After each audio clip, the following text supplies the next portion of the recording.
Good morning, everyone. We're here for the Energy and Technology public hearing. We have a long list of bills that we want to hear testimony on today.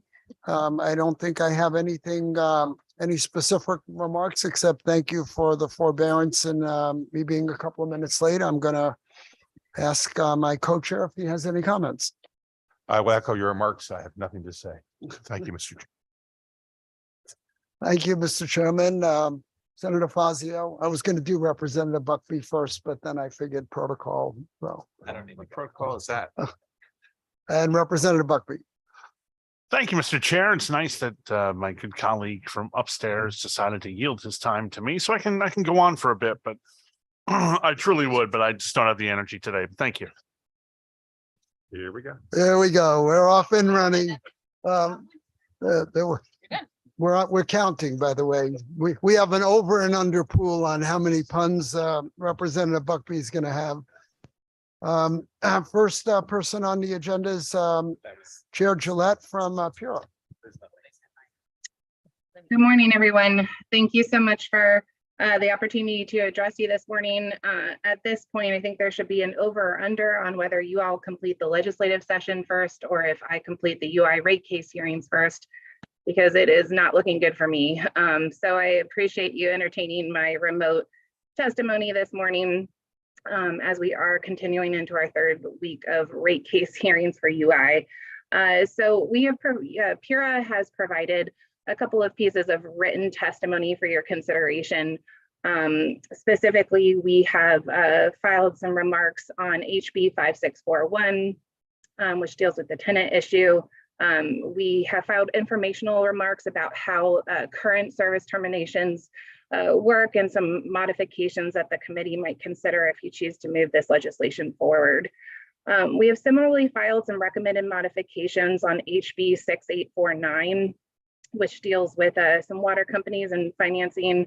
At this point, we are in the position of opposing that legislation. However, should the committee feel it necessary to move forward with that legislation, we have included some specific amendments for your consideration in our written testimony. We've also filed informational comments on HB 6851, which deals with the hydrogen task force recommendations, as well as HB 6852, which deals with some affordability provisions.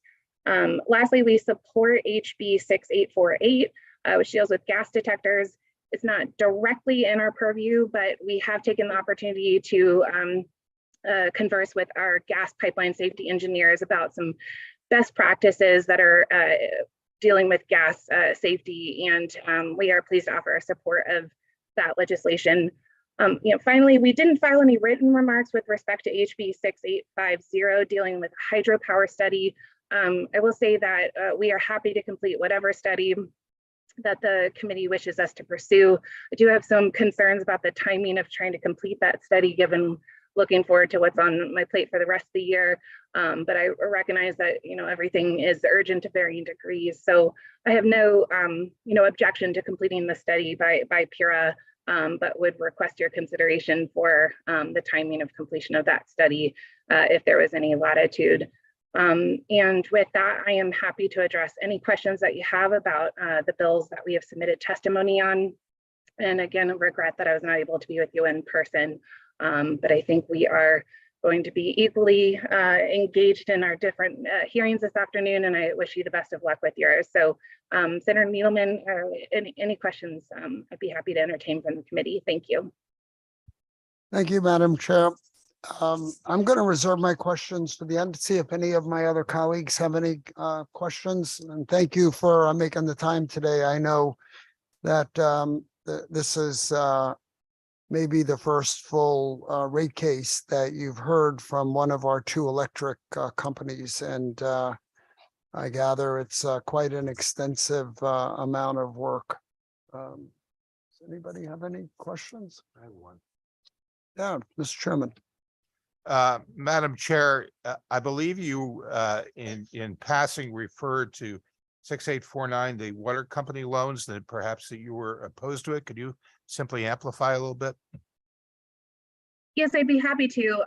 This looks very familiar to Ray's Senate bill last year. I think it was SB 276, and we have reiterated our testimony from last year in this year's remarks. Specifically, our understanding is that this legislation would seek to remove PURA's oversight, usually with respect to water companies that we regulate, as well as electric and gas.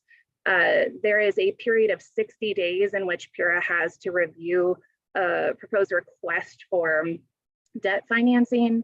The way that we read this legislation would remove PURA's oversight up to 5% per calendar year.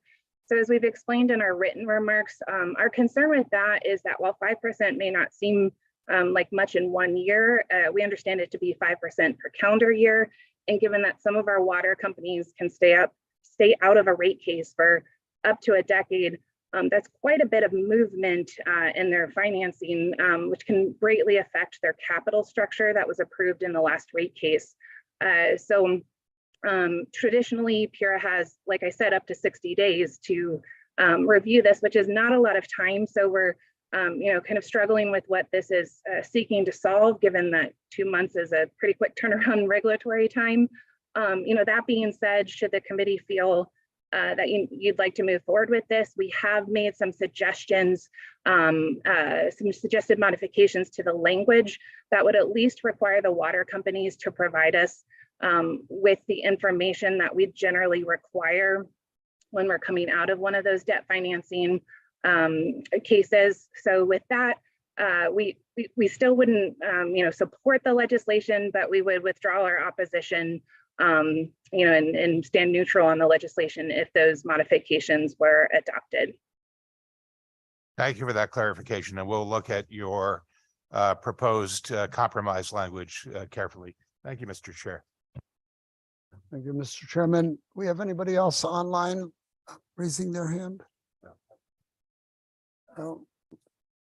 Just one other question on 1172, the waste, the energy generated from solid waste.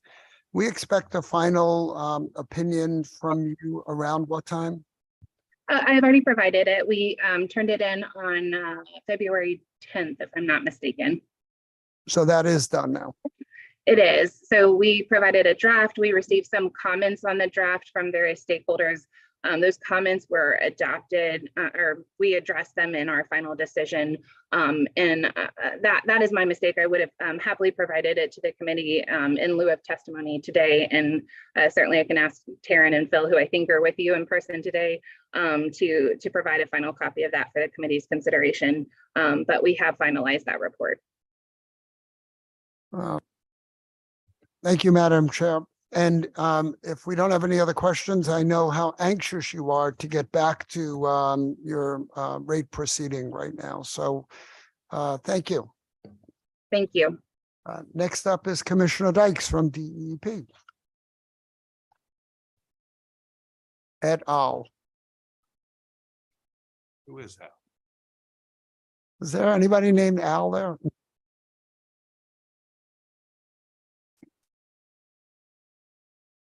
I'm neutralizing Representative Buckby with my own terrible humor. We're keeping track over here of puns. So Katie Dykes, Deep Commissioner, delighted to have our full entourage here and joining me to provide testimony as well. We have our new Energy Deputy, Hank Webster, and our Acting Deputy for Environmental Quality, Tracy Babbage. Just briefly, I wanted to express our enthusiasm to work with the committee on Senate Bill 1172, which is an act concerning energy generated from solid waste management. I think for the committee's benefit, we have I will note that our written testimony is not posted and is working through the review process. So I do apologize that we don't have that in front of you today. So I'll just summarize briefly what you'll see in the written, which is that we have initiated the comprehensive materials management strategy process already. We've reviewed the PURA report. that came out in February. And so we'll be delighted, we're already anticipating incorporating some response and integration of those recommendations and observations from the Pura report in the CMMS amendment, which we will not finalize until the end of after the legislative session. In addition, we have issued a request for information from developers of waste infrastructure. And we have a technical meeting coming up on that shortly, and we've requested concept papers from developers. And we expect that we're hoping for a robust participation in that RFI that will help us build a record and a better understanding of the different types of technologies and configurations that developers are contemplating out there, so we can assess the types of resources that could help to address our waste self-sufficiency deficit with new disposal technology. As the committee's aware, the governor has introduced a bill, which is House Bill 6664, and received a hearing in the Environment Committee last week. And that includes a section that would authorize DEEP with the consent of interested municipalities or regional waste authorities to facilitate RFPs for waste disposal infrastructure. And so we'd be glad to work with the committee on this legislation to consider what the best path would be for complementing a coordinated effort of municipalities or regional waste authorities seeking long-term tip fee arrangements with the possibility of mechanisms to compensate for energy products produced by these technologies. That could include electricity. We've also been actively considering other types of energy products from innovative disposal technologies such as anaerobic digestion that could produce biogas or sustainable aviation fuel and other types of resources. So in short, we'd be delighted to work with the committee on this legislation and as we see it being a great complement to the efforts that the state needs to help to regain self-sufficiency in the management of our waste. In addition to that, we're delighted to work with the committee as well if the opportunity arises on Senate Bill 1171, which is an act concerning petroleum storage levels. I think the committee is well aware, we've had a very challenging winter in terms of volatile heating oil prices. Thankfully, due to the mild temperatures, we have not had issues with supply interruptions, but it's certainly something that we were tracking very closely as we headed into the winter season, where we know that the backwardation in the heating oil market contributed to historically low inventory levels here in the region. And so in addition to considering this analysis that the committee is seeking, we'd also be glad to work with the committee on potential proposals to enhance the data availability and transparency around inventory levels, which we think is really important for a heating oil or for an energy source that so many residents and businesses rely on here in the state. And we've been engaged in a lot of regional coordination with our sister states in the Northeast, including New York and the New England states, as well as the Department of Energy on these issues, and glad to speak to any questions there. And with that, I'm going to also turn to Deputy Commissioner Webster to summarize quickly our views on three other bills. Thank you, members of the committee. It's a pleasure to be here. And like Commissioner Dyke said, my name is Hank Webster. I'm the Deputy Commissioner for the Energy Branch. I'll speak briefly on 6851, 6852, and 6853. On 6851, which is an act implementing the recommendations of the Hydrogen Task Force, DEEP strongly supports this legislation, and we welcome the opportunity to develop a roadmap for the development of a clean hydrogen economy.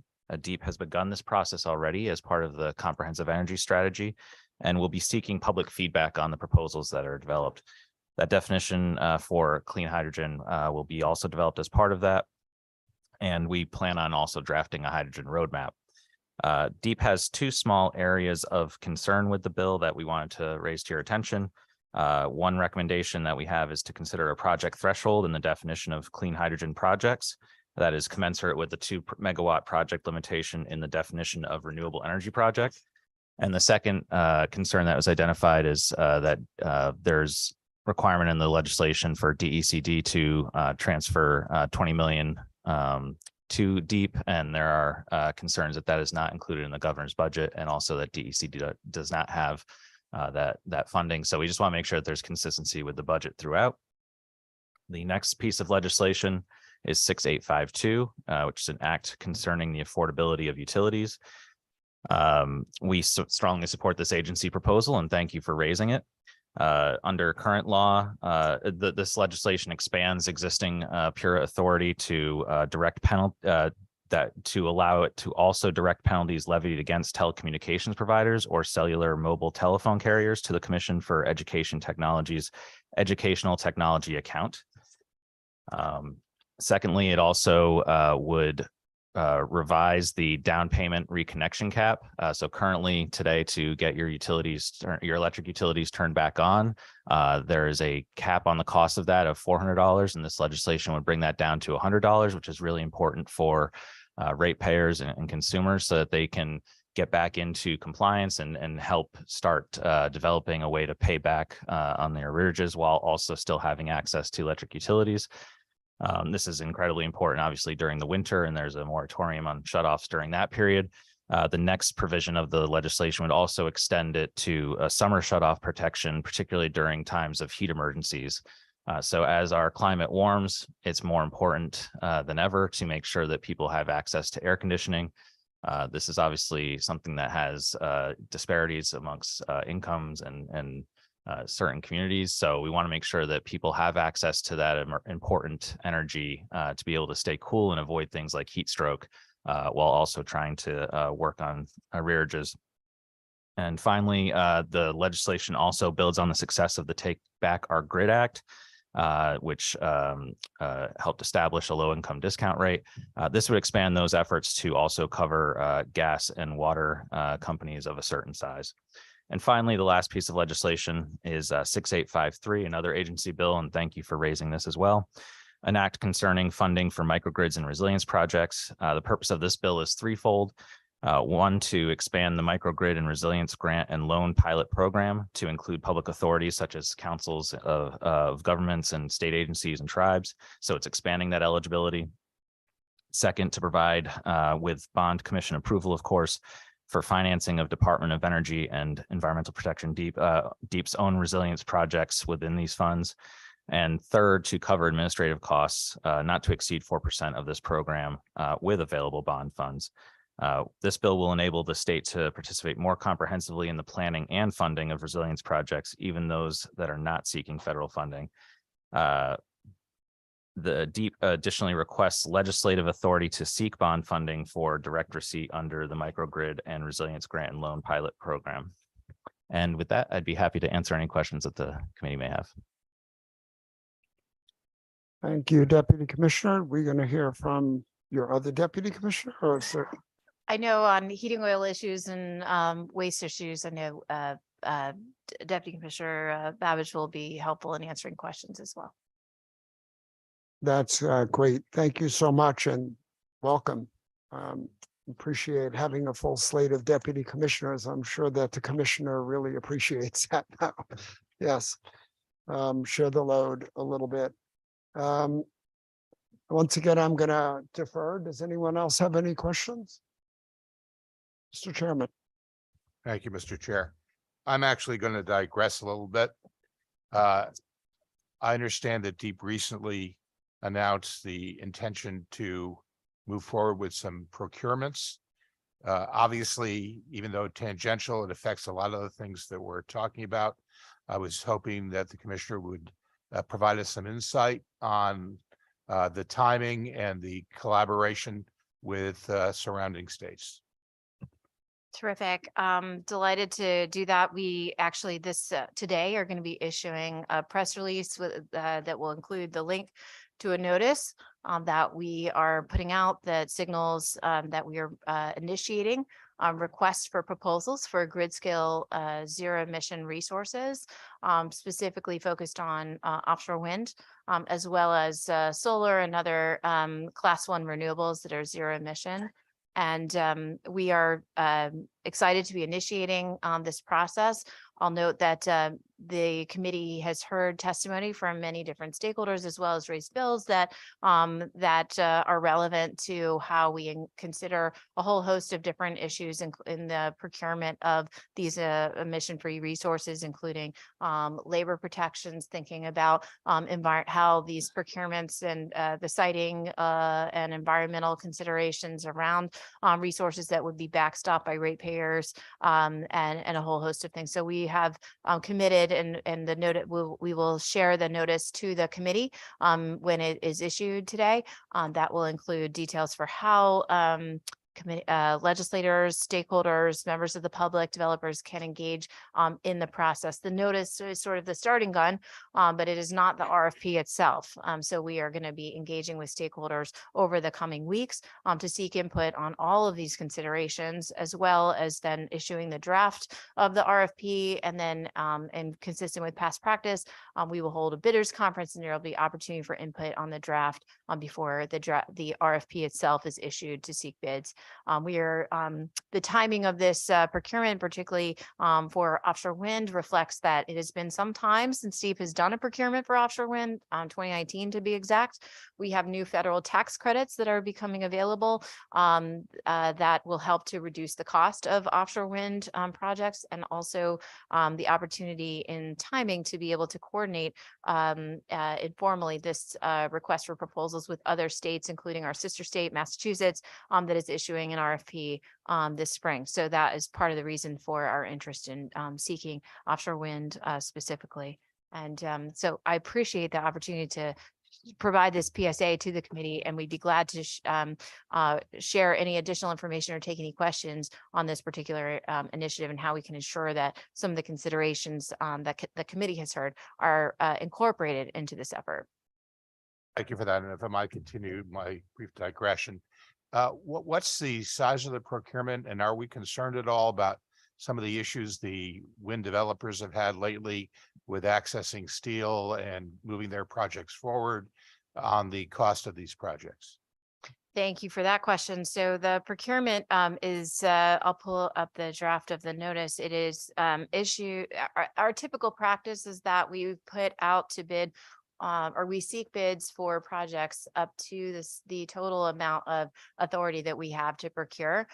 Since the legislation that authorizes DEEP to issue the solicitations does not require DEEP to select any projects. So we usually put out the entire amount of authority in the RFP, because we want to see a robust response and what developers come back with, and then make decisions in terms of whether anything or how much will be selected.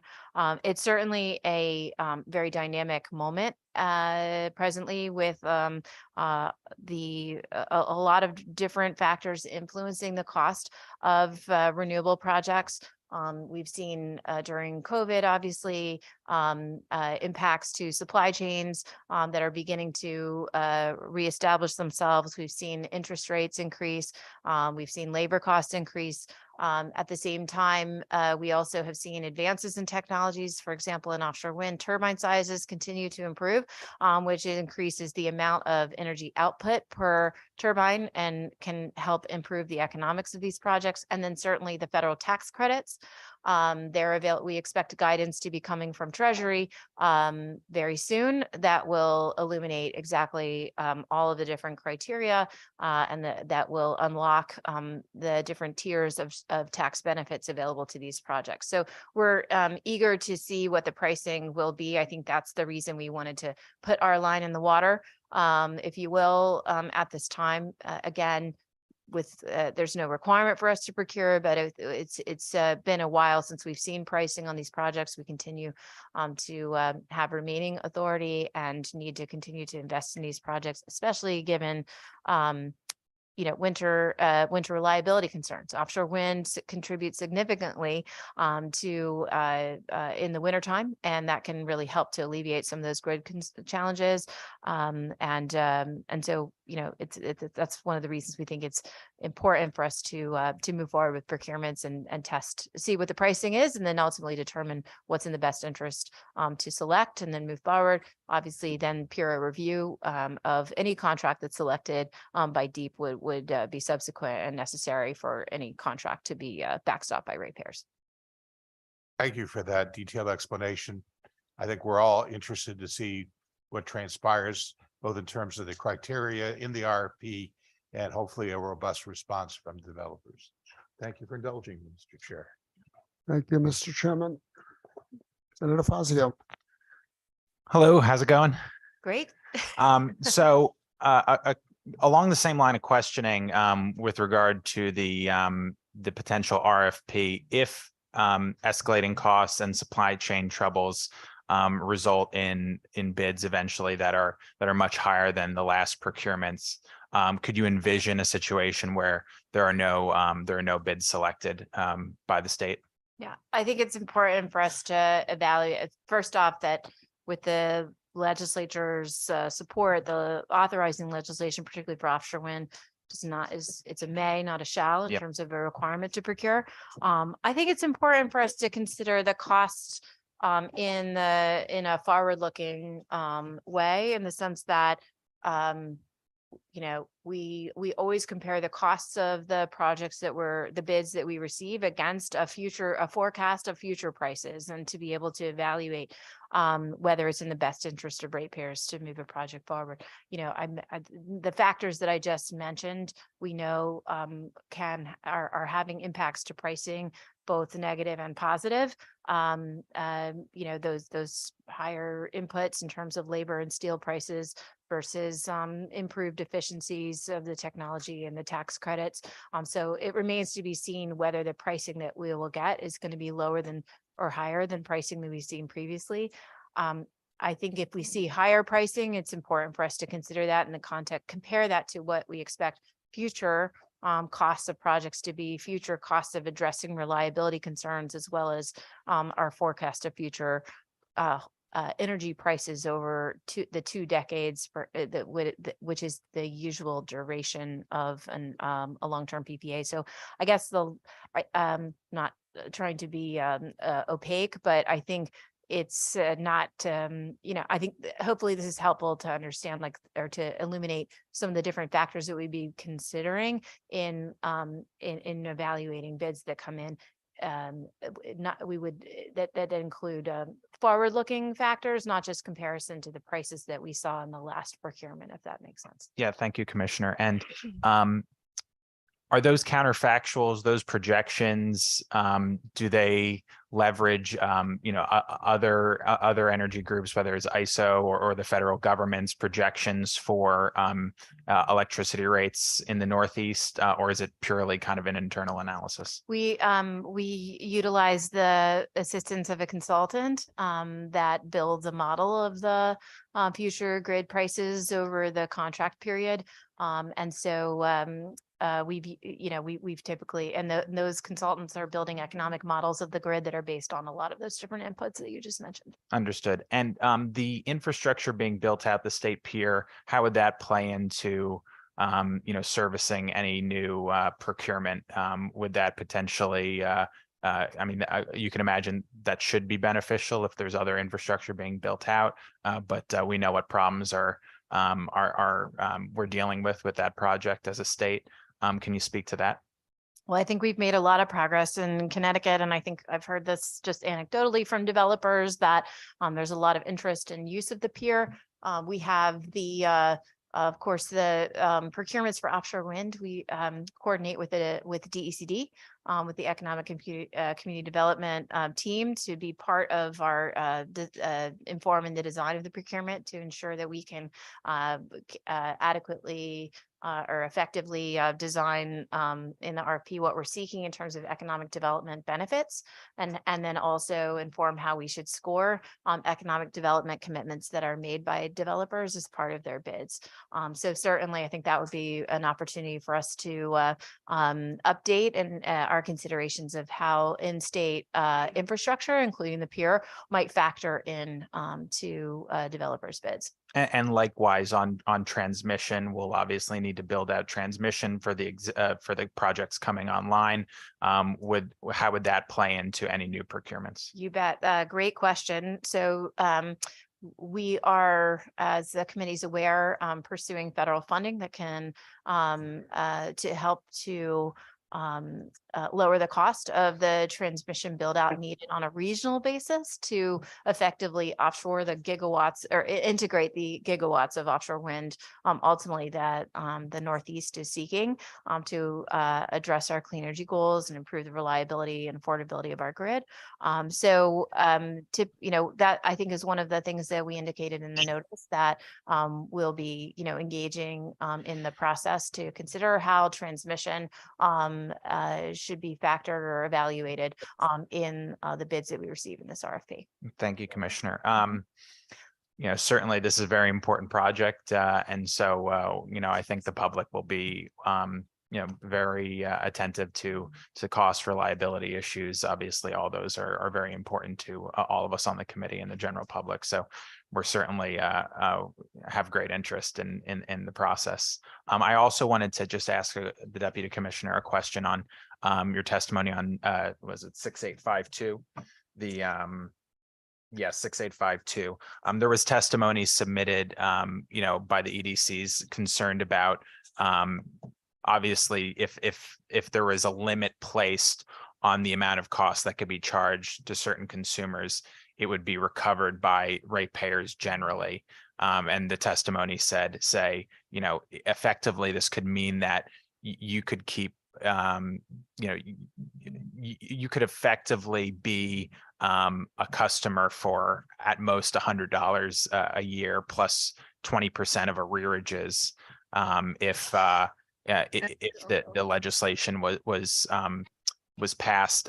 What is your interpretation of that testimony, and have you done a cost estimate of how much it could increase the general the rates for the general public that they have to pay for their electricity bills?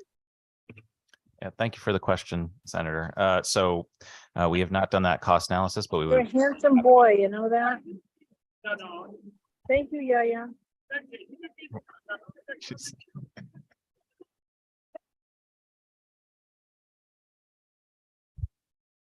Was that directed at me or you, Deputy? Must have been directed towards you. They've said far worse about me, so I'll take what I can get.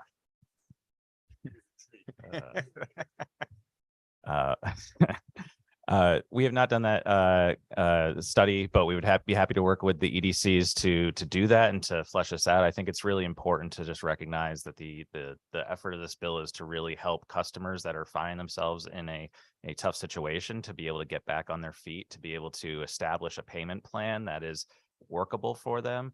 And obviously, no individual EDC is going to be put out of business by this type of proposal. But it is important to continue to develop a plan that is workable for people, because the alternative is that people aren't able to get their utilities back on. And you can imagine that that have a very negative impact on their ability to actually pay up on that bill. But we're happy to work with the EDCs and the committee to navigate a path forward on that. Yeah, and I don't think members of the committee will be anyone's worried about the EDCs, because the EDCs won't be paying for it. It'll be ratepayers, and so those are very difficult goals to balance the concerns of people who are having difficult times and the general costs borne by the average ratepayer in the state, because with the rates that people are paying, it's as if everyone's falling on hard times in the state. So I would certainly welcome that analysis. I think it would be helpful as we're crafting the exact language for the bill. Thank you, Mr. Chair. Thank you, Senator. Representative Buckby. Thank you, Mr. Chair, and thank you to my good friend, Ranking Member Fazio. You allow that one? Okay, good. I don't want to bark up the wrong tree. I have a little different direction here. My only question I had, and Senator Fazio did address a couple of questions I had too, but in 6852, the question of the heat index rising and the marker of 8 a.m. I'm just curious how this should be executed. So, hey, so today your power's on, it was a hot day, and then it's off again tomorrow, but in 3 days might be on again for a little bit. It seems cumbersome and wonky to execute. I'm just curious if you could elaborate a little more on how that piece would work. I could grab it. I think that there are a lot of different ways to address this, but they there's pros and cons with different approaches. And I think for that reason, the agency bill would support PURA really being in the lead to hold a hearing and hear from different parties about what might be the best mechanism to accomplish the goal. I appreciate that. And I know their plate is pretty full as well. Is this done like down south somewhere? Is this something we see in other states where this is more of an occurrence with the heat index and utilizing high temperatures? This is done in other states, including Rhode Island, our neighboring state, so very similar climate. So it is the leading edge of recognizing the impacts and of climate change and how that's changing the way that we have to navigate these situations. So also Maryland, Illinois, Minnesota, so many others.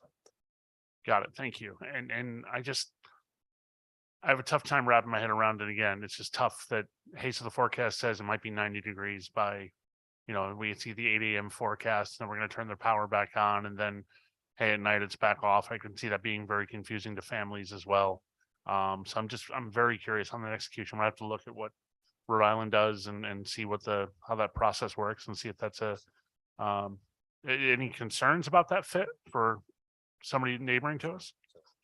Thank you for the question. It's a very good one. I think it's primarily focused on not turning off power when these events are predicted. So I recognize that it could get tricky with the on off. We want to avoid that kind of uncertainty and establish with PURA, with the EDCs, with the committee, a way to make sure that we're not getting on a roller coaster. But certainly, I think the primary priority here is to recognize there's a heat wave coming. It may last 2 or 3 days. If there is a shutoff that was envisioned during that time period, either delaying it or figuring out some other workaround so that people aren't suffering from heat stroke in their buildings, especially if they can't get to a cooling center that may be available nearby. It's really trying to find the way to make sure people aren't having these health impacts, which then also may require a hospital visit, emergency visit, adding to costs, adding to the tough situation. So sure, and I appreciate that. And I think that's part of what, this is not intended to be, but I don't mean to sound cold-hearted on that at all. I mean to, honestly, we have more cooling centers than we've ever had to assist in the situation, and the abuse of that could very easily take place, right? You're going to turn it back on for 4 days, and now the dishwasher's going, and then dryer's going, and everything else is going in the house. So I'm just curious where that line is drawn, but I'm going to have to read into that a bit more. That's the biggest piece of that really concerns me on it. Thank you very much for your answers, and thank you, Mr. Chair.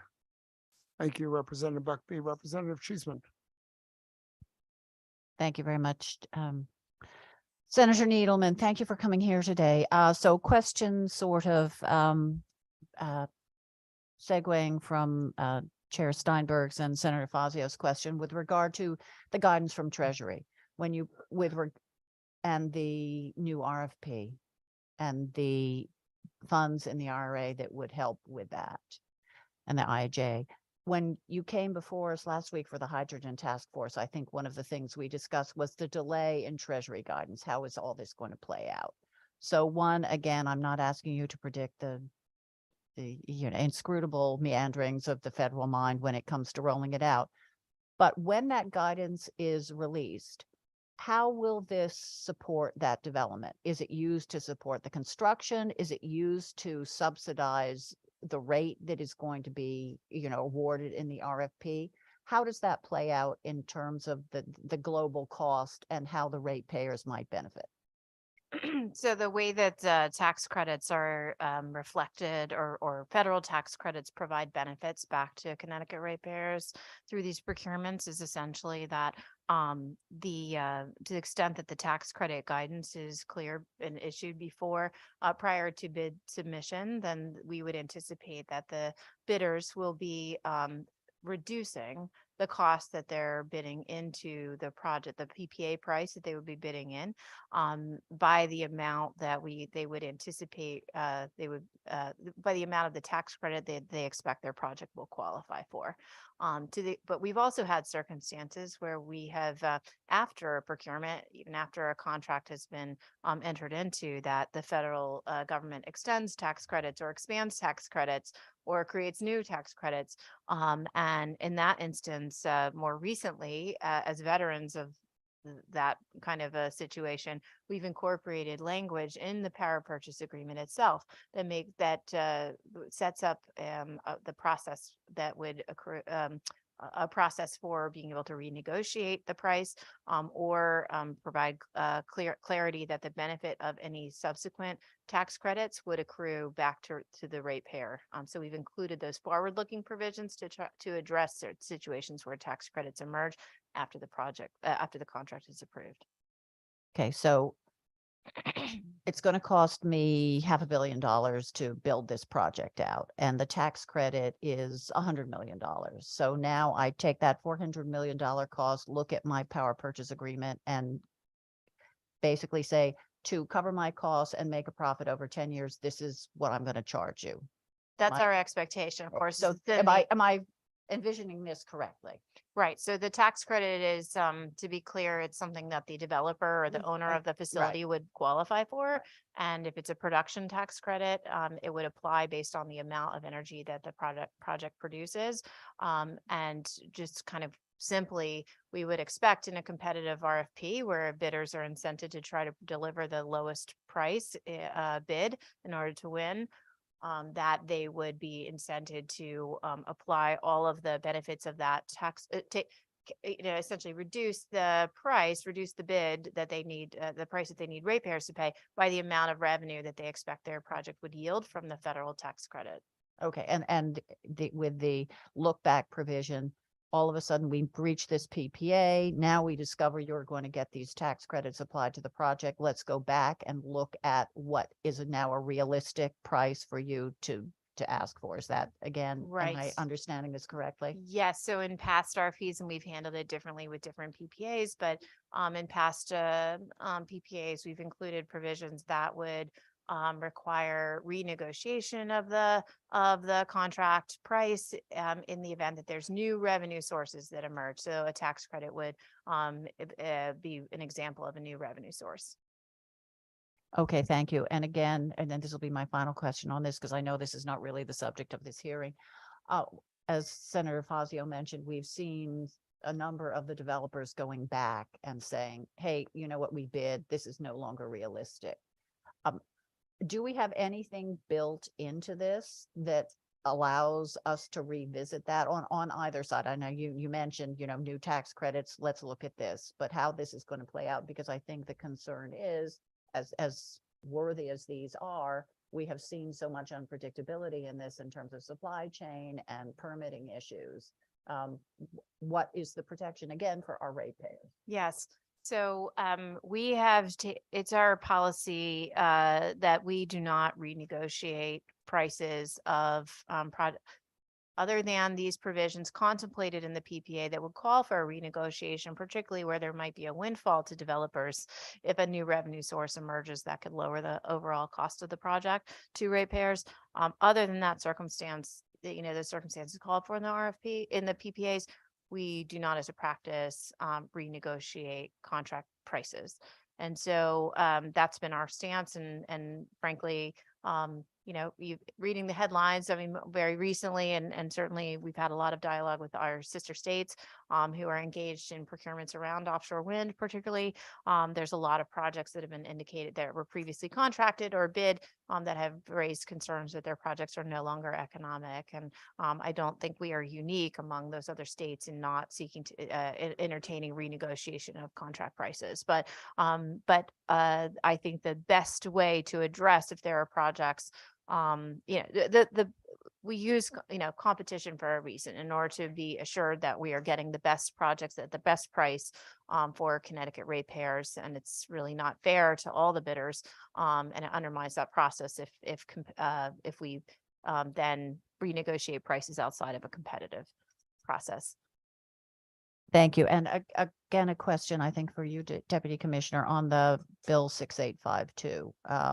And I know Representative Buckby raised some concerns, and I look forward to looking at the cost. But and again, this may be as much a question for the utilities. What do we do to incentivize the utilities to reach out to those customers who are having hardships and set them up for the payment plans to really, in effect, reward the good behavior? So we're not dealing with people facing imminent shut off. Thank you for the question, Representative. It's a good one. It is incumbent on the utilities to work with their customers to make sure that this is a workable solution for everyone, and to make sure that those customers, especially those in the most need, have access to the energy that they require. So, I think it's important to always look at what the requirements are, what the duties are, if there's an incentive necessary to do that. But I wouldn't want to specifically endorse establishing a new incentive program just to have them reach out to their customers in a meaningful and helpful way. And again, this may be a pure question as well, but, as we look at performance-based rate making, do we build that as a metric? What are you doing to ensure your customers, are aware of all the programs that may be on offer to keep you from being a true card? I don't know. Just thinking out of the box here. And I would actually say, I think Pura has provided a lot of leadership in terms of, including through during the COVID public health emergency, and signaling that there will be reasonableness reviews of how the utilities are managing those arrearage and shut off and hardship programs. So, and I neglected Representative to mention to your prior question that when we that bidders into or in our PPAs, we require a penalty paid by any developer or a contract to a renewable procurement if they seek to terminate if they terminate a project, that they pay sort of like it's like a liquidated damages clause, a penalty for that is determined by the size of the project, and that penalty is refunded directly to ratepayers. Thank you both very much. Thank you, Chair. Thank you, Representative. Representative Maskos. Commissioner, good to see you today. Question for you on, it's getting arcane as we get into the issue of these developers and the performance-based issues. Are we comfortable structurally in terms of who's on the hook, who's the guarantor, who's the performance-based counterparty in those contracts? And importantly, do we have performance bonds? Because if the contract is going to default because the project is no longer economically viable, the liquidated damages, if we're going back to the same guy who's walking away from the project, I want to make sure that we have recourse. And if we don't, that we have a surety bond so that we're economically compensated, so that when we go out for a higher contracted rate, we can cover ourselves. I think these are all great points, and actually issues that are under active discussion. Are others, other states around us that have had contracts or bids terminated, have been working on updates to their procurement frameworks. I'm thinking of New York, for example, which their bids closed, I believe, at the end of the last year, beginning of this year, on their latest offshore wind RFP. We're in dialogue with our sister states in the Northeast about what provisions should be incorporated. And then most importantly, we're looking to get input from developers and from all stakeholders on what kinds of provisions should be incorporated into these RFPs. Again, these are when it comes to things like offshore wind, these are very large infrastructure projects, and only it's the number of companies that have the balance sheet and the execution ability to deliver these projects is not as large as, say, in the solar arena, for example, just comparatively. And so we're actively considering what is the right balance of improvements as we continue, updating our process to protect the ratepayers, ensure that we get, competitively priced projects, that we're able to attract those projects into Connecticut RFPs, given that there are multiple states competing for projects, and also that we are getting pricing that is what's the right word? You know, these procurements historically we've sought bids ahead of when the permitting process starts. It's many years of development to get to financial close, right before you get to financial But close. that's the issue I'll cut to. It's the performance risk is out from development through procurement through establishment of the project. I'm not comfortable that you are going to be looking at the balance sheet or the stock exchange and looking at the incorporated entity that we've contracted with for 15 years on a project. So you may need to consider a third-party surety bond because you want someone on the hook for non-performance. And if the contracted entity blows up, your liquidated damages are going to be settled at 10 cents on the dollar. So you want to just make sure that we've got the third-party surety. I think, you know, this is the insurance capital. They can buy a policy and deliver to us. Mhm. Okay, thanks. I appreciate that insight. One other just very brief, not directly related, but to the procurements, this committee worked on or advanced the bill that led to the authorization for offshore wind procurements, and included in that legislation a direction to DEEP to convene a council on environmental standards to advise on the environmental impacts and fisheries mitigation and commercial fisheries considerations in the procurements. And the CES convened today and includes legislative representatives on that council as well, which is another, I neglected to mention in response to your question, Representative.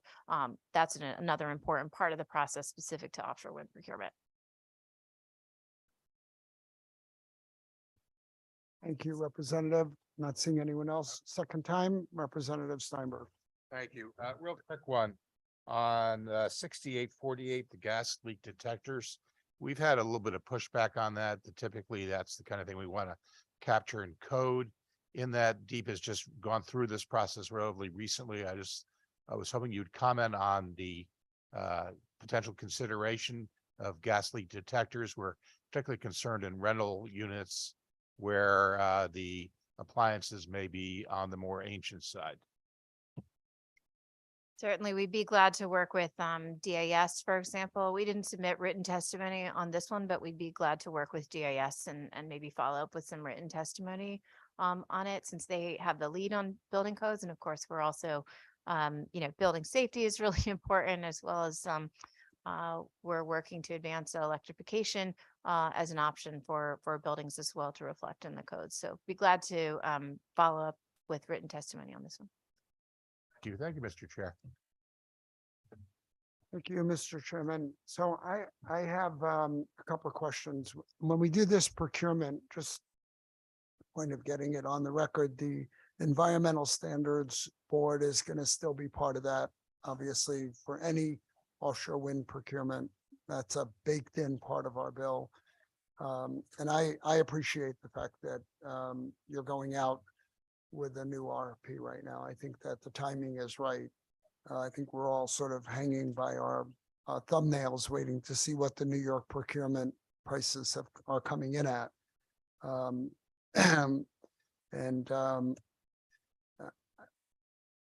Welcome further conversations right now or at a later point with you about the petroleum issue. I think that what happened in November was a bit unnerving, and had it happened in December, we would have been in a world of hurt. So whether we need to react to that, it's a complicated area to back up a private industry and ensure that they have oil in their tanks, but we are dependent on that oil as a backup fuel. Jumping off this for a brief moment, we have a bunch of placeholder bills here. We do that all the time because we don't know what's going to come up. We tend not to do anything with them that are not broadly agreed upon on the committee. But one of the issues that's sort of hanging out there that's very, very concerning is the issue with the natural gas terminal, the LNG terminal in Massachusetts.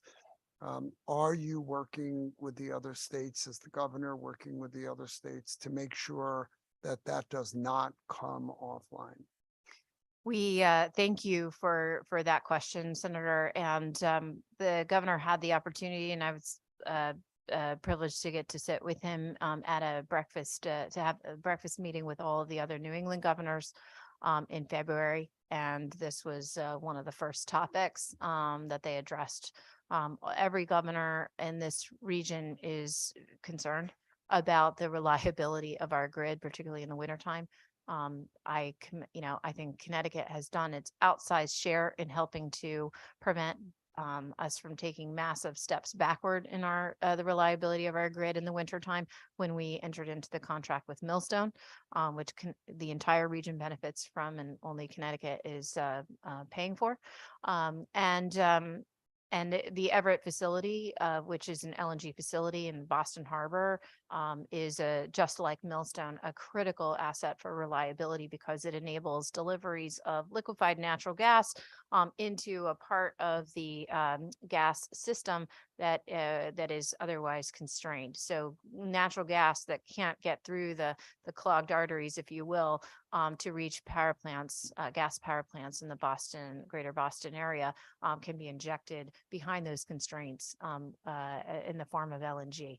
And in that respect, this is a very, very critical resource that we would be experiencing, rolling blackouts similar to Texas during Uri or MISO and TVA experienced this winter if we did not have Millstone, if we did not have the Everett LNG facility. So it is of critical importance that we find a path to retain it. You should know that Connecticut ratepayers, as we speak, are paying for 25% of the cost of a contract, a short-term contract that the ISO issued to that LNG, the power plant attached to the LNG facility in 2019 that has enabled that facility to remain economic online through 2024. So that's how much time we have, in fact, even less time than that, to work through an arrangement to ensure the continued funding for the LNG facility. It's going to require a capital support for capital investments to maintain the facility.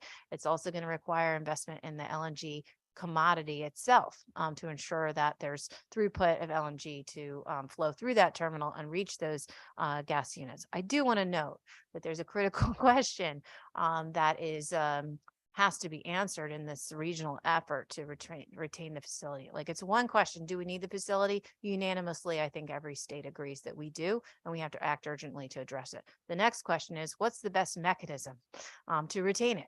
And a critical question is there a FERC jurisdictional tariff that can provide funding to ensure the continued operation of this facility as long as we need it? There's different options that are being discussed and on the table.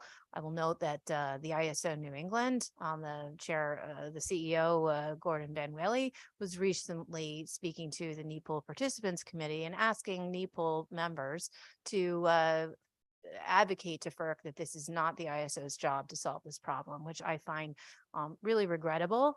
I also find it particularly concerning because this is the same thing, the same message that we heard from Mr. Van Wely in 2018 when Connecticut was facing the potential premature retirement of the Millstone facility.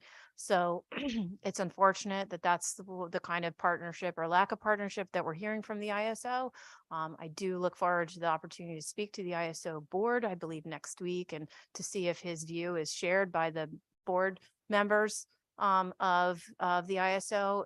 In my view, we are in a critical moment where there are no bad ideas and we need to be evaluating all mechanisms to retain the facility. It feels a bit premature for the ISO to be pushing back from the table and saying this is not their job. But thank you for the opportunity to share my feelings about this. Well, thank you for sharing them. And just to be, Sorry.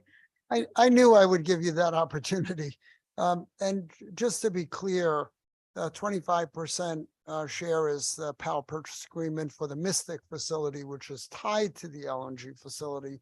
The Mystic facility is going offline. It's 500 megawatts. Who owns that?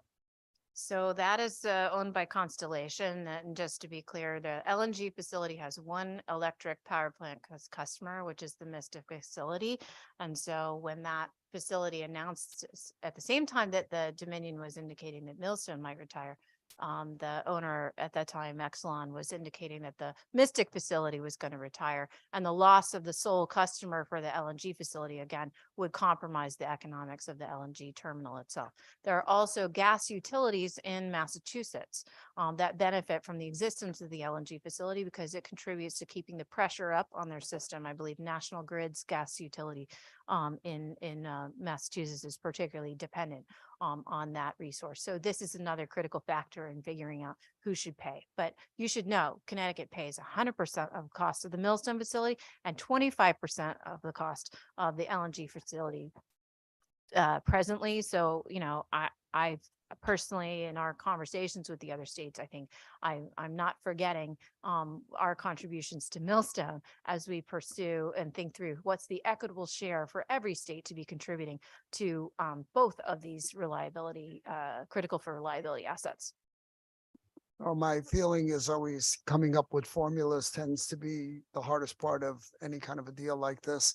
I do applaud the effort. You know, I thought that Millstone was a critical asset. It needed to be saved. It was still dumbfounds me that the entire region is not participating in that. Whether you make money or don't make money on the hedge is less important than the fact that you have that as a zero carbon, you know, asset. And I'm going to vent for a minute here, not about you, but this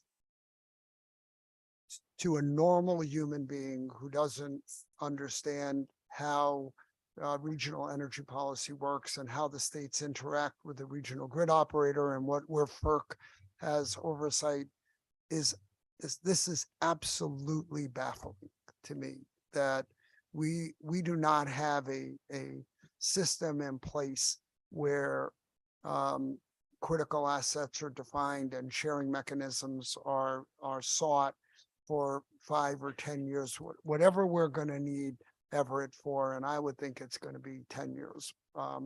This is a property that has other interested parties, and I would assume Constellation sort of holds all the cards here, which is never a good thing to have a for-profit company holding the cards and an axe over the head of, you know, all of the New England states at this point, because not having that not only impacts price, but impacts reliability at a critical time of the year. You know, I could ask you 50 questions to explain to all of us what NEPOOL is and how they interact and why is it, how did it come to be that in the creation of ISO New England, the states feel like they have a secondary role in policymaking with regard to power generation and power in the region.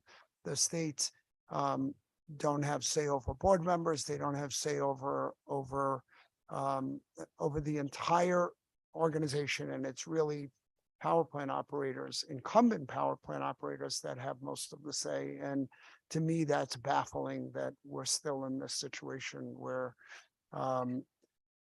between the federal government and ISO New England, the states are sort of left to fend for themselves collaboratively, which doesn't always work.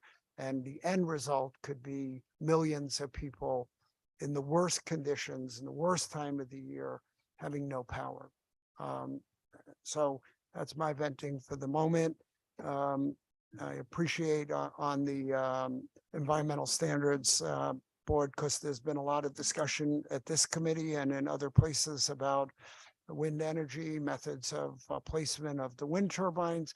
We just want to make sure that that is all part of the work that you're doing, and that legislatively, my opinion has been that we don't need to put our finger on the scale because you're hard at work and we're not necessarily the ones who are the most informed about doing that work. So with that, I don't see anybody else. With that, I want to thank you all for your time. Welcome aboard. Nice to see you all up there today.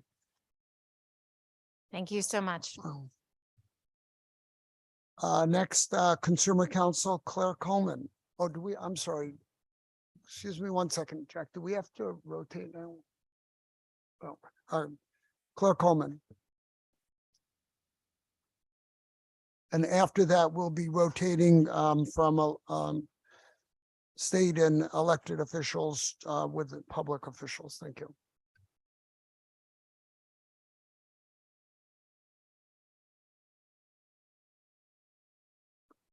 Good afternoon, Senator Needleman, Representative Steinberg, Senator Fazio, Representative Buckby.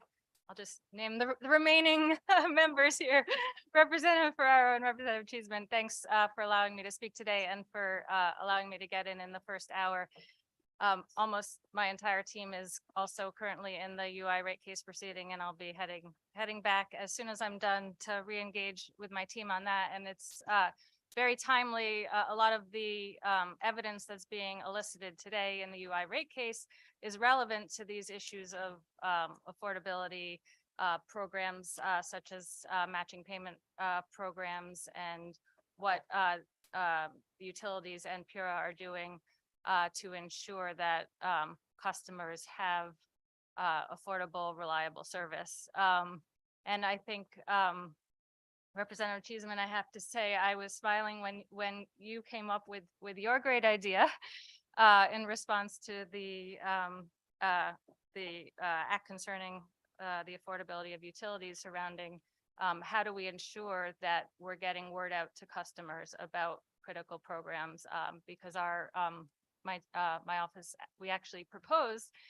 for consideration in this UI rate case, establishing some performance metrics to track the success of UI, and would certainly be applicable to Eversource too, of in terms of ensuring that we're communicating clearly, proactively, and getting the results that we want on these issues. So great idea.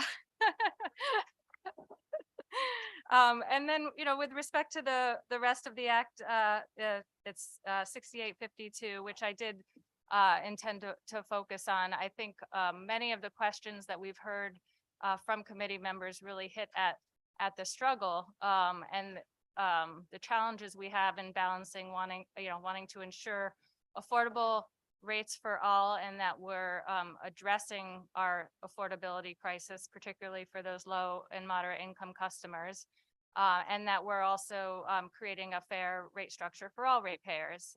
And one of the values of establishing low income discount rates, which is a portion of this proposal, is that creating affordable rates has been proven to improve the rate at which people pay their bills.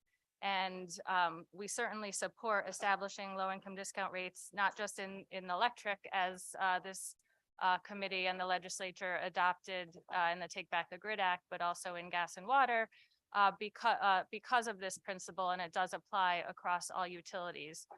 We also just, well, PURA issued a proposed decision in the Aquarian rate case application where Aquarian proposed a low-income discount rate through that proceeding. Our office actually proposed a counter scenario with a few different tiers, and ultimately in the proposed decision, PURA adopted the one tier 15% with goals and metrics to be put in place in the future to help establish a tiered discount.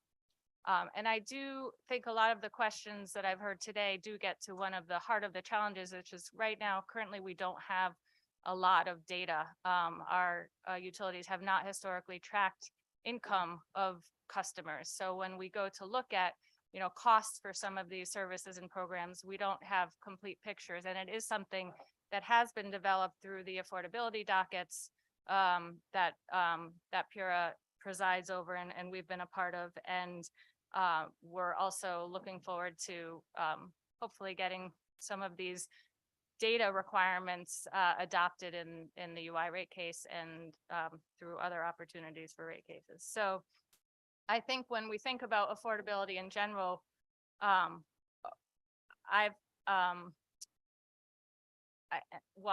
and my office, and with the help of actually an expert in the Aquarian case, wanted to look at, you know, of course, there's the human impact to a individual consumer. And then there's the business case for the utilities, and the utilities want to generate and collect revenue from all customers who are receiving service. So the more we help customers get to an affordable rate, which they're therefore more likely to pay, the better off, I think everybody is. And that's why we focus so much at Pura on these proactive, or I'd say kind of front end measures. But we also recognize that back end measures are necessary too. And I know that there has been considerable discussion around the high heat moratoriums. And my office did look at sort of what's happening in some of the other states and did, we're sort of surprised to realize, oh, we're one of the few states that don't have a temperature-based standard. And there are a lot of ways to construct this, whether it's specifically we set a degree in statute, or we allow Pura to evaluate, or we look at when, the governor issues high heat advisories. There are a lot of different ways that we can set standards or set a benchmark of criteria and allow Pura to evaluate sort of the mechanics of that. But I do think it's, it's important and worthy of this committee's consideration, given we have so many high heat days that are putting customers who, are at risk of, without electricity, of serious health risks. So I've jumped around a little bit. And I guess I'm happy to answer questions. The one other bill I did want to highlight for the committee, our support is HB 6853, an act concerning microgrids and resilience projects. As the ratepayer advocate, we are always thrilled when other sources of funds are being used for purposes that are going to shore up our grid, and microgrids are a really important resiliency tool. And we were pleased to see that there was bond funding that was provided to support that infrastructure build out. I know there's a lot of other bills up, and I am happy to answer questions of the committee.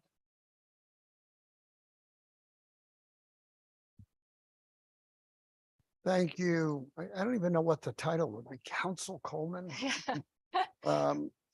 Nice to see you in person today. Anybody have any questions for Chairman? Thank you for your testimony, and I wouldn't say danced around, but you got into the muck on some of these issues relating to hardship. And I've been supportive of the idea of acknowledging the need for a moratorium in both summer and winter, particularly as our climate continues to shift. There's been some concern, though, that the more months that we have a moratorium, the more likely we are to increase the arrearages problem. We might eventually be down to like 4 months out of the year where we're not eligible for a moratorium.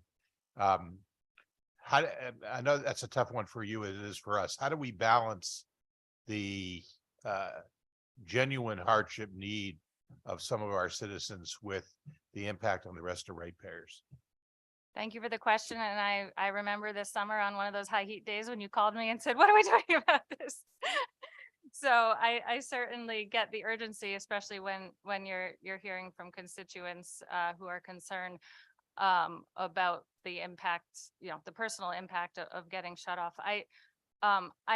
First of all, I think our utilities in practice have their own form of policies where if we're in a heat emergencies, they are not moving on that day to terminate a customer who is over arrears and has been provided requisite notices. So my oldest son is 26, getting married. My middle guy is Nick, he's 25.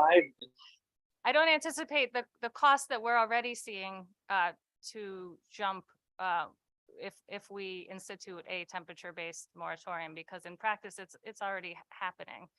I do think there's value in creating a standard that both of our utilities know can be implemented equtably and equally, across the board, across the state, so that we don't have a resident in the northern part of the state who's facing having a different experience than one in the southern part of the state. So I do think that's the value of this committee exploring this proposal and continuing to work with Pura to make sure that that the implementation of any short-term moratoriums, which is what's on the table today for those specific high heat days, are implemented in a way that's cost effective.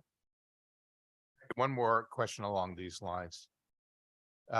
One of the things we keep hearing about is perhaps the ineffectiveness of our communication to people who are experiencing various types of hardship, and how it would be ideal if there was maybe one point of entry when someone is deemed qualified for some of these programs, that they're made aware of other programs for which they might also be eligible.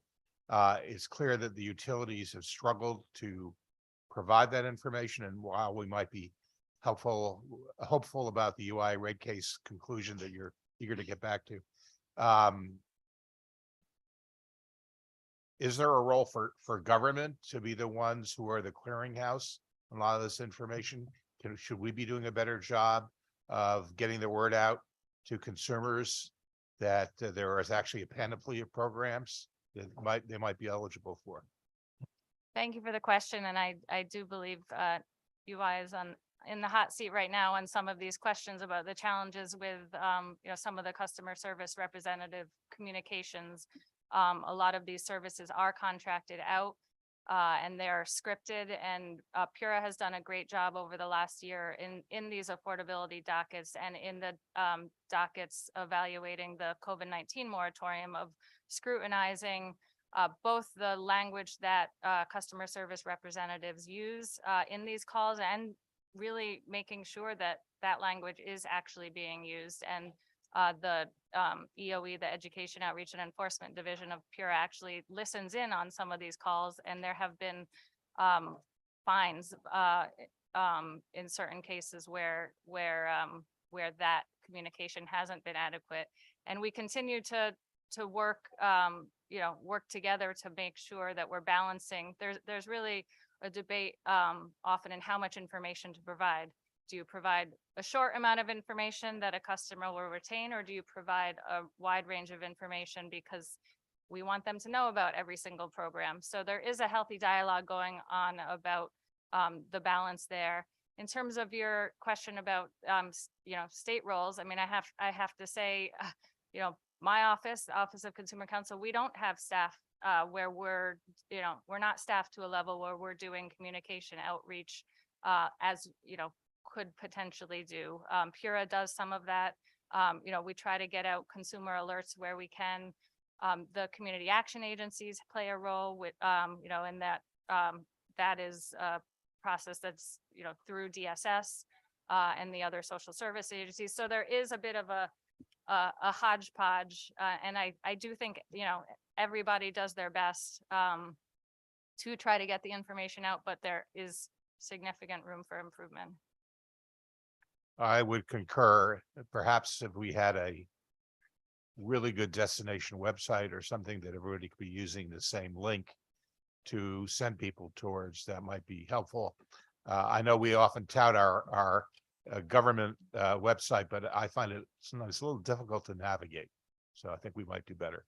And we do have Energize CT for the third-party supplier market. That's been very successful, and that could be a model for another, one-stop shop for all of the different affordability and matching payment programs that are available to help customers get back on track with their payments. Thank you for that. I imagine we'll continue this conversation offline. Thank you, Mr. Thank you, Mr. Chairman. Representative Maskos. Going back to a concern I've had, and I've brought it up with Pura as well. So in the formation of our energy market prior to the deregulation, in the billing and the collection of bad debt, we basically socialized the bad debt, right? In that it went back in the distribution rate to all the customers. Since you're interested in the consumers, I would like us to consider and look at bad debt and the fact that whether or not we should be buying it from third-party energy suppliers, and then therefore pushing it out in the distribution rate. So I want to be careful that we are not socializing the cost of, historically, the third-party energy suppliers have sold energy at a premium. Right now, because of the way we price, it's at a discount. But I would prefer generically not to push out that distribution charge to the general consumer. And I'd love your thoughts and commentary on that, along with Pura in future regulation. And may I ask Representative Meskers, you're talking about the Retail third customer, retail customer, their bad debt, their right? bad debt. I mean, currently we have uncollectibles that are accounted for both in the annual rate adjustment mechanism. Those are the hardship customer amounts. And then we have non-hardship customers who are the portion of customers right now that are eligible for termination. And those are set in base rates. So we do see a significant difference in those depending on the timing of the rate case, the jurisdiction. UI has carries a little bit more of that within their base rate because of having Bridgeport and New Haven, which have approximately. What I'm referring to is the generation portion of the bill that's defaulted on, Yes. that it's not basically passed along in distribution to the general populace if it's a third-party supplier. You're proposing to. Let To them push bear it. the risk of on the generation side, since Got it. they're usually in the business to make profit. I'm sorry, I missed that connection. Yeah, Yes. and I'm Yeah. concerned that we're socializing the loss of a private sector company who's a third-party generator. Right. Nope, I So I'd understand. love you to have that conversation with Chair Marissa at Pura, our Chair of Pura. Be Okay, happy to follow up on that. great. Thank you much. Thank you, Representative. One quick concept, we spend a lot of time, there's a lot of issues going on with people qualifying for different programs. And one of the discussions that's come up is maybe pegging it to things like SNAP benefits, to make it easier. Because, as a first selectman, I've heard a lot of people, my social service person gets a lot of people, and the application for Operation Fuel can be very cumbersome. I just wonder if there's an easier way to get this done. That's just more of a comment. And then the other thing is, I would think that communication with customers should be part of PBR, right? I think that, and I believe the Pura is doing that, but we should just mention that at some point, because performance-based rate making should take all things into account. And how we communicate with our customers, how they communicate with their customers should be definitely part of that. Thank you, Senator. I agree with both of those points. In terms of matching our utility assistance programs with eligibility with DSS benefits, that's actually been something I've focused a lot of effort on over the past year, bringing together representatives from DSS and the utilities to talk about how we do this. I provided a draft dating sharing agreement that was modeled off of the state P20 wins data sharing agreements to sort of reinvigorate discussions. And there is now a data sharing agreement in place between DSS and our utilities that allows, with the consent of a utility customer, allows DSS to share with the utilities on hardship eligibility. I think that's sort of a first small success. I think the most important thing we need to be doing to expand that, because it's hard to get affirmative consent from an individual on anything. One of the other mechanisms to do that is to incorporate into all of the DSS social service benefit applications a checkbox that says, by signing up for SNAP benefits, you understand that we're also going to share your eligibility information for the sole purpose of obtaining access to utility energy assistance benefits. And that, to me, is sort of a one-stop shop way of expanding that pool and ensuring that customers don't have to stand in multiple lines to get benefits of different types, and we can create efficiency. So I've been excited to work with DSS on that, and I do hope it will happen. Thank you, Claire. We really appreciate you coming down, and now go back to the UI rate case. I'm sure you're looking forward to that. Thanks everyone for your time. So we're going to alternate now. First up, from the public is John Erlinghauser from AARP.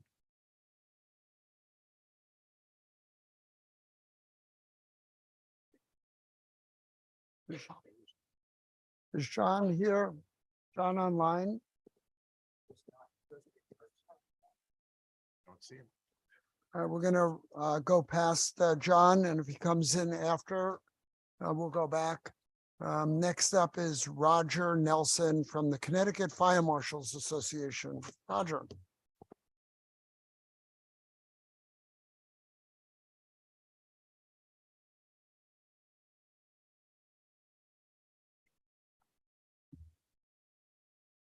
Good afternoon, Senator Needleman, Representative Steinberg, Senator McCrory, Representative Foster, and distinguished members of the Energy and Technology Committee.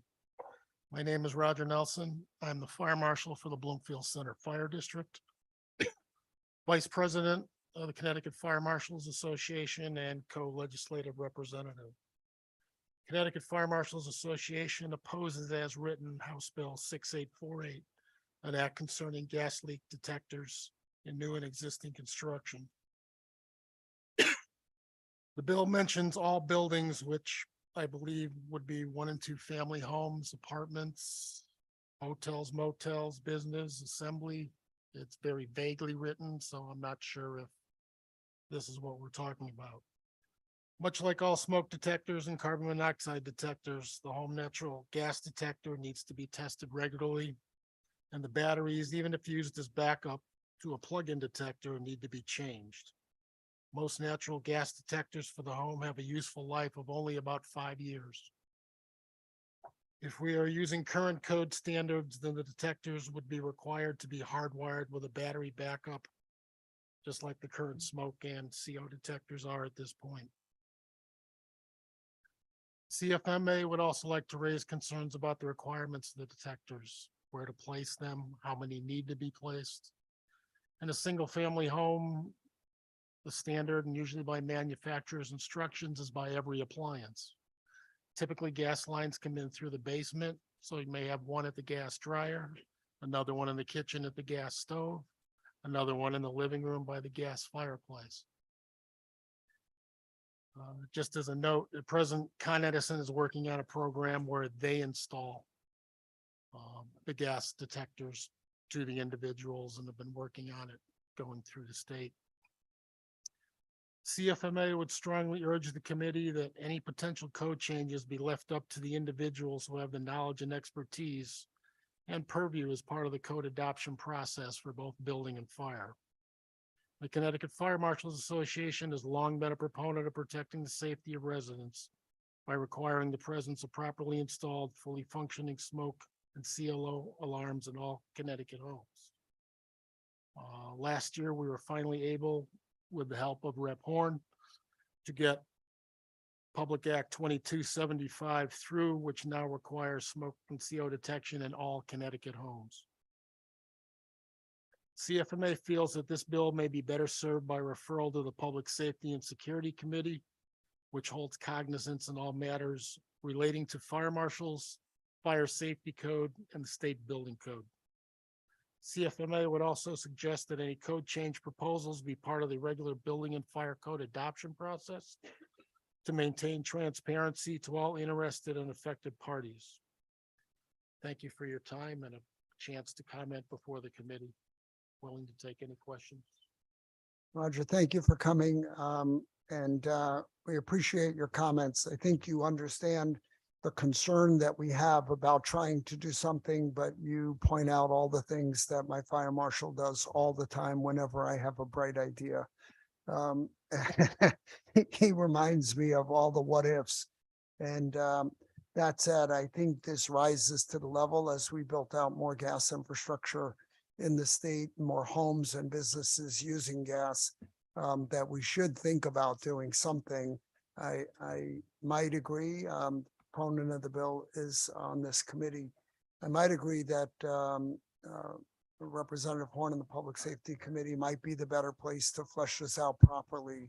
But please understand that our desire here is like yours, to keep the public as safe as possible here. And One quick question, do these detectors detect propane as well as natural gas, or is it a separate detector? I'm only asking that for my Some own. of them advertise that they do both, uh, but it's two different types of things. Okay, And placement of them would be one thing. Propane obviously is one that sinks. So you'd be lower down, natural gas rises. Mm, So if you're saying it detects both, one's going this way, one's going this way. mm. Yeah, I did find that out, and they did a drill in town showing what happens with a propane tank. Well, I'm gonna open that up to the public. My co-chair. Oh. we'll Thank go- you for your testimony today. We really appreciate the focus on the practical considerations of well-intended legislation. As my co-chair mentioned, our goal is to protect people as you do every day. Do you see a path for us to be able to, particularly, in older homes or older systems, provide this kind of protection? I heard you almost allude to the concept of maybe the gas company ought to be held responsible for putting in. I had such just things. in researching this, or whatever, I noticed that Con Edison was starting a program down New York, New Jersey area. And they were doing areas. I think they're hoping to complete it by the end of 2025. I mean, it all depends where you're getting into doing this. You're trying to find a gas leak on the outside or just inside the house at that point. Are we looking for one by the stove? If we have multi-levels, what are we, does it take one detector, two detectors, 3, 4 detectors? Averaging $40 a piece. If we go into an apartment building, I'll get into cost just a little. I had a 275 unit apartment building built with gas. Now they all, basically in an apartment, I think manufacturer's instructions require one because you're contained within that area, but we're talking 11 grand at that point in order just to bring that up to where it's supposed to be. It may look at something to be phased in over a certain period of time as well. Yeah, we face things in a lot, so that's a practical approach to that. I think some of us thought that it would be most valuable at the point in which a homeowner or resident would come in contact with gas, typically close to an appliance or something along those lines. So perhaps we could define it. We're at the point in which there's the greatest risk indoors going forward. Thank you for your testimony. Thank you, Mr. Chairman. Representative Horn. Thank you, Mr. Chair, and nice to see you, Roger. I just wanted to make sure that the committee understands the context here. In particular, I know that many of us seated here receive communication that says, as a dedicated advocate of fill in the blank safety, nonetheless, I oppose this legislation for the following 12 reasons why you shouldn't pass it. And I just want to make clear that is not what you are doing today. Right. As you and I you mentioned, have worked for years on smoke detectors and what seems like a simple problem and all the little pieces along the way, and that you as a truly dedicated safety advocate really understand how to actually make this work to keep people safe. And that we go about it in a way that actually can produce legislation that passes and that actually does the job that we intend to do. So I just want to thank you for doing that and just draw a little extra special attention to that. Thank you. Representative Buckby. Thank you, Mr. Chair. and Thank you for the testimony. I have a couple questions on it. I'm the one that brought it forward to start with. I had constituents who came to me, one of which was a home that exploded in my hometown. There was a leak in the basement in a sealed off area. Nobody knew it was there and a life was lost. His next door neighbor worked with a company down in Darien that had a similar explosion in a country club last couple of years. Was not smelt because the manager of the facility had COVID and couldn't smell the gas leak. I think ignoring the concept due to what I got primarily, and this is by no means cross-examination by any means. You're far more the expert than I am. I'm in fire. I was fire one only, I got that far. But the concerns you're bringing up are how many and the cost were primarily your concerns on it, as opposed to the safety and usage of it, which throws me off a little bit. As you're in your testimony, that's what you mentioned, where, you know, I've seen them for, you know, $25 or whatever it might be. But that's disconcerting to me to hear your primary concerns being on the cost and monetary value of what they are. Okay, I'm sorry if I came across that way. That was not my intent. It's more getting into, as we say, how many, aside from cost and whatever else, where's the placement, where's the correct way? Does it have to be in, you know, this type of facility, that type of facility? Because we're looking at all buildings here. And I say a way to phase in or whatever, not against the concept at all. Believe me, not against the concept at all. And that's the thing. I think for me, I think it is any building that has natural gas, that has gas coming in, should have some sort of detection for it. As the good representative mentioned, with smoke alarms, and we test those, and you mentioned with regularly annual, you know, your twice a year testing your batteries and hardline and your smoke detectors. But a smoke detector, even if it's not hardlined and still has a battery power, is still far more effective than no smoke detector, right? And to me, this is not something that's set off by burnt toast in the kitchen. It's certainly something set off by a very serious concern that's going to cause damage to not only that property, but further, you know, their neighbors, their, you know, everybody else that might be involved as well, or living close by. So I just think the importance of it might have been misunderstood in the legislation that was provided for you as well. But like I said, that's what I primarily got back, were the concerns and how many. Okay, maybe it needs to be more. Maybe it needs to be one by each appliance. You know, to me, that's correcting the legislation, not necessarily opposing it. That's why I'm still thrown by the I opposition. say as piece. opposed to the way it was written, not, you know, not against the legislation, but, you know. So would you work stuff with to us be- on making it better? I'd be more than happy to work with you. I would love to do that. I would love to have Because that communication. In the code now, there, I mean, it gives us like factories, of course, doing stuff, a couple other different types of occupancies. Mhm. But all the others really aren't addressed at this point. Yeah, and the reason it was more diverse was because of the country club as well as the residential, that were pretty big warning flags, red flags that went up for all of us to say, hey, we got to do something here. So I appreciate it. Thank you for the testimony, and hope we can keep working on this. Thank you, Representative Mashinsky. Thanks, Mr. Chairman. I too had a house blow up in my district, and it was one elderly woman at home at the time, and the house was just a smoking hole in the ground after the explosion. And all her clothes were burned off of her. She was very badly hurt, but she did survive. And ever since, that made a hell of an impression on me. And ever since then, I've been interested in any bill that could help prevent a death, a near death, an explosion. So I'm going to chime in with Representative Buckby here. Can you help us rewrite this so we can start bringing this protection to people? Because in this particular case, the gas had built up in the basement. She was indoors watching the noon news, and when she turned on the TV, it caused the spark, and that set off her house instantly. And she did not know the gas was in the basement because it was from a construction activity outside on her street. So, and I don't know why she didn't smell the gas, but she did not. So I'm very interested in a rewrite of this. And as you say, maybe we could start phasing them in so they become standard safety equipment with the house. And then if you think that only a qualified person should install them, we could make that requirement too.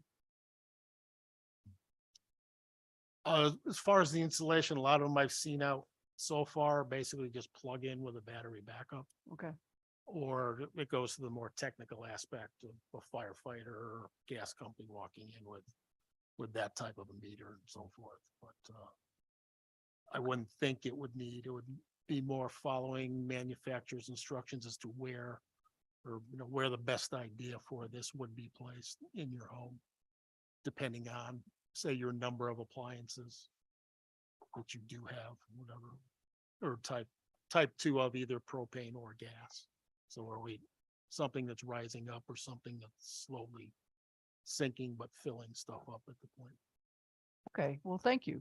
And Rep. Buckby, I'd be happy to work with you on this.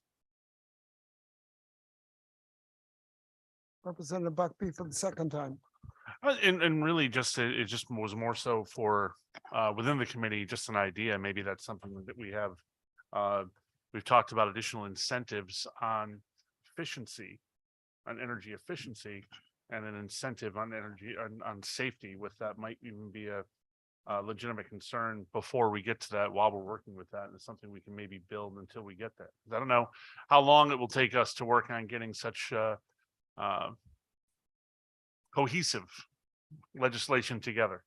But I think that's something that we as a committee should legitimately look at to see if we can find a way to take some of those funds and put them into safety as well, which I think is certainly under the purview of the energy committee, as this is an energy piece as much as it is a public safety piece. So again, thank you so much for your presentation. Thank you for allowing me the courtesy of a second time.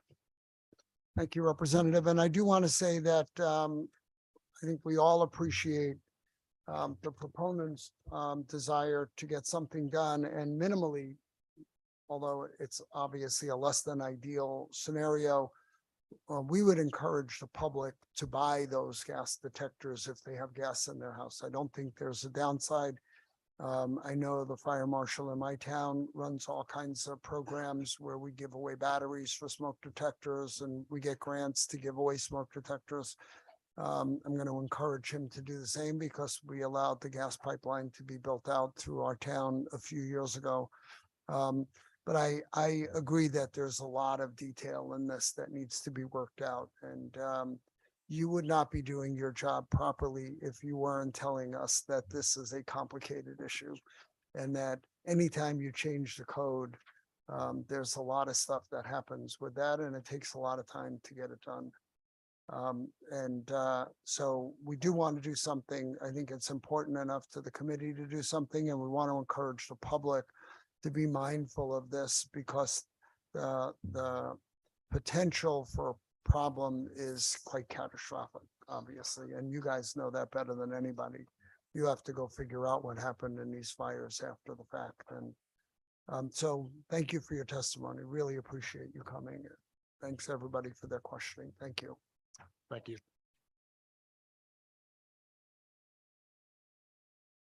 Looking, I think we have Mark Raymond from DAS and BITS, Bureau of Informational Technology. I guess that's what it is. There you go, Mark. Nice seeing you. Good afternoon. It's off the charts. Good afternoon, Senator Needleman, Representative Steinberg, Senator Fazio, Representative Buckby, and distinguished members of the Energy and Technology Committee. My name is Mark Raymond. I'm the Chief Information Officer for the state of Connecticut, working within the Department of Administrative Services. I want to thank the committee for raising our bill, which is Senate Bill 1169, which is an act of making some revisions to certain statutes related to the Department of Administrative Services. Senate Bill 1169 makes some minor technical corrections to the DAS statutes to better reflect the functions and vocabulary of the Bureau of Information Technology Solutions, which is BITS, including slight revisions to the intent, a division name change, and the replacement of some outdated language. So BITS is a bureau within the Department of Administrative Services that provides state agencies with technology supports, including but not limited to lots of things like software support, data integration, security, internet security, and general IT management. Centralized technology solutions have been provided by Department of Administrative Services for many years to the benefits and safety of our state agencies. The proposed changes recognizes the additional services that we provide to agencies under our IT optimization effort. So in addition, BITS oversees initiatives such as the Connecticut Education Network, which provides internet services to all our schools in over 100 municipalities, and our digital equity work, which makes it easier for people to participate in the internet economy. The state of Connecticut's technology approach to enterprise technology has had a tremendous impact to our residents and our state workers during the pandemic. By efficiently providing those technology resources to all of our state agencies, we continue to increase both the effectiveness and lower the costs of providing these critical services. So this approach also supports a more personalized approach for people to consume state services. And you were discussing that earlier today, and I think there's a lot more for us to do in that line. DAS supports a change to the general statutes that allow the commissioner of the Department of Administrative Services to be responsible for the provision of technology services for all state agencies, as well as the purchase and contracting for information solutions, telecommunication system facilities, equipment, and services for state agencies. So Section 1 of the bill updates CGS 4A-2 to show that DAS provides these services to agencies.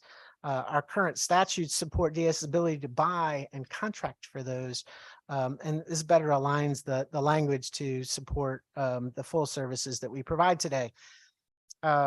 Section 2 replaces the old name of the division called the Division of Information Technology, or known by many as DO-IT, with the new name, which is the Bureau of Information Technology Solutions.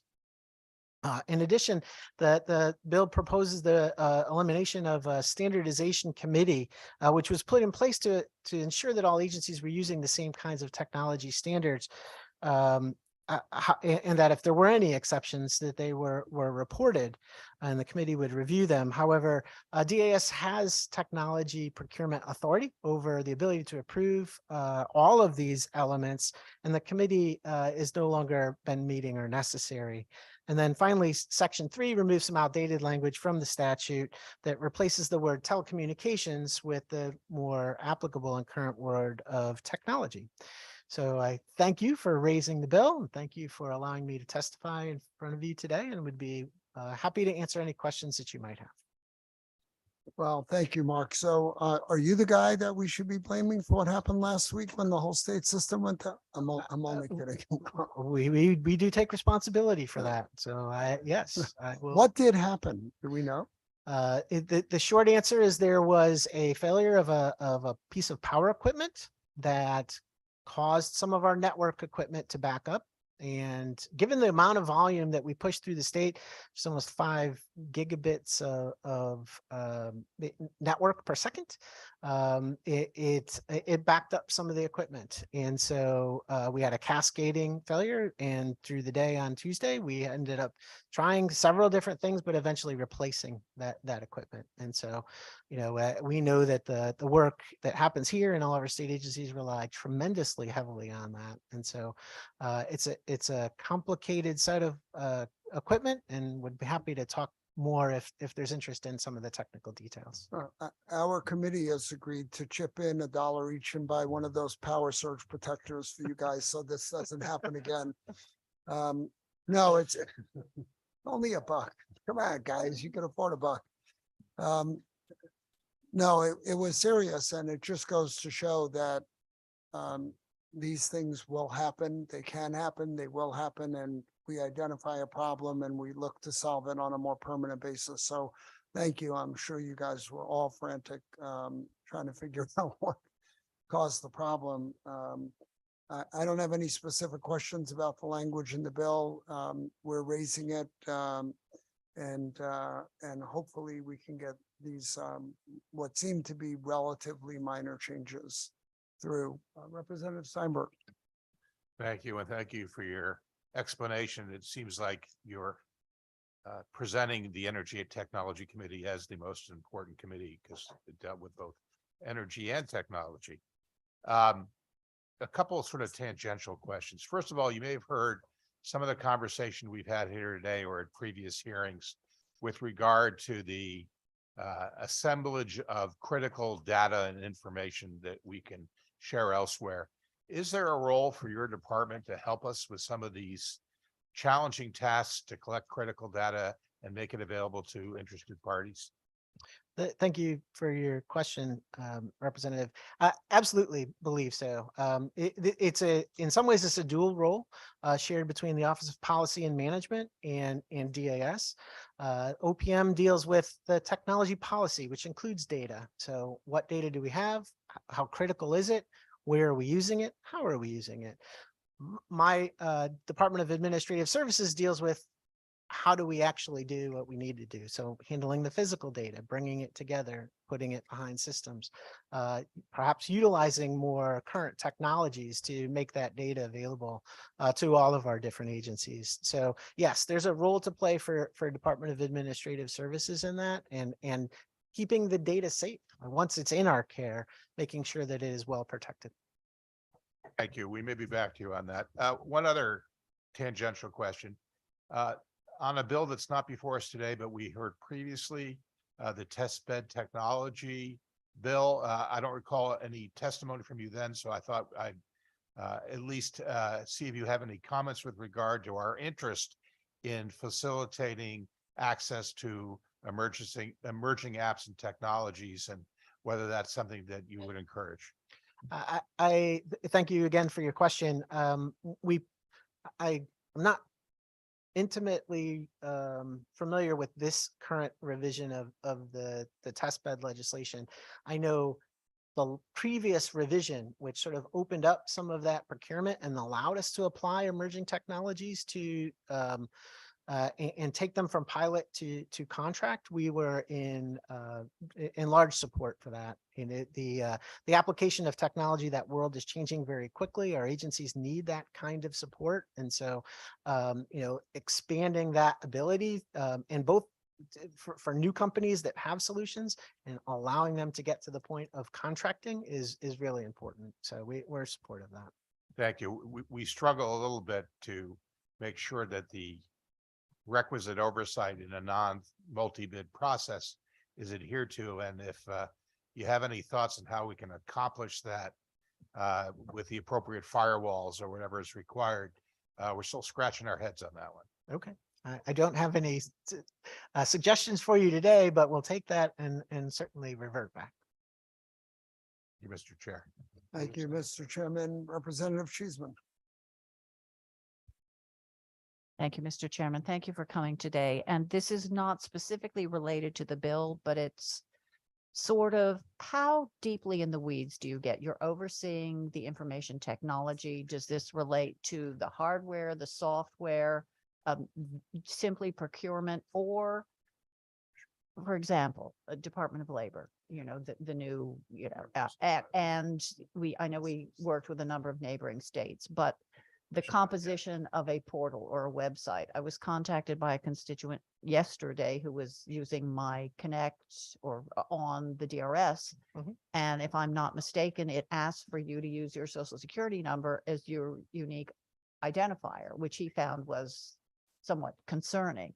I've just tried to pull it up so I could, question about it, and site can't be reached because it's taking too long to load. So I suppose my question is, as individual departments look at this, again, how deeply do you get involved in how they roll out, let's say, new portals? Yeah. Thank you for your question. In the technology space, and one of the reasons why I think we're here is because technology is becoming it continues to become a much more critical role in how we provide services to the public. And so I do appreciate that opportunity. Our level of engagement is also changing. So the state previously has been in a situation where that technology was primarily held within an individual agencies. We would do servers and some networking at DAS, but we're bringing those disciplines together so that we can have greater skill and greater engagement. And so currently, we spent the last 2 years working with the Department of Labor around their unemployment insurance, having people participating down to the security level, down to the user interface level, and we continue to assist them today. The same would be true for Department of Revenue Services. When we buy systems like that, however, they come with built-in limitations that we have to work around as we implement them. But we are intimately involved in software, hardware, procurement, and implementation. So given that this is in historic terms, a relatively new development for you to be so involved, are the agencies or departments fully receptive of this? Are they happy? Yeah, it's your problem now. We can blame you when things go wrong and people can't access it and all. But because I do think as this becomes a more critical way for our residents to communicate with state government at all levels. Yeah. Are we, what are we doing to ensure we have best practices and ensure that it's, user friendly, all those great buzzwords, but also that we have the strategies in place to tweak it when, hey, we just discovered this really doesn't work as far as making it easy for people to use. Yeah, it's a fabulous observation. This for us to be successful with technology, this can't be a yours or mine, right? It has to be an ours. Like cybersecurity, this is a team effort, and we have agency commissioners and programs that are responsible for business outcomes. Where our role is to help them apply technology to best achieve those outcomes. So we have leaders that are embedded in the agency leadership teams that are committed to their priorities and making sure that we're all applying technology in a way that is in the public's best interest. It's really difficult to do with some of the small staffs that some of our agencies have. So our ability to bring the deeper skills and share them across agency is really the power that we have here. But there is no, when things go wrong, if an agency has something wrong with technology, we need to be there for them. They can't do that alone. And that's part of our commitment. Okay, thank you. I appreciate your answers.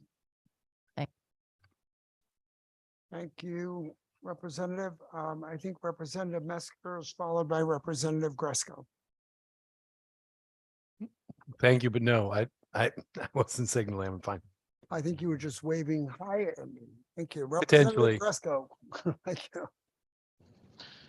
Thank you, Mr. Chair. And just following up on Representative Cheeseman's line of questioning on cybersecurity, which I don't have to tell you, is changing by the moment. Does cybersecurity something that you as the ITS department handle yourselves, or do you contract out to experts, or is it a hybrid? The responsibility for cybersecurity is shared somewhat, but thank you for the question. The Department of Emergency Services and Public Protection and Department of Administrative Services, my organization, we work hand in hand with cybersecurity issues in the state. We have a substantial staff led by our Chief Information Security Officer. His name is Jeff Brown, where we help our state agencies deal with issues related to cybersecurity.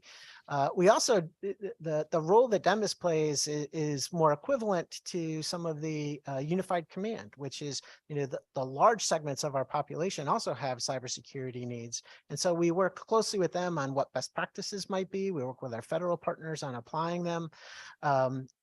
For state agencies, we provide mostly our own state services. We do contract for some, and we do rely heavily on external software solutions for making sure that our systems remain secure. But there's no one delivery mechanism. If you think about it, it's really all that we apply to protect the state.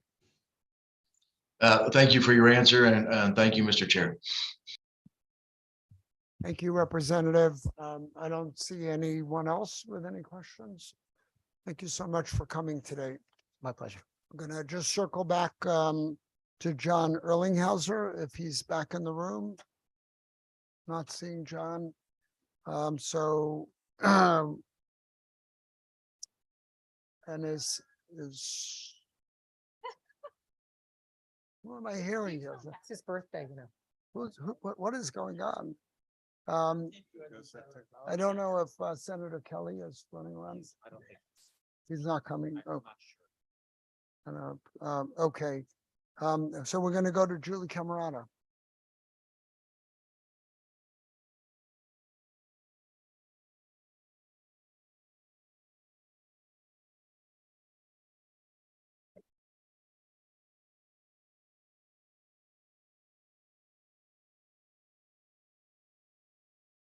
Is that better? Okay, thanks. Good afternoon. I wanted to testify today to offer my support as well as some input on Raise Bill 1172 and Act concerning energy generated from solid waste management. I think the bill itself it sets in motion a thoughtful process for addressing what is a really important problem. I think that has been put off for quite a long time. It's not an easy or popular bill, but it's the right thing to do. I think just cutting to the chase on this, because you have my testimony in writing, I think the issue here is, and I know DEP staff struggle with it, is if we need a new facility to manage what we can't get out of the waste stream at the moment, if it is indeed the case that we do need a new facility, how do we not overbuild that facility? I mean, I think the important part of that is going to be, if you want to eventually stop using it, how do you not overbuild it, but get the best technology at the same time? And I think that's going to be a really difficult process to go through. And it's a difficult question for DEP. And I could say that because I have been thinking about this issue very closely for many years now. As you know, Representative Steinberg, we've had many discussions on it.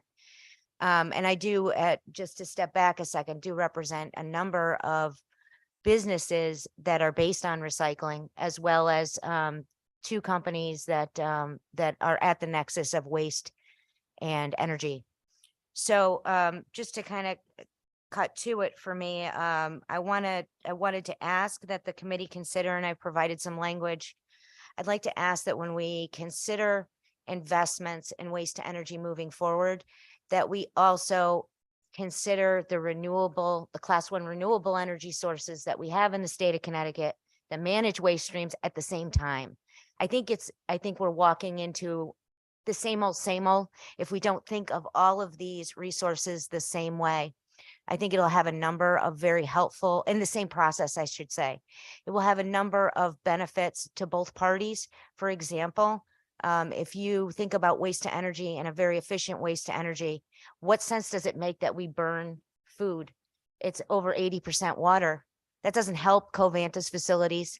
It doesn't help anything. It's not a wise thing to do. Similarly, why on earth are we trucking water to put it in a landfill? And so there are a couple of class 1 resources that are out there today. I think in order to encourage more of them, we should think of them in parallel while we're thinking about waste to energy.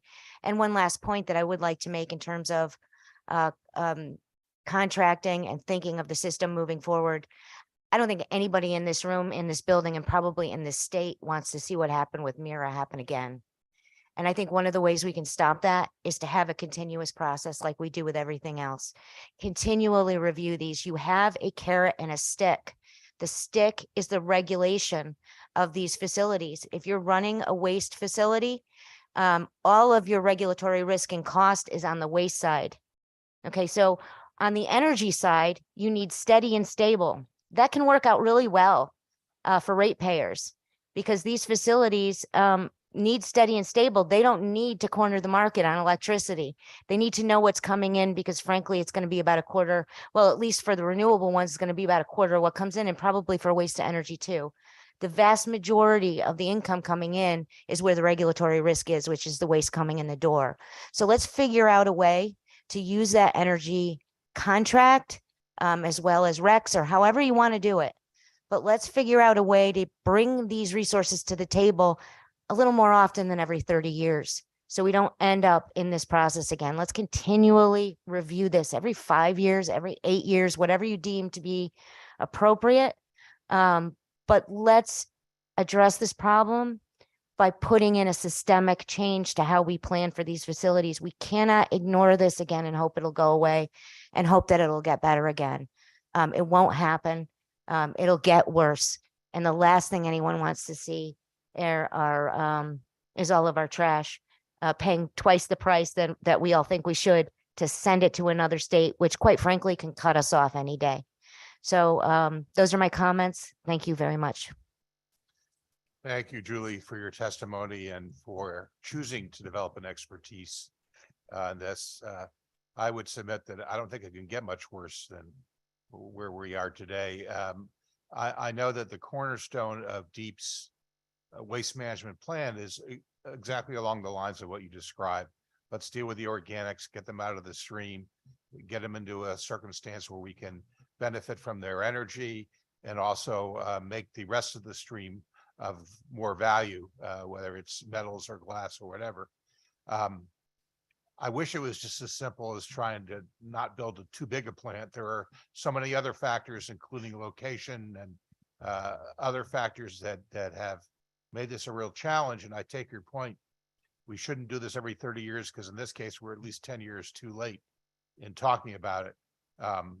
But every state is struggling with this right now. And even for a small state like Connecticut, we still have a lot of trash that we really can't figure out what to do with yet. So I know even though I've been involved with waste issues for a while, I defer to my co-chair as the trash man of the moment. He's not here. He left me. I'm sure he'll see the video, but if I can just say, please, the other thing we need to do is we're not the first ones to deal with this. Europe has dealt with this and they've done it quite well. You have anaerobic digesters close to the city, close to the population centers, and they'll truck to waste to energy because they don't have to deal with it in the air so much, although they're very clean facilities. So I will also say we can clean these facilities up to the point where they're no worse than natural gas. Now, I know natural gas is not everybody's favorite technology, but it's a lot cleaner than what we're dealing with. And you're not going to get the investment. You're not going to get the best available technology unless DEP is pulling them in and has an incentive to make them invest in those plants. Thank you for that. Yes to all the above. Senator Fazio. Thank you, Julie, for your testimony. It talks about the certainty. The bill does refer to the certainty that might be needed on the revenue side for energy to make these plants economical. Is there a sense of what types of levels those would be at to make them economical compared to what ratepayers are paying otherwise, what the grid's paying for electricity otherwise? So I think there is a way to make them economical, but this committee knows more than anybody that economical energy is a relative term. When gas is very, very low, so let me step back a second. Waste to energy, much like our friends at Dominion, are base load plants. They're always running. It's not good to shut them off because it means you're slowing down dealing with the waste that's coming in. Okay, so let's look at them in that sense, that they should be an asset. This is not something that's going to be, an intermittent resource. So I think you can get a price that's very good, provided it's stable and secure. Now, what I would recommend is not doing a 30-year contract again. That was ridiculous. I understand that at the time it needed to be done and it wasn't, and I would defer to Mary on this. She was around for a lot of that. But 30 years is not the norm and certainly not in a competitive market. We were in a different market back then. We were looking to secure resources and our EverSource, and it was still in the business and all of that. Things are different now. But I would say to bring them in a little bit more frequently. And I would say that to have them as part of the materials management strategy, what can they do better? Don't take that incentive away from them too. They should be participating in the materials management side of it. And I would also say that that I think we need to recognize the burdens that those plants have, those unique burdens on the regulatory side, and give that some credence. I think it will work out to the benefit. So, for example, when prices were fairly high, back when Quantum Biopower signed it, this is public information. It's not. We had no alternative. There was nothing available for us. It was all for solar. So we had to kind of, work with this committee to get virtual net metering to work for this facility. Okay. Now step back. We've got a base load plant. We told everybody we needed 10 cents at that point with the first new plant. We needed 10 cents a kilowatt hour to make sure we were covered. because we knew we were going to have a lot of problems back then. It was the first plant. What did you end up doing? Instead of getting a contract with us for 10 cents, you're giving us a virtual net metering rate, which means that now you get the 10 cents, anything above it, which is usually a lot, we now split with the town of Southington to credit to their facilities. It's a good program to get stuff going, but it's not exactly great for the ratepayer, and it didn't need to happen that way. The other thing I wanted to mention before I forget is the issue of when we're planning these resources, you know, the unique thing about them is you don't need to get electricity from them. And I think we heard from the commissioner, she'd like some aviation fuels. Well, if you're going to wait until Quantum Biopower's energy power, you know, this virtual net metering arrangement happens, we have a missed opportunity of trying to retrofit this or get the improvements into this place to start building a renewable aviation hub. So we just need to pull folks in and have discussions longer. I'm actually, I toy with the fact that I understand they have stability with virtual net metering, but I also understand that now that kind of puts all that capacity off the table for aviation fuel. And I wish that wasn't the case. So I think there's a balance that we can put together on this if we talk about it a little bit more.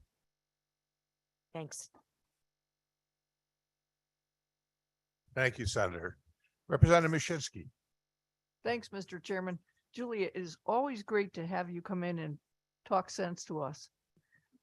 You have a very clear, long distance view of the whole situation, and your former work at OPM makes you just a very valuable person to come in and talk where we could go, what's practical. I think you were talking about the 30 year, and I think the reason we did that was to get the trust of the towns so they would have they would have reassurance that they'd be all set for a few decades, which worked because they did. But that's what I wanted to ask you about for gaining the trust of the towns again. Do we need to have one project? Do we need to have regional projects? What do you recommend to gain the trust of the towns? So I think the state needs to I think we're going in the right direction. I'm very happy with the way DEP is basically saying to the towns, you need to get together and you need to start planning. Mary, I don't see any other way to go from your original plan, which is waste sheds. It makes sense. Trucking is what's driving the high costs. You need waste sheds. And so what I would say to the towns is, I love the plan the DEP has come up with. It's going to need time. Lord knows I'm going to be very active calling towns and saying, what are you doing? Because I think they can identify areas. What we're going to need is to be able to hand off some of this material. Because if we're going to get it source separated, we need to hand it off. Now, there's going to be a lot of fights over source separation. But I can tell you when you're running an energy facility that is a renewable energy facility, you need source separation. Everybody's going to try to sell all kinds of machinations of this to make it more convenient for the consumer and the resident. We're going to need some material that is cleaner. And I think focusing on food is smart, because what you're going to find is when you get food waste out of your trash, you could probably get a pickup every couple of weeks. There's nothing that smells. There's nothing that's attracting pests. And oh, by the way, what's left in that barrel, a lot of it can be diverted now because it didn't get all wet. It didn't get all contaminated. So the point being, I think regional is the way to go. I think the planning from the towns, it's going to take a little time because they're used to folks planning for it and then just getting the bill. But I think they're ready to meet the challenge. I think they need more control. What I believe the legislature is going to need to do and has been unable to do for quite some time is we're going to need to ask the haulers, you going to work with us? Or are you going to continue to keep this waste stream where it is because it all goes over your scale? And I understand that it's a business proposition. So how do we work with them to make sure that they're not, quote unquote, their material isn't taken away from them? Their roots aren't taken away from them. We're still using them, but we're moving toward a more sustainable, manageable waste stream. I think that's a much bigger issue than the ones that you deal with here. Okay. Now, concerning the haulers, aren't they going to have just as much work, if not more, if we're separating out our compostables and picking them up separately? I would view it that way. I would see it that way. I think there's an aversion to change. And I can understand that as someone who has to invest in a trucking fleet and very big facilities and has a lot of employees. I get that. There's an aversion to change. So I think, there has to be more discussion and reassurance to them that we're not just going to turn heel on this when we start moving down the road. And that there's an ability, I've tried to point out to them, you have groups like Blue Earth that are out there that are willing to get a truck and a bucket and go out there and do it for minimal cost. And guess what? If they show you it works, we all know what's going to happen. They're going to buy Blue Earth. And God bless Blue Earth, for doing it. So I think there's a way for all of this to come together. But to me, that's one of the biggest sticking points. That the people who generate trash are the customer of the hauler. They're not the customer of the town in most cases anymore. Why is the Department of Energy and Environmental Protection the only one charged with educating customers? It seems silly to me. They're your customer. If they don't know what to do, why are you blaming them? Hey, thank you. Thank you, Representative. Representative Mesker. I'll echo the sentiments. It's always good to have a strong advocate at the table, a very strong advocate. If you could speak a little bit towards, I've been in conversations with a company called, I believe, Bright Feeds. And I'm wondering, so within the breakdown and how you envision this going forward, to me, I mean, two-thirds of our food is disposed of versus consumed. And so I think on a carbon footprint, water use, energy use, the amount that we can reprogram into animal feed that doesn't go back into even to make your aviation fuel, God bless you. But even that, I mean, it seems to me like the most efficient is to get it, if it's getting thrown out, to get it to animal feed and then the other streams. And if you have any thoughts or you've looked at all of that. More, I get informed, so I'm not challenging. So yeah, to be clear, we support the waste hierarchy, and that means feeding animals before you make energy. And so we totally get that. And yeah, it could lead to some competition down the road, but we're pretty confident there's going to be some level of organics that's going to need to get through an anaerobic digester, and you're not going to be able to particularly use for feed. We have the ability as an anaerobic digester to have technology that other people can't. We can depackage food. And that's going to be a big part of what Quantum Biopower does moving forward, is managing the waste stream that needs to be depackaged. We depackage it, and then we separate all those materials, and the cans and the glass and the paper and the cardboard all get recycled. So we can do that, but you can also feed animals first. You can feed people before that. And Quantum Biopower totally supports that. Again, we look to Europe and we have reassurance that there's going to be a role for us moving forward, even if we get more out to feed people and animals. No, I realize that's why I wanted to ask. I hadn't even heard of it in that, to be honest with you, with that priority in the structure. That's why I asked you. So thank you very much. Thank you, Representative. And if you're throwing out 2/3 of what you're preparing, I think you need to better cook. Well, I'm clearly not throwing out 2/3 if you've seen my profile. That's the problem. Thank you, Representative. Senator Needleman. Boy, this is just the most fun committee. I never thought I'd hear that from the energy chair. You know what? It's mind numbing, so we have to make it fun. Yeah, we try. We do our best. So I'm sorry I missed the first part of your testimony. I feel like I'm elbows deep in this topic, and I do want to have some offline conversations. I also think that the general path that Deep is taking is correct. I think that there are sort of gaps in it, and I think parts of it are aspirational, and it just rubs me the wrong way that we have 850,000 tons that are leaving the state of Connecticut. Big investments were made in making sure that happened in an orderly way, and we don't want to throw people under the bus because of that. But I think somewhere in the vision has to be another waste to energy plant or two, along with probably on-site diversion of food. You know, I think the quantum plant is great, but I don't think we're going to be moving stuff 10 years from now from all parts of the state to get to quantum. I think that we want to fill up that capacity, but there's more than enough food diverted. There's more than enough stuff that needs to be diverted to keep that plant going and any other capacity that is built in the state. I guess the question is, you know, you got a lot of experience in this. How do we get from point A to point B? And I walked in when you were talking about the energy, which is sort of, you know, what we've been looking at and why this committee asked Pura to figure out a way to value the energy. I mean, we didn't go into the gas side of it, but the electric generation from burning, we need a value of that.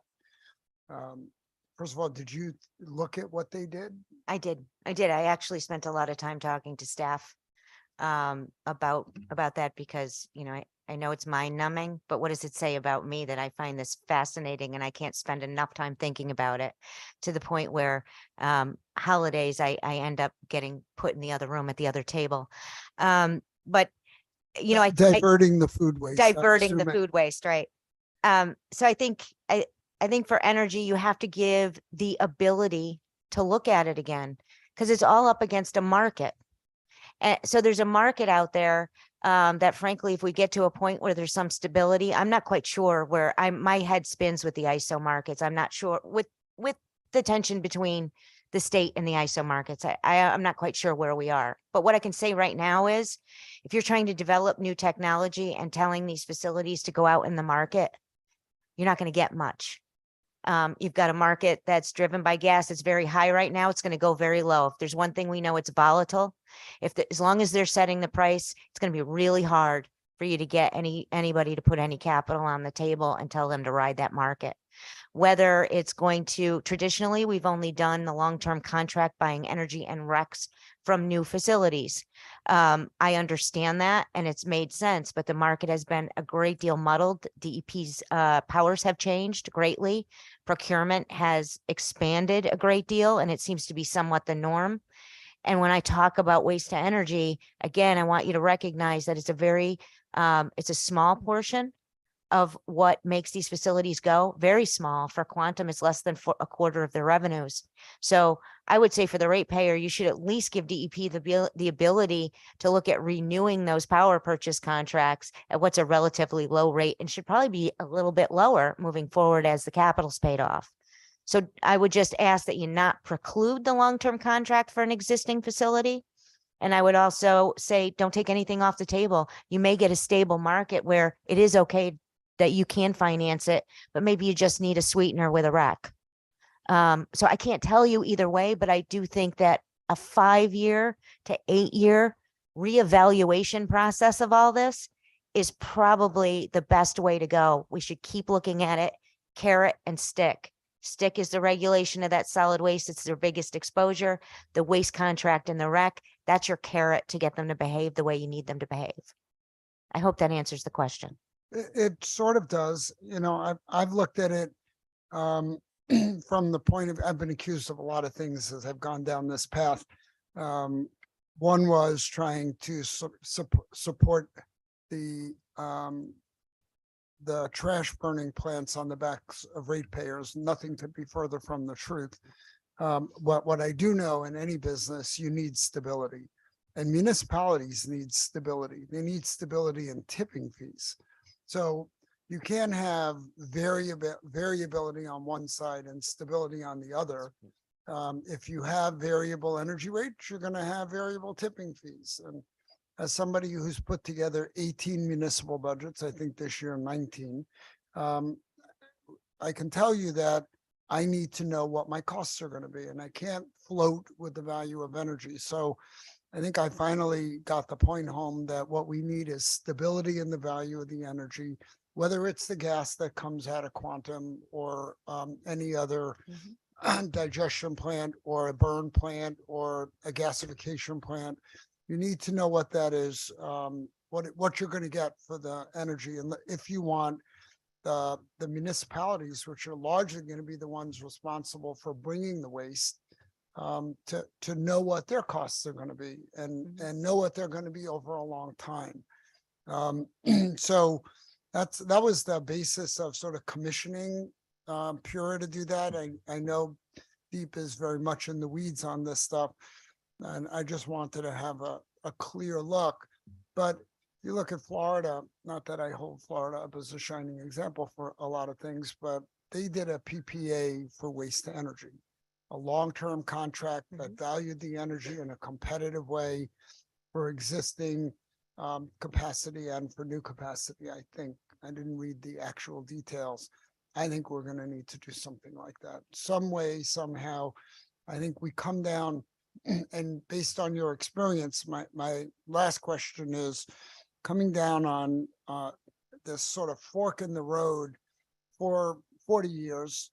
Representative Mashinsky does remember because she's the one who pushed a lot of it forward.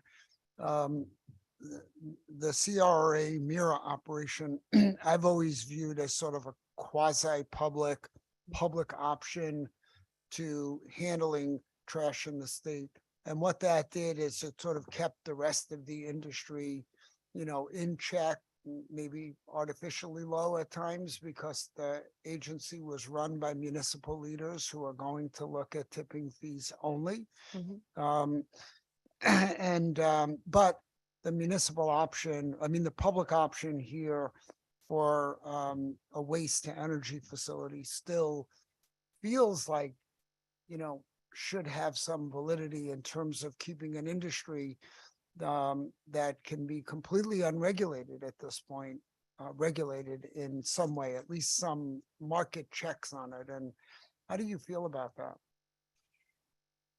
So I've been around for a long time and I was here during the Enron controversy. I've seen a lot of things happen. I'm wary of these public boards because I feel like, and not with regard to the municipal folks that are on there, but how obstinate when Malloy first took over, when Governor Malloy first took over and they tried to have a conversation. And it was so very clear what we needed from Mira and they refused to give it to us, right? Which was what can be done better? What can you do better for us? And there was no other script. The script was what we're doing is great. And it was clearly not great. And then it took 2 more terms, actually 3, to kind of, we had to wait for all that to end. Now, the point being, I'm wary of these boards and public-private because they get out of control really fast. When you put them into place, as soon as you set them loose, it almost becomes the most important thing is preserving itself. And that is what concerns me about them. To be straight, that's what concerns me about them. They become more concerned with self-preservation than anything else. I love the idea of the regions and the towns getting together because then what can happen is negotiating power. They can face these folks with these facilities now. They're not alone, and it's a voluntary relationship of these towns to get together and to be able to decide which facilities they're going to go to. And you know what, if that facility is too far away, maybe we need to build a little something so we can have a holding tank here and this and that so that we can get around and do something else. I think empowering them to have some choices is important because there have been no choices here. And having them have a word on exactly what infrastructure is going to be built based on what they want to see happen with their waste stream under the guidance of DEEP is the way to start this conversation. So I'm not against it. I would be remiss if I didn't say what my experience over 27 years has been, and it's been self-preservation on management's part, not on the participants, not even necessarily on the board, but on management's part. And I've had a lot of disagreements with the way they manage that facility. So, every bureaucracy becomes very entrenched. Every existing organization becomes very entrenched. We see it all around us here for sure. On the other hand, you have other organizations that are motivated 100% by the profit motive, which, works fine in many cases. Here, I'm not sure it represents. You have the best. DEP. You have DEP. You have pretty much, you have a regulator that can pull everything and could violate them. And believe me, when Plainfield Renewable Energy began, I got a call from the presidents there. Now that plant, there's a long story with it that I'm not going to get into, but it went bankrupt a number of times. Nobody thought it could be done. And I was in flight, and there were 17, I believe, notices of violation slapped down on the first day. My point being, and some of it was because the recyclables were found in the the bin there. So some of them weren't big issues. My point being that the clearer we are, recognize what the regulator can do here, because no plant wants to violate the regulator. Carrot and stick. I think you can do it both ways. You do not need to let the free market trample over the towns. That's what policy's for, and that's what regulation is for. Yeah, I kind of, yeah. That, We I'm can sitting agree here to between disagree. Democrats and Republicans. Yeah. I'm right in the middle on that one, Julie. Gotcha. Fair enough. Because I know that is in the best of all thinking, and that's an offline conversation. There's nothing best. Okay, you're not going to Right. find the best thing, which is sometimes the problem that I have with a lot of the interest groups involved in this. You're not going to find perfection. Let's not let the perfect be the enemy of the good. I don't want to see what I don't want to see are towns get trapped. That's all. No, and I agree with you, right. speaking as one that was, and to some extent still is. I mean, back in the 1980s, somebody convinced the first selectman of Essex that it would be a great idea to become a regional transfer station for then CRRA, for virtually no money, because it was such a good thing that we should just have it on our property. And we have it there to this day. That said, and I'm also, a strong advocate for municipal collaboration. And I think the commissioner has done a fabulous job working on having towns work together. And we will be forming our own regional waste authority, but I still don't see a path to not shipping 850 or 750 or 650,000 tons of garbage I out don't of the either. state. And that's what I'm looking for, right?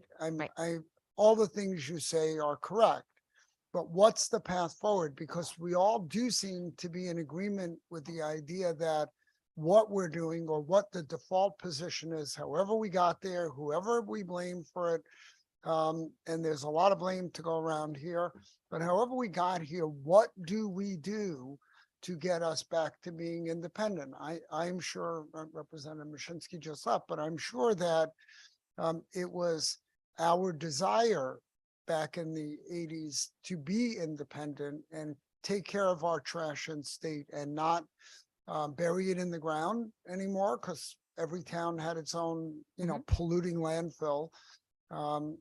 To find a solution. So I'm looking for a solution. I'm desperate to find one.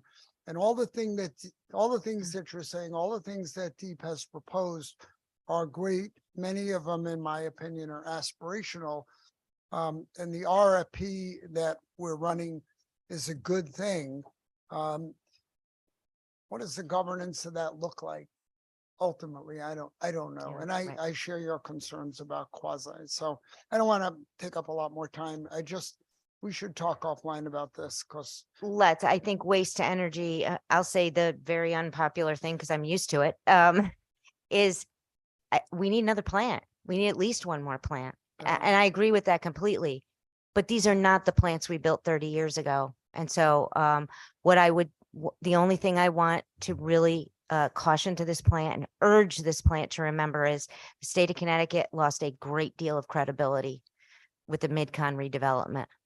A great deal. You had some of the top 5 firms from around the world come here. One of them that lost millions of dollars putting time in to have the rug pulled out from under them. You mean the Sasser? Yeah. Yeah. And I think, so I think once we set down that road, we cannot pull the rug out again, because I think you do it twice and you're not going to get innovation here anymore. So that would be my big, and so I think the RFI is a good place to go, but I think a separate, we need to recognize the fact we're going to need some level of capacity for waste to energy. It involves a conversation with Covanta for how long they think that their facilities can run, because we have to size it right.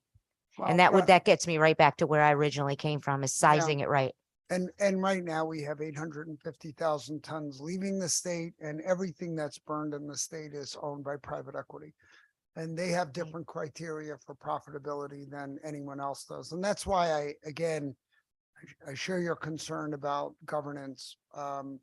But is there a process by which a public option in here, makes some sense to sort of keep the whole industry honest and provide incentives? I don't know.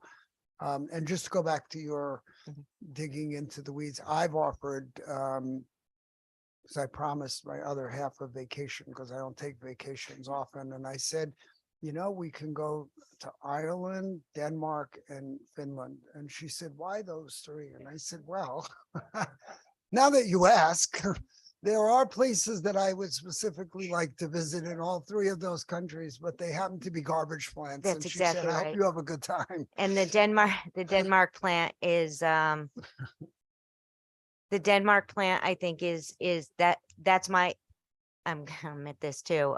Boy, I'm gonna be spending Saturday nights alone for a long time, but the Denmark plant is my dream. There you go. Oh, wow. Well, I no want comment to on build that one, but here in the state of Connecticut. Yeah. Sounds like because you they have a count vacation it. Oh, partner. God. Now we're going down a wrong path.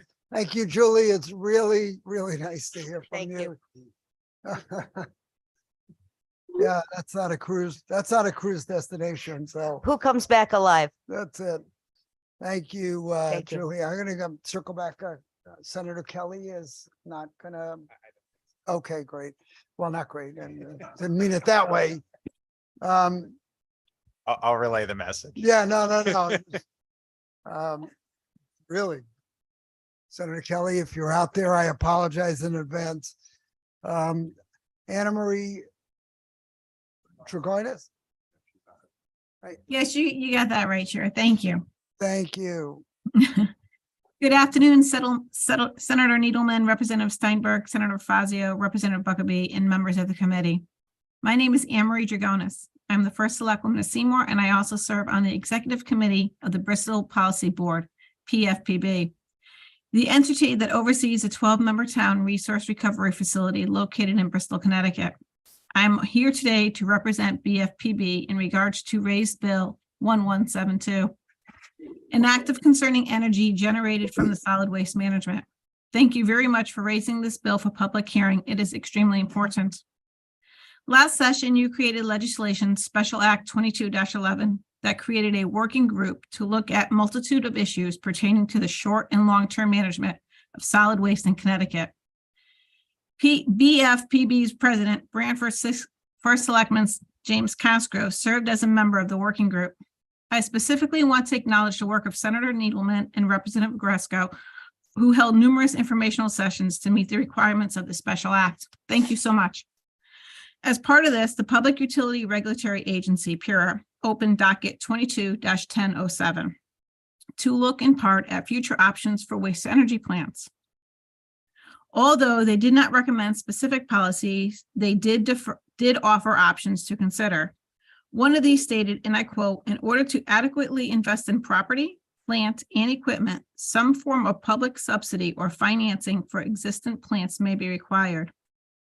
We believe this is the reality of the situation and that it should specifically be referenced in the bill so that legislators' intent is clear to the Department of Energy and Environmental Protection and other agencies. WTE plants handle about 70% of the non-recycled trash while generating electricity that avoids greenhouse gases that otherwise could attribute to oil had that been used to power boilers, or methane gas were at a landfill. The plants are getting old and will need more and more upkeep and modernization. The simple fact is waste to energy system is the anchor to the disposal of solid waste in this state. Without it, the systems collapse.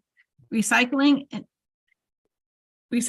diversion are part of the mixed solution, of course, but they should not supersede the need for the waste to energy facilities 10 or 20 years from now. That is why Senate Bill 1172 is so important. It will direct specific steps to be taken by the Department of Energy and Environmental Protection to update the state's comprehensive material management plan to beef up the waste to energy sector. As part of this, I would like to suggest you consider mandating two such changes, if you would. One, have CMMP specifically reference that state bond funds are a legitimate tool to use in paying for needed improvements at the waste to energy facilities. And two, move waste to energy to a tier 1 for renewable energy credits as it's proposed in Raise Bill 123. As an alternative, you could keep it to a tier 2, but increase the credit to 4 cents per kilowatt hour. I realize this is an extremely complicated matter and that we may not have all the solutions right now, but I know what we cannot do, and that is to do nothing and just let the waste energy plants wither away. Thank you for considering our views on Raise Bill 1172, and I'd be happy to answer any questions if I could. Thank you, Emery, and I really appreciate your involvement in Bristol, and you know, I think Representative Gresco, more than I, deserves a lot of credit for doing the day-to-day hard work of pulling together all those meetings, looking at organizations and potential partners in this. So he really deserves a lot of the shout out. And I think that the work that Pura did is really good in terms of sort of adjuncting on to the work that DEEP is doing right now. And I'm hopeful that any bill that the General Assembly passes takes all opinions into account. I don't see a process by which we reduce the waste stream being shipped out of state, short of providing some incentives for those plants that are operated by private equity to be stabilized in their revenue streams. We don't want to throw money in the pockets of existing businesses. That's not our job, but we also don't want them to come offline. So I think that what Pura has done is provide a way to, similar to decoupling on the energy side, value the energy and look at it periodically by looking into the books of some of these companies and making sure that they have acceptable ROEs, but at the same time, value the energy in a way that doesn't make them excessive or not adequate to invest in their capital. And that's a great plan and a great hybrid that goes along with this for both existing plants and for new plants.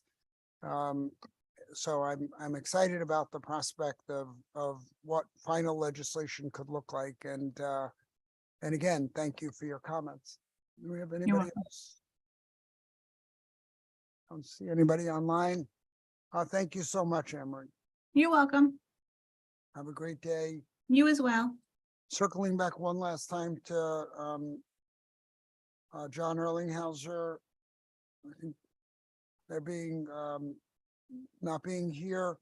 John Souza, Connecticut Coalition of Property Owners. Hey, good afternoon, Senator Needleman. Good afternoon to the rest of the esteemed Energy Committee and Technology Committee. My name is John Souza, and I volunteer as president of the Connecticut Coalition of Property Owners, and I'm a full-time landlord. The Connecticut Coalition of Property Owners is one of Connecticut's largest landlord property owner organizations in the state. We have affiliates in Enfield, Wyndham, Hartford, all the way down to Bridgeport, Norwich as well. Our members own thousands of rental units throughout Connecticut. We consist mostly of small and medium-sized mom and pop landlords. We often are the local residents of the towns that we serve. These small business people most likely have other jobs as well as operating their property part-time nights and weekends, and we often know our tenants by their first names and value the relationships that benefit both of us. I would like to say that I don't spend a lot of time listening to Energy and Technology Committee, and I've learned a lot today. And I really do appreciate the way that the co-chairs have looked at this problem. It's very complicated and very concerned with the residents of Connecticut looking for affordable ways to give us our energy and to solve our waste problems. I will say in the past year, along with regular inflation, the way that the electricity went double and the gas went double very rapidly, it was very tough on people that supply the heat and the electricity for properties, and all this transfers very quickly to rents, unfortunately. So I commend you for looking for ways to try and keep it affordable for residents of the state, because that's probably a very important thing for the long-term success of our state, to keep things steady and even at a reasonable increase every year. So thank you. I'm here today specifically to ask you to support HB 5641. It's an act concerning notification of utility service terminations at rental properties. It will help save thousands of dollars for landlords when utilities are terminated during the winter months, when pipes can often burst and destroy housing with flooding or even just the piping itself. So this can cost thousands of dollars to make up repairs, and it can also cause buildings to be uninhabitable and remove them from the market for long periods of time.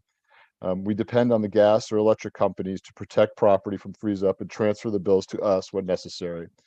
When they don't do it as agreed, these costs could be absolutely tremendous. If the building is empty because the tenant just abandoned it, it could go on for days before somebody figures it out, literally ruining the inside, costing hundreds of thousands of dollars, depending on the size of the property. And I want the committee to understand that all costs for housing providers, including damages caused by irresponsible tenants, eventually add to the price of rents. And everyone wants affordable housing, and this is just one small way to help reduce the costs that make up the rents. Also, this year, tenants most likely and already don't have enough security deposits to cover very many damages caused by frozen or burst pipes today, and that the governor is already looking to reduce the amount of security deposits we can collect this year, and his bill SB 666. This again will create more hardship on landlords because there won't be enough money to cover such damages. And there's one other bill this year that, again, would be related, SB 4, which would, not enable landlords to reclaim their property during a winter eviction moratorium. So again,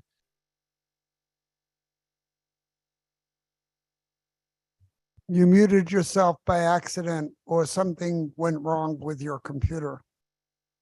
I'm sorry, I turned the page and it hit the button. That's what happens. That's okay. Old school paperwork. So I don't even know how far you heard me, but I was saying how SB 4, where proposed that there would be a winter eviction moratorium, would also put pressure on landlords. Again, we would have 4 to 6 months where we would not be able to get into the property, couldn't use the court systems, and a bill like this would be key to preventing more damage, in this case, to help keep the housing affordable for landlords and tenants into the future. So I appreciate it if you would pass it. Thank you very much. And if I can answer any questions, if you have any. Thank you, John. Representative Ferraro. Thank you, Mr. Souza, for your testimony. Thank you, Mr. Chair, for the few minutes of indulgence here. Mr. D'Souza, it's a pleasure to have you testify in front of the committee and give firsthand information as to what the damages can be at the landlord level when a tenant doesn't fulfill his obligations in the lease. I've been in conversation with a number of people that led to this legislation being proposed. And the problem that seems to come up is how are we going to implement the procedure in which the utility would notify landlords. And my question to you was, do you have any ideas or suggestions on how that can be implemented across the board with landlords and their properties. Sure. So obviously we're going to have to sign up somehow, right? Because it's not going to be an automatic type of thing, which I think is a good idea. So there's going to be a page to fill out attached to that property forever saying I'm the owner. If the person shuts off the utilities in the winter, I want to be notified and I want the utilities in my name so that they don't shut them off to protect the property. I mean, today with email and text alerts, it could be almost instantaneous. I don't see it being that difficult. Would it have to be more complicated than that? Maybe a paper letter to the old school to back it up, but I think that doing it would be the easy part. Thank you, Mr. Souza. And I agree that there needs to be some sort of sign up at the inception of the lease. And that's one issue. The other issue is the tenants on residential properties tend to believe that if the utilities were to give this information out, that their service was going to be disconnected for non-payment, that it would be a breach in some way of the Privacy Act. And my idea or concern with that is that can be taken care of in the lease process.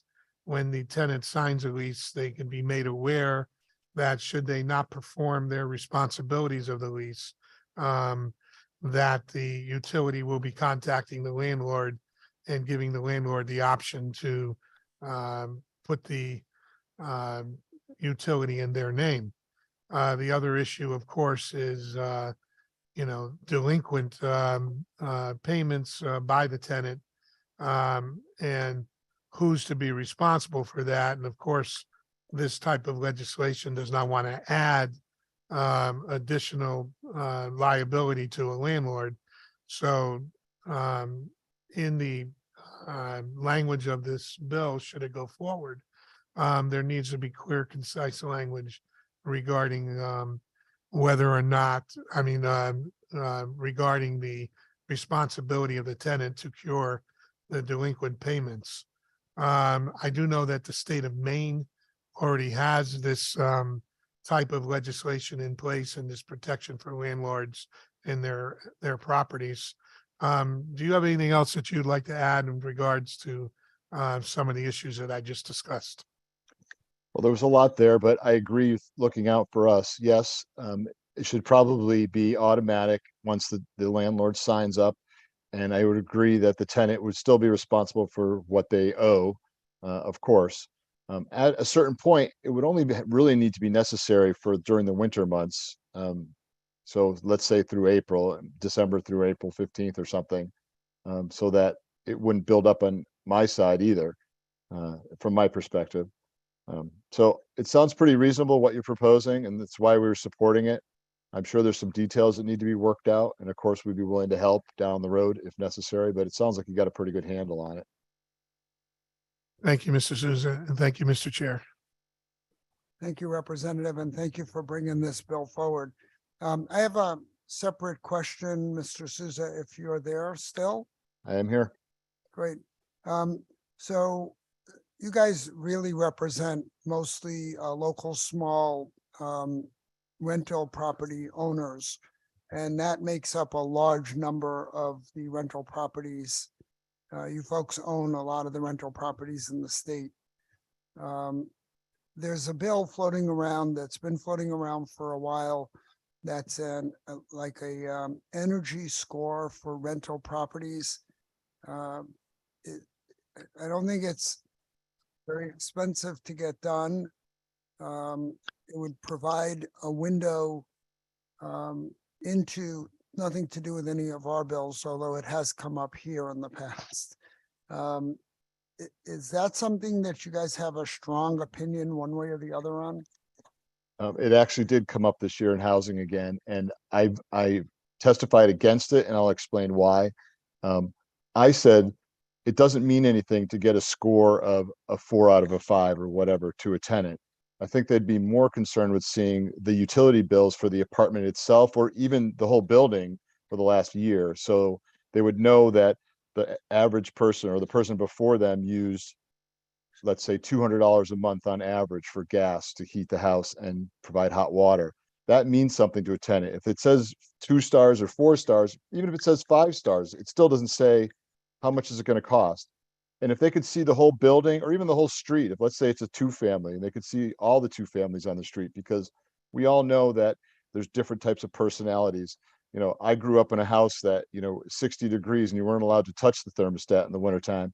And some people, I have tenants that come from the Caribbean who are freezing and it's 74 in their apartment and they want it warmer. So I can imagine that the utility bills are quite different for, people living in the same apartments in the same building when they have the same equipment, depending on their lifestyles. So that's why we always said, we're all for energy efficiency. Don't get us wrong. And that's a good idea. Most landlords strive to, have energy efficient buildings, but being able to see the utilities directly, the real number, is more important than having a score of 1 to 5 or whatever the way they're going to do it. That was our main concern. Thank you for that. And, I think that the interest here is in that the consumer, the renter, gets a window. However we get to that window, that's the devil in the details, just like on every bill. We want to make sure that the details are workable and practical on some level. So I just was interested, do you think that there's room to work on that, to provide the information to renters? I mean, I always thought that age of the building, whether it's insulated or not, and what kind of heat source, if you're responsible for the heat, may give you enough information to decide if it's something you want to rent. Because I thought that when you start driving down to the actual bills, it gets to be more subjective and quite difficult. So you have any thought about that? So if I understand your question, you're saying, would we be willing to work on some program? Of course. We're always willing to figure something out that it benefits everybody. The bill as written this year, as I recall, has you would have to pay to have a service come and give you an Energy Star rating, your building. And I've already done this energy efficiency stuff already because there's been tons of programs around from the electric company and whatnot. So we'd have to hire somebody else to come into the building, write up the reports. And for example, the buildings where I pay the heat and hot water in the bigger buildings, are they just going to give them an energy rating for the electric lights? And I could put in LEDs that take me 15 minutes and their electricity level would drop pretty dramatically. You know what I'm saying? So it's a little bit more complicated, which is why I said, just let everybody see the utility usage and they'll have a good idea, for everywhere. Make it public record, if nothing else. But again, I think we're both on the same page. We want to help people make informed decisions, and I think we could work something out. I agree, and I appreciate that. And I do think that part of the issue is also looking to drive landlords and property owners to making their properties more efficient. And I commend you for already doing that. So thank you so much. Not seeing anyone else. We want to move on to Alicia Charmont, Rivers Alliance of Connecticut.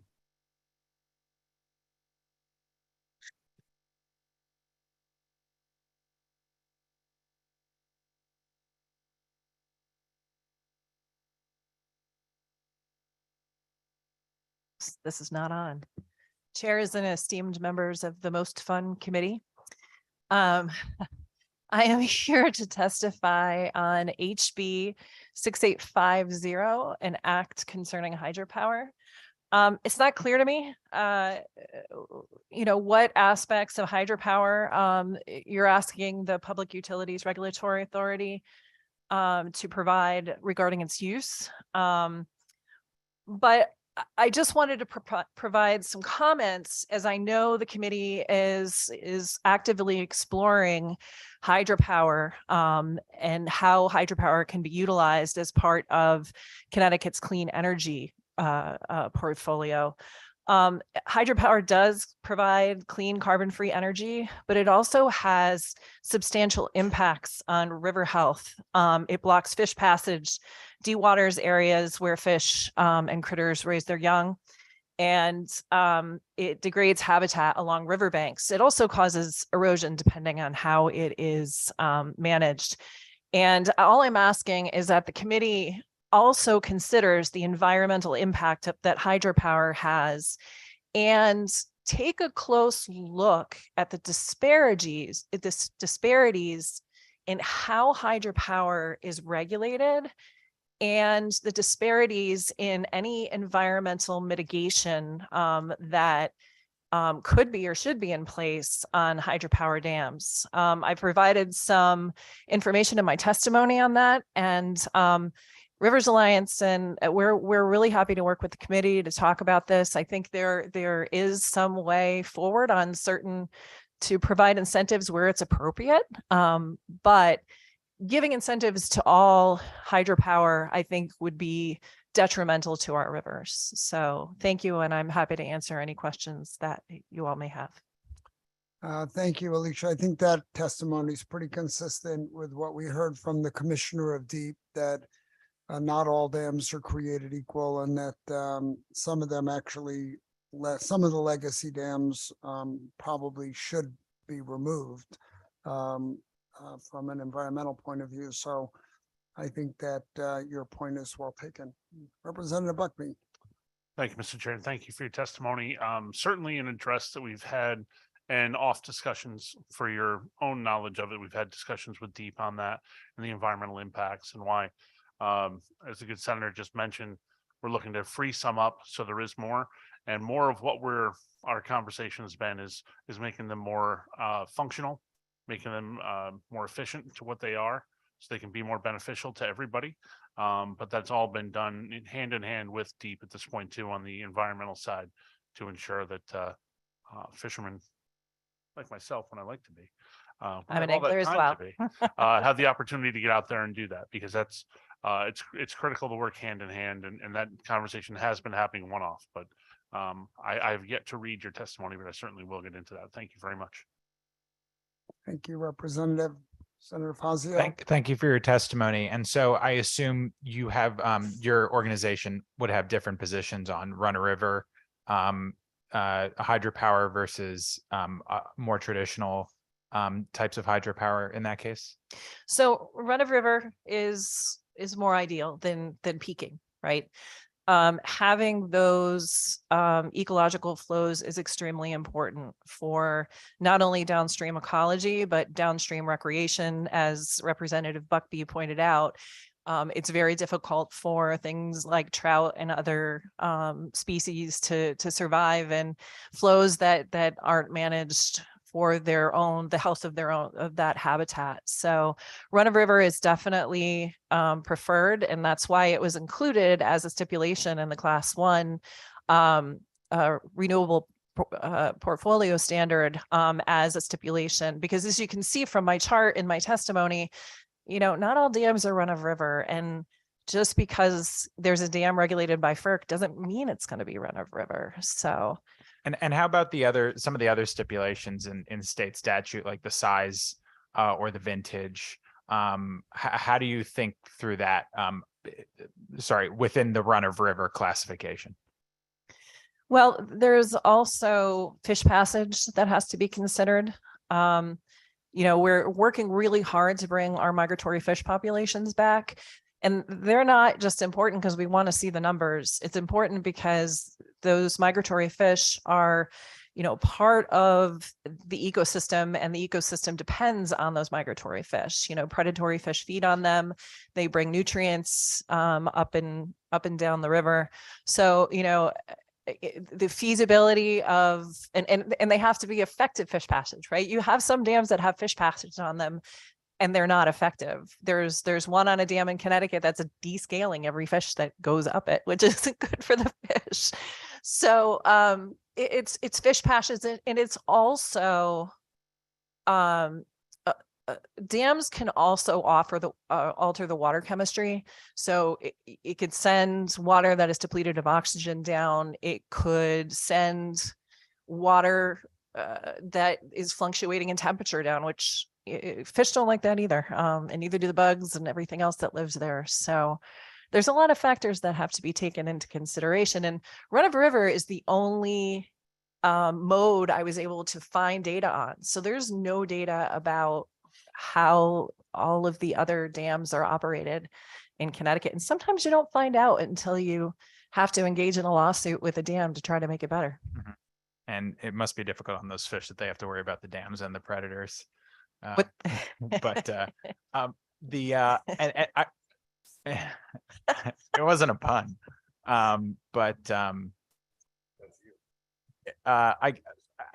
Listen, I know you're the Rivers Alliance, but as an energy committee, we're considering all alternatives sources of power that our grid has to rely on. And so we heard the Deep Commissioner earlier talk about the fact that we're going to go into a very large procurement for offshore wind. And, you know, given that you're an environmentalist and a conservationist, even though you're the Rivers Alliance, how do you think about the ecological concerns of offshore wind or onshore wind with regard to birds, and then obviously the fish habitats, the maritime habitats offshore, you know, in that context?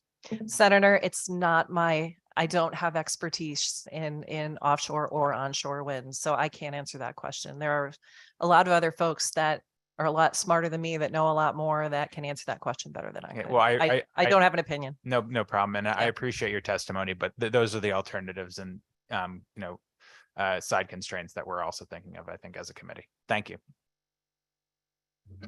Thank you, Senator. Representative Ackert, how are you? I'm well, sir. How are you? Thank you. And I thank you for your testimony. And I'm in support of this. I've submitted legislation similar to this because I've toured some of our small hydro around the state and seen their operations, and they care. The folks I've worked with care about the river itself and the health of the river.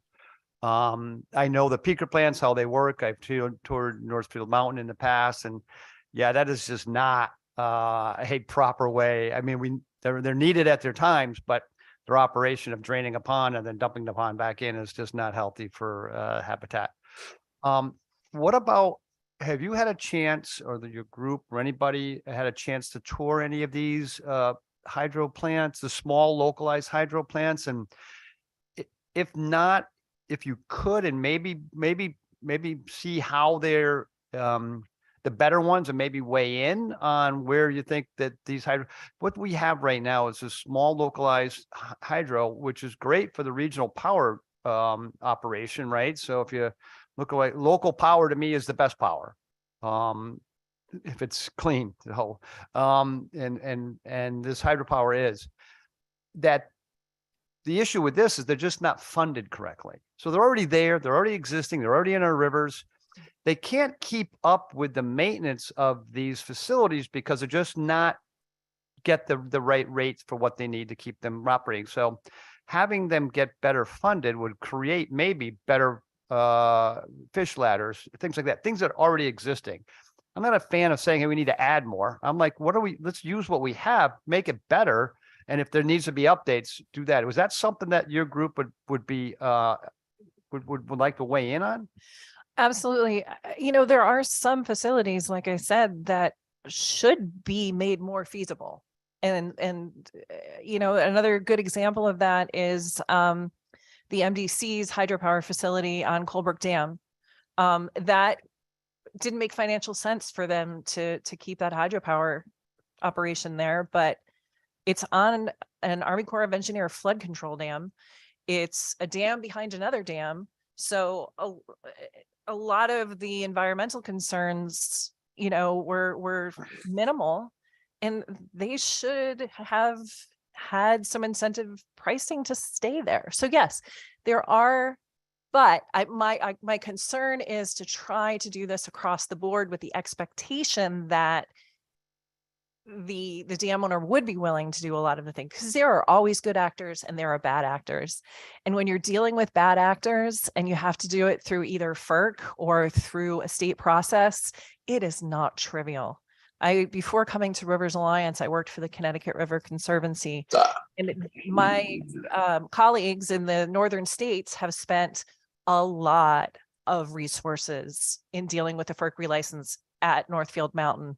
So it's resource intensive to try to get the environmental mitigation measures necessary. And when it comes to whether it's profitable or economic, the environment always loses out. It's just the way it happens. So, we're happy to have a discussion so we can, find a way for the dams that we could be utilizing for hydro to have incentives, but we don't want to see those incentives offered to people who shouldn't even be running that dam anymore, or the dam should be removed. So Thank you for your answers.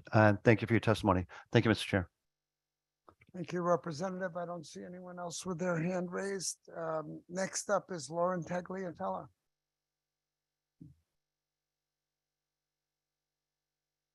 Lauren Tagliatella on the line. Hello, good afternoon, Co-Chair Needleman and Co-Chair Steinberg and the rest of the committee. My name is Lauren Tagliatella and I'm the Chief Community Officer for Franklin Communities, as well as the co-chair of the Connecticut Department Association's Government Relations Committee. I urge this committee to support HB 5641. Everyone can agree that the state needs more affordable housing. HB 5641 is a bill that will help housing providers keep their costs down. This bill also helps us save thousands of dollars when a tenant terminates utilities, causing broken pipes in the wintertime. Tenants do not have enough of a security deposit, as John Souza had already mentioned, that come even close to covering the damages from frozen pipes and the flooding that ensues. This ultimately drives up our insurance costs and then the rents. At Franklin Communities, we have experienced several tenants turning off their utilities while away on multiple month vacations, and this is a perfect recipe for disaster. Fixing the pipes and damages from the flooding has cost us over $50,000 per apartment, which includes putting in a new furnace, new flooring, new electrical panels, new sheetrock, new cabinets, et cetera, et cetera. I urge you to support this reasonable common sense bill that protects both the tenant and the housing provider. Thank you for the opportunity to testify today. Thank you very much, Lauren. Not related to the Tagliatellas down in Old Saybrook, are you? That's my family. Oh, okay. Well, I consider Steve a friend. Oh, he just walked in. He was just here. Oh, okay. Put in a plug, Saybrook Point Inn, operator and owner, Tagliatella family, great people. Does anybody have any questions for Lauren? Yeah, can you advertise? Can we advertise on the state network? I just did. We appreciate it. It's great. Nice meeting you. Next up, Samantha Danowski from Sierra Club.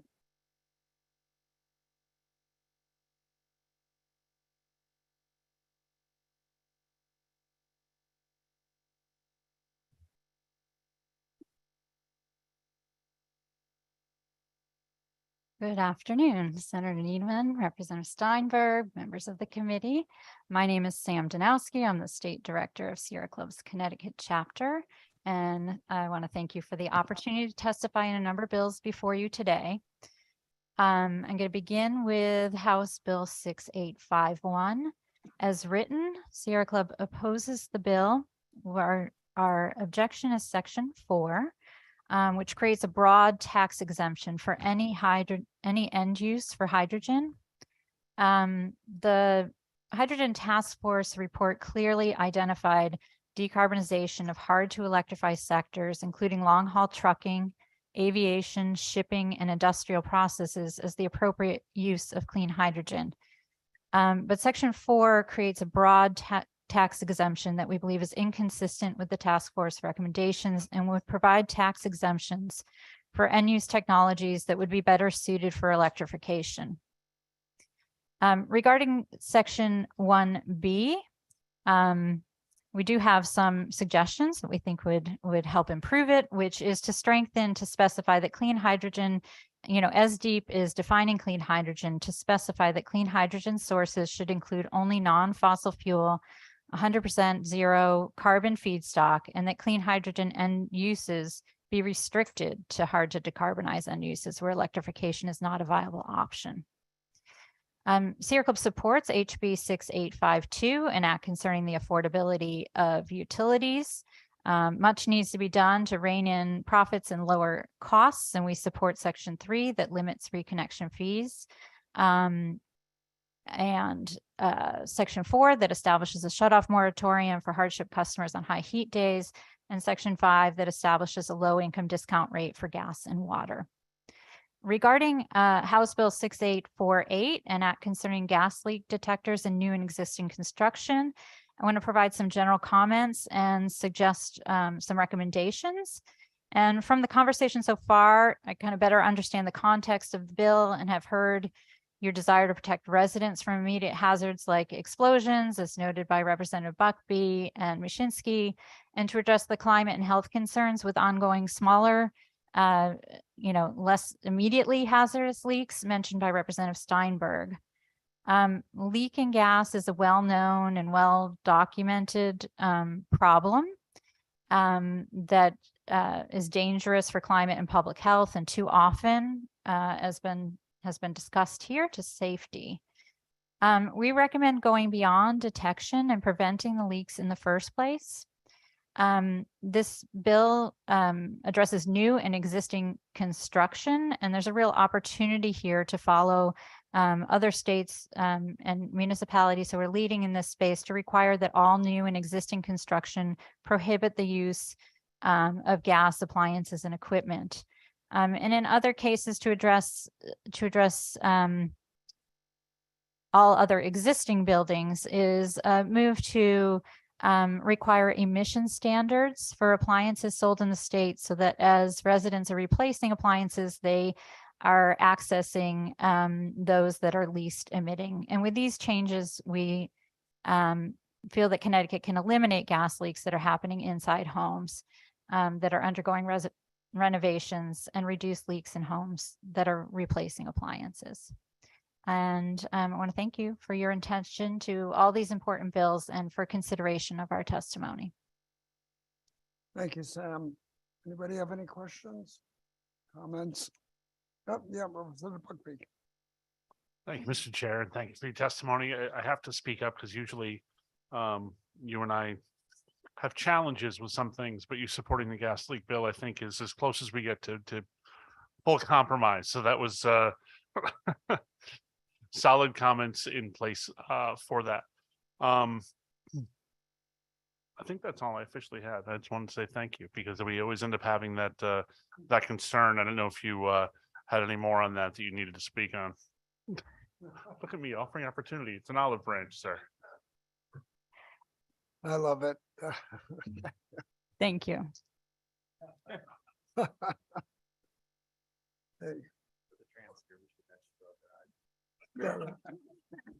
The eyes rolled all the way in the back of the head on that one, Bill.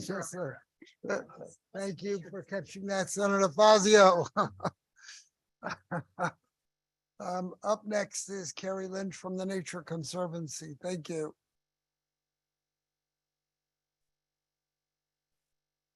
Good afternoon, honored chairs, Senator Needleman and Representative Steinberg, and distinguished members of the Energy and Technology Committee.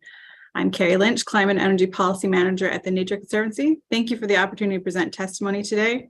Today we are supporting three bills: House Bill 6850, 6851, and Senate Bill 1170.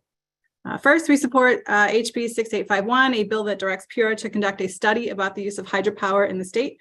We believe that to meet the growing global demand for electricity, hydropower will continue to be a leading source of low carbon energy. In Connecticut, there are 13 conventional and another 18 to 19 smaller hydroelectric facilities that provide about 120 megawatts of generating capacity. But this only represents about 1% of Connecticut's annual energy load. While hydropower generates emission-free energy with long operating lifetime between 50 to 100 years, there are environmental impacts to building and maintaining hydropower dams. The Nature Conservancy believes that good science and a thorough understanding of the ways in which infrastructure and rivers interact can lead to solutions that balance energy development with the many other values that rivers provide. For those reasons, we support the need for a study to examine the current and future hydropower resources in Connecticut. We also support HB 6851, which directs DEEP to develop and move towards a clean hydrogen strategic plan based upon the recommendations for the Hydrogen Task Force final report. The Nature Conservancy attended these meetings and participated in multiple working groups of the Hydrogen Task Force. We also submitted comments and suggestions throughout the process of stakeholder engagement. From this bill, specifically, we support Section 1, which recommends targeting hard to electrify sectors for hydrogen energy use. We recommend that this section be more specific in what constitutes clean hydrogen and perhaps adopts a more stringent definition of clean hydrogen over the federal definition. We also strongly support Section 3, which directs DEEP to seek federal funding for hydrogen infrastructure and development. However, even with federal aid, hydrogen produced in the state will likely be costly, particularly as compared to other fuels, and could put undue financial burden on residents. Creating hydrogen from natural gas or water will require large amounts of energy, and energy is very expensive in the state. So we recommend that DEEP conduct a study to find the most reasonable and cost-effective use of hydrogen to help the state reach its overarching greenhouse gas reduction targets, which is not something that was thoroughly done in the task force final report. And finally, we support Senate Bill 1170. This bill directs DEEP to conduct a study regarding the potential need for future solicitations for zero carbon electricity from nuclear power generating facilities. Given the state's future emission targets, there's an urgent need to secure a large amount of clean energy resources within the next few years. Widespread deployment of behind the meter, grid scale solar, and offshore wind will be necessary. However, there's also a need for substantial quantities of dispatchable energy like nuclear. From the modeling done in the 2020 IRP, retaining and extending contracts for nuclear facilities in the New England region will be the cheapest and most reliable way to meet future energy emission targets. So we support further investigation on the cost benefits of potential procurements of nuclear energy. And with that, thank you for the opportunity to present testimony today. Thank you, Carrie. Anybody have any questions, comments? Really appreciate your testimony. Brian Garcia from the Connecticut Green Bank with a comment that next time we will, as a quasi-public, put you in the government section. Apologize for not doing that.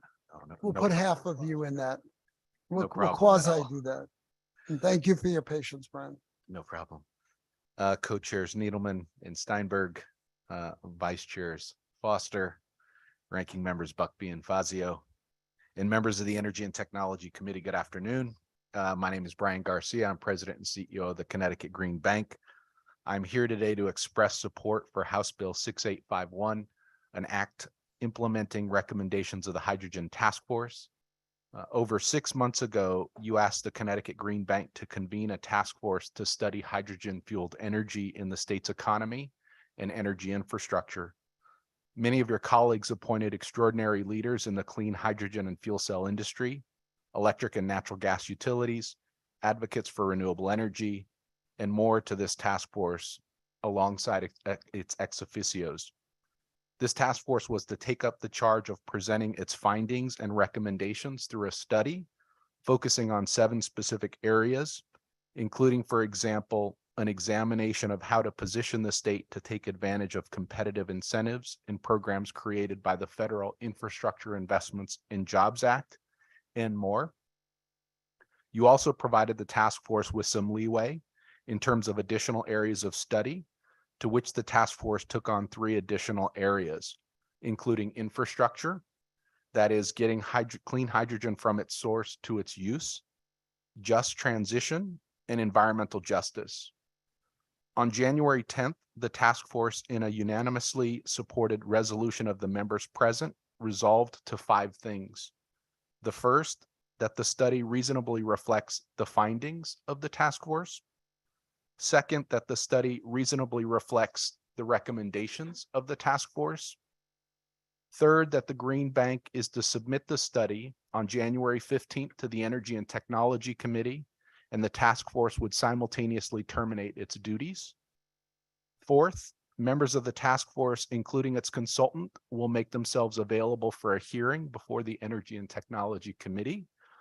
Although we weren't able to provide a space for all task force members to engage with you during that hearing, you heard many of the extraordinary education, innovation, infrastructure, and manufacturing leaders from the clean hydrogen and fuel cell industry.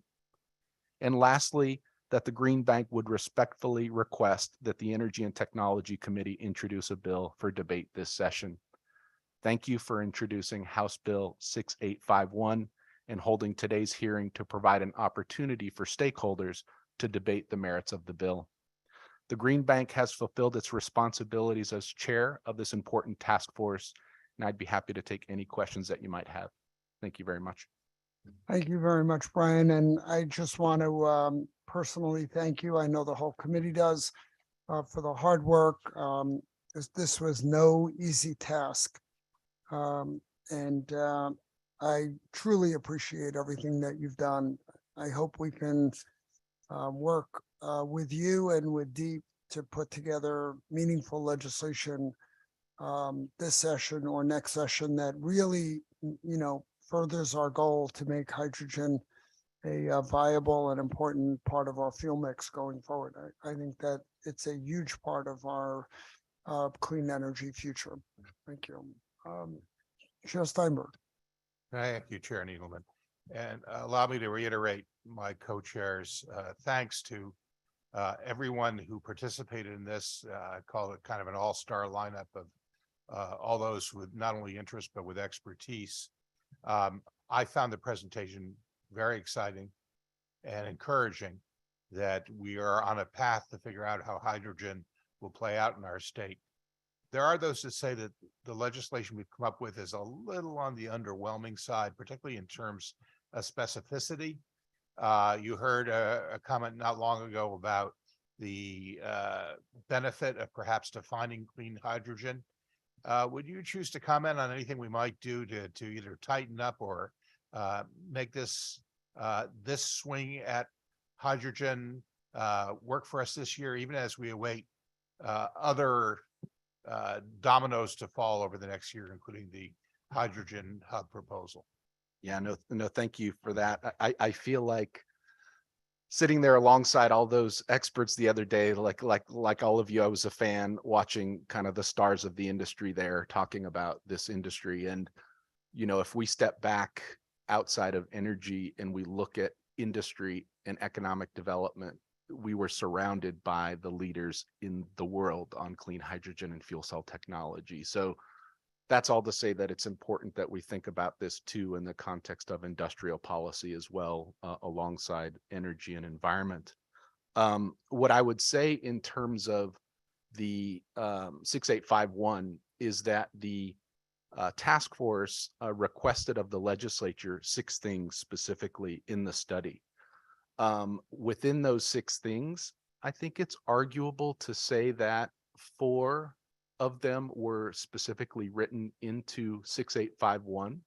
I think the provisions that deal with community support are also, there are resources out there that are available to communities to access through the Climate and Equity Grant Program that Circa runs. So there are resources there, but there were some gaps. I think in terms of some of the concepts on the broadness, for example, of the tax exemption, that the committee actually suggested something very specific. They suggested tax exemption for, I believe it was hydrogen fuel cell vehicles and critical facilities. So it was being very specific. Now, I think the perspective that it might be more cost effective to think about other technologies such as heat pumps and electric vehicles as delivering more taxpayer bang for the buck per greenhouse gas emission reduction reduced may be correct. I haven't looked at that analysis in comparison to broader clean hydrogen. But what I could say is that from a taxpayer dollar per manufacturing job and tax revenues coming back to the state, that clean hydrogen and fuel cells are probably delivering more bang for the buck than a decarbonization perspective. So that's all to say that we need, when we look at these industries, we have to weigh both sides from a Connecticut perspective, because we are in a really important opportunity for this state, which is that we have the manufacturing industry here. And if we want to keep it that way, then we need to be thinking long-term strategically, not only within this committee, but the Commerce Committee and others about how we work with that industry. Thank you for that perspective, and particularly the way you framed it in the context of industrial opportunity and the future of the state. The concept that we could be encouraging Connecticut hydrogen is something that needs to fit into a broader strategy, going beyond our sort of current base of fuel cells, and to encourage some of these other emerging industries, knowing full well we can't pick winners or losers or take too much risks in some of the incentives we offer up there. I imagine that this conversation will continue right through next year, and that if there are things that become attractive that are not obvious to us this year, we will continue to look at legislative solutions. But if you have any other critiques for how we can strengthen our current legislation, we'd be glad to discuss it with you. Thank you, Mr. Chair. Thank you, Mr. Chairman. Representative Eckert. Thank you, Mr. Chair, and thank you, Brian. Are there examples? I know that and I didn't get a chance to sit in, unfortunately. I was tied into another committee. You know, what happens with us legislators at times.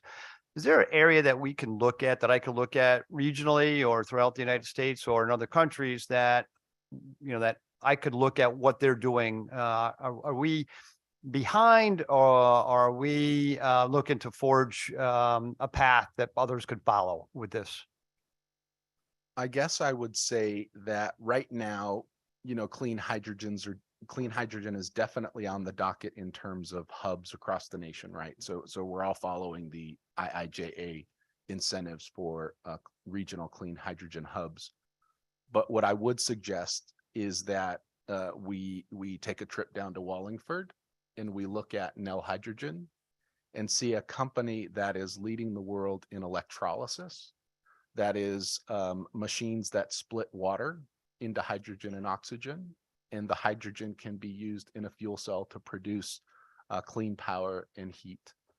This is a company that is using its technology and actually working with Iberdrola in Spain to help manufacture and produce green hydrogen internationally. So I think one of the big lessons I took from traveling around the state as part of this task force and visiting all these companies and what they're working on is that some 90% of what they manufacture is exported to other markets. So this is really important for us to think about, and it's very live in Connecticut. We have a strong aerospace industry that we have built, and what comes from that are all these other sorts of industries that are subsegments of it, whether that is clean hydrogen or fuel cell technology. We have it.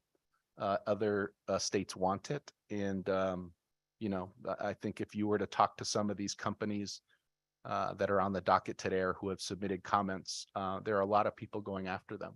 They want what we have. Great. Thank you. Thank you very much for your answers. And thank you, Mr. Chair. Thank you, Representative. No other questions. Thank you for your patience today, Brian. Up, Melissa Suave on Zoom. Hello, sorry, I was on the computer. Not a problem. Hello, distinguished committee members. I'm just simply here as a constituent of Connecticut. And I wanted to just sort of implement accountability with your technology and like your old ways of doing things. Currently, right now, you have like implemented court systems like e-service, turbo court, and the technology is up to date, but you haven't made your like laws up to date to merge the technology. And what I'm saying is that we have to present our matters like for probate or housing through these electronic portals. And Melissa, I'm not sure you're on the right committee. No, isn't it the use of technology? Yes, I'm sorry. Yes, it is. And isn't e-service and turbo court technology? I'm not even sure I know what that is. Your court management system of how you file your dockets. It would be, well, I don't Your think it's probate one of our- docket. I don't think it's If one of our bills. Yes, Bill, I'm sorry, I'll tell you exactly what it is. It is House Bill number 6847. I gave you example, my questions and exhibits. It's an act concerning the use of technology in the state. Okay. From that my is the understanding, Yeah. court okay, systems are technology. Like e-service, Turbo Court, Pacer, that's technology. And I'm assuming that's guided under that bill. And what I'm saying is you guys have great technology systems within Connecticut, but there's a separation between the laws and the systems.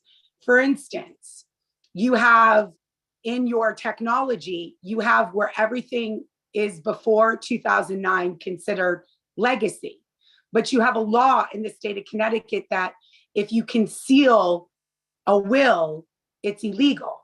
Now, I'm not saying that the probate court at this point is illegal. What I'm saying is the two systems or the technology with the laws needs to be implemented so there's some uniformity. Because right now, my father's will is being disguised as a legacy document, and that's causing me identity theft. And so that's why I'm here testifying before you guys, because I'd like you to implement some accountability and going over and merging technology with the laws. Because if you take the law verbatim right now, technically, I don't believe that they're in violation. The probate court is disguising my father's will, and that is causing me Your identity. 3 minutes is up. Please summarize. That's all I'm saying, that you just have to, in your technology, like you have to merge it. Because even right now, appearances, if you're not named on the docket, you can't get into these court cases. That's a glitch. Melissa, I appreciate everything you're saying. The bill that we have before us is a very narrowly worded technical fix to certain statutes. That's what I'm saying. You should broaden it. Because right now, you're not addressing the things in Connecticut. So you should broaden your mind, broaden your bill, instead of just wiping it away, because this is causing people hardship. I'm not saying that your bill isn't narrow and technical. I'm saying there's no other committee that has a feet for it. And I understand. We're going to have to. Exactly. Thank you for letting me testify. Thank you so much. Anybody got any questions? Thank you so much. Next up is Lori. Good afternoon, Honorable Chair Needleman and ranking members. And actually, on screen here, so I'm not quite sure if Chairman Steinberg is also in the room.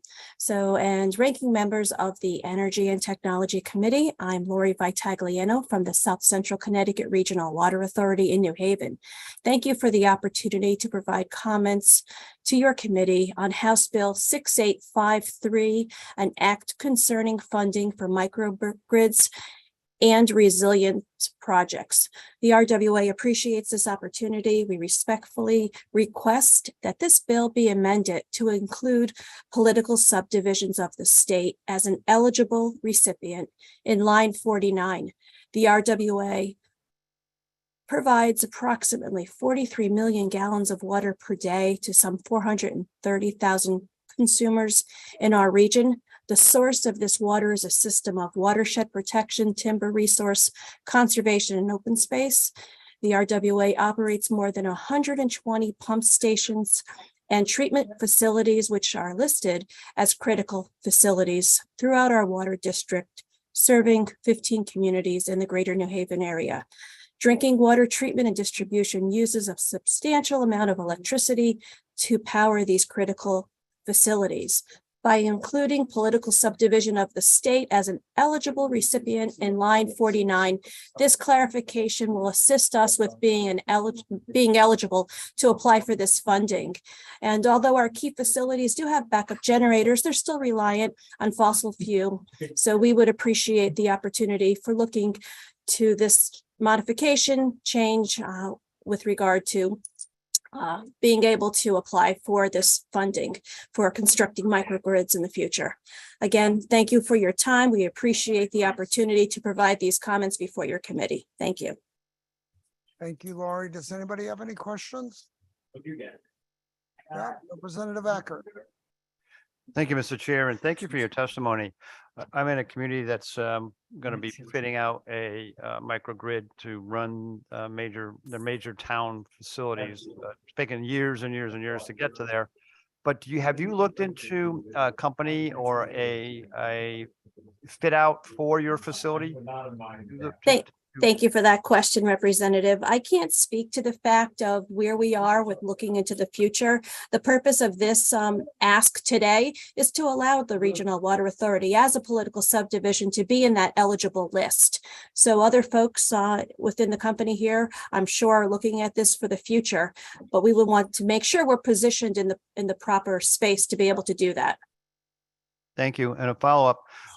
What other, so if that's added in here, who else would fall under that umbrella of that language that would also be allowed in on this legislation? A political subdivision of the state. At this point, I don't have the details of who else would fit under that. However, again, looking at the eligible entities, there's quite a few, and there's been some confusion in the past. We've been asking to be a virtual net metering host in the past, and it was misunderstood, thinking that the state was allowed, that we would also fall under that. So this ask is for clarification for us in the future. To answer your question about other political subdivisions of the state, I would have to do a little research and get back to you on that. No worries. I can do some of my own on it. So, but thank you. Thank you, Representative. Thank you, Mr. Chair. Thank you, Representative. Not seeing any other hands. Roger Tues. Thank you. Thanks, Laurie. Hi, my name is Roger Coons and I live in Mystic, and I am the nonpartisan, nonprofit Connecticut State Coordinator for Citizens Climate Lobby and Education Organization. And I've been working on energy, sustainability, and environmental restoration for many, many years, as well as natural resources. So thank you very much for this opportunity to talk to the Energy and Technology Committee. And all of you guys, thank you so much for really doing your best to look after the residents of Connecticut. I greatly appreciate it. I'd like to address several bills, and my written statements have been filed. Bill number 6853 concerning microgrids. I support this bill if it is amended, and I'm suggesting the amendment in paragraph C, sub 3, lines 81, 82, to include the language after class 1 renewables and class 3 renewables are discussed, but excluding any gas energy source and excluding class 3 energy sources, as others have testified today. This is a critical, since Connecticut has already determined that through information from DEEP and the GC3, that the use of natural gas and fossil fuels in vulnerable communities has already led to health problems and economic inequities. So allowing more natural gas infrastructure, and class 3 particularly, and components of class 1, is in conflict with Connecticut's greenhouse gas emissions reductions goals and environmental justice efforts. So I offer that up as a consideration. Bill number 6851, although I believe that the Hydrogen Task Force, they did a good job. I've read the whole report and I watched the hearings, but I have some concerns regarding this bill. In the report, they say that hydrogen is a clean molecule, and that is inaccurate, since hydrogen is an indirect greenhouse gas with a global warming potential of 5.8. So that's a consideration. 2, funding hydrogen infrastructure will consume considerable funds that might be used better for solar, wind, and other battery storage systems. And the process of electrolysis in the cracking of the water molecule to make green hydrogen uses approximately 20% more renewable energy than if you just use the renewable energy that was generating the electricity. So that's a concern of mine. And if Connecticut builds the hydrogen economy, then shortages of green hydrogen will be filled with hydrogen produced from methane, natural gas. And this is also counter to Connecticut's emissions goals. So without an encompassing roadmap with stringent metrics and measures here, I am reluctant to support this bill unless we have some greater stipulations of limitations here. Finally, Bill number 1172, the Solid Waste Management Bill. Right now, I can't support this the way it is because of trying to produce commercial scale gas products and energy relies on an increasing feedstock of waste to be processed and burned for energy. And at the same time, we are desperately trying to reduce waste. And Senator Needleman, I heard you loud and clear. You don't see a clear path forward on this. But I think we need to urgently work harder on this and also not make the mistake of increasing our gas industry to in response to addressing the waste problem, but looking at the waste problem and the renewable energy systems in a different way, as well as has been recommended by the governor's solid waste program, looking at higher levels of producer responsibility for packaging, looking at composting and recycling and so on. The reason composting and the reason recycling and reuse is not— Please summarize. Sure. The reason it's not going as well as it might go in Connecticut is because we're not paying the true cost of our waste. So I do have opinions on other bills, and that's filed, but thank you very much for your time. Thank you, Roger. Anybody have any questions, comments, thoughts? Nope, really appreciate you staying on the line. Stephen Sack from Sack Energy. Thank you. My name is Stephen Sack. I own Sack Energy, a fifth generation local wholesale energy business here in Connecticut. I'd like to address bill number 1171, an act concerning petroleum storage levels. I first want to thank the Energy and Technology Committee for taking the time to consider this bill. I think this bill can be helpful in understanding how we hedge and how we can work to ensure adequate supply in our state. Hedging is an extremely complex financial tool that is used to protect against price volatility against the NYMEX. As an energy wholesaler, I use hedges daily in my business for many different reasons. And on that is we use that to protect against the price movements against the NYMEX. Without getting into the weeds of how a hedge works, there needs to be an understanding of what a hedge is being used for and how much funds will be needed to accomplish hedging your product to ensure what this bill is trying to accommodate is ample supplies. To just give an example, if 30 million gallons was put into storage in New Haven, and that would be about a 10-day supply in a cold winter day, at today's price of $2.85 a gallon, plus a 25% margin on each hedge, the initial cash requirements would be over $100 million. Plus, you're going to have to pay for storage fees, rack fees. And then there's also what's known as the cash market. That is a local pricing mechanism that's done nationally that you can't hedge or protect yourself against. You know, we're in the energy industry, we're not against this. We're just kind of saying that there are several ways to hedge your product and guarantee supply. And because it's such a complex financial tool, we feel that if this was to pass, it would be very beneficial to have representatives from our industry to be included in this study. So we can help the DEP understand hedging, tank storage, and other items that need to be addressed in this study so that you can accurately put together a study to see if this is something that our state should be or shouldn't be doing. Thank you. And I want to thank you also, Stephen. This is really sort of a placeholder bill at this point, based on what happened in November. I'm sure you were dealing with it head on, where there was an inadequate amount of oil in tanks, and we were concerned that if we had had a cold snap in that moment with an inadequate natural gas supply, what would we do? Because we know oil backs up the electric grid. on very cold days. So we don't have solutions. This is, as I said, a placeholder bill. And if we were going to move into this realm, which I don't think the state has ever really considered doing before, we would do it with a lot of consultation with the wholesalers in the market. And with that, Senator Fazio, sorry. Thank you, Mr. Chair. Thank you, Mr. Sack, for your testimony.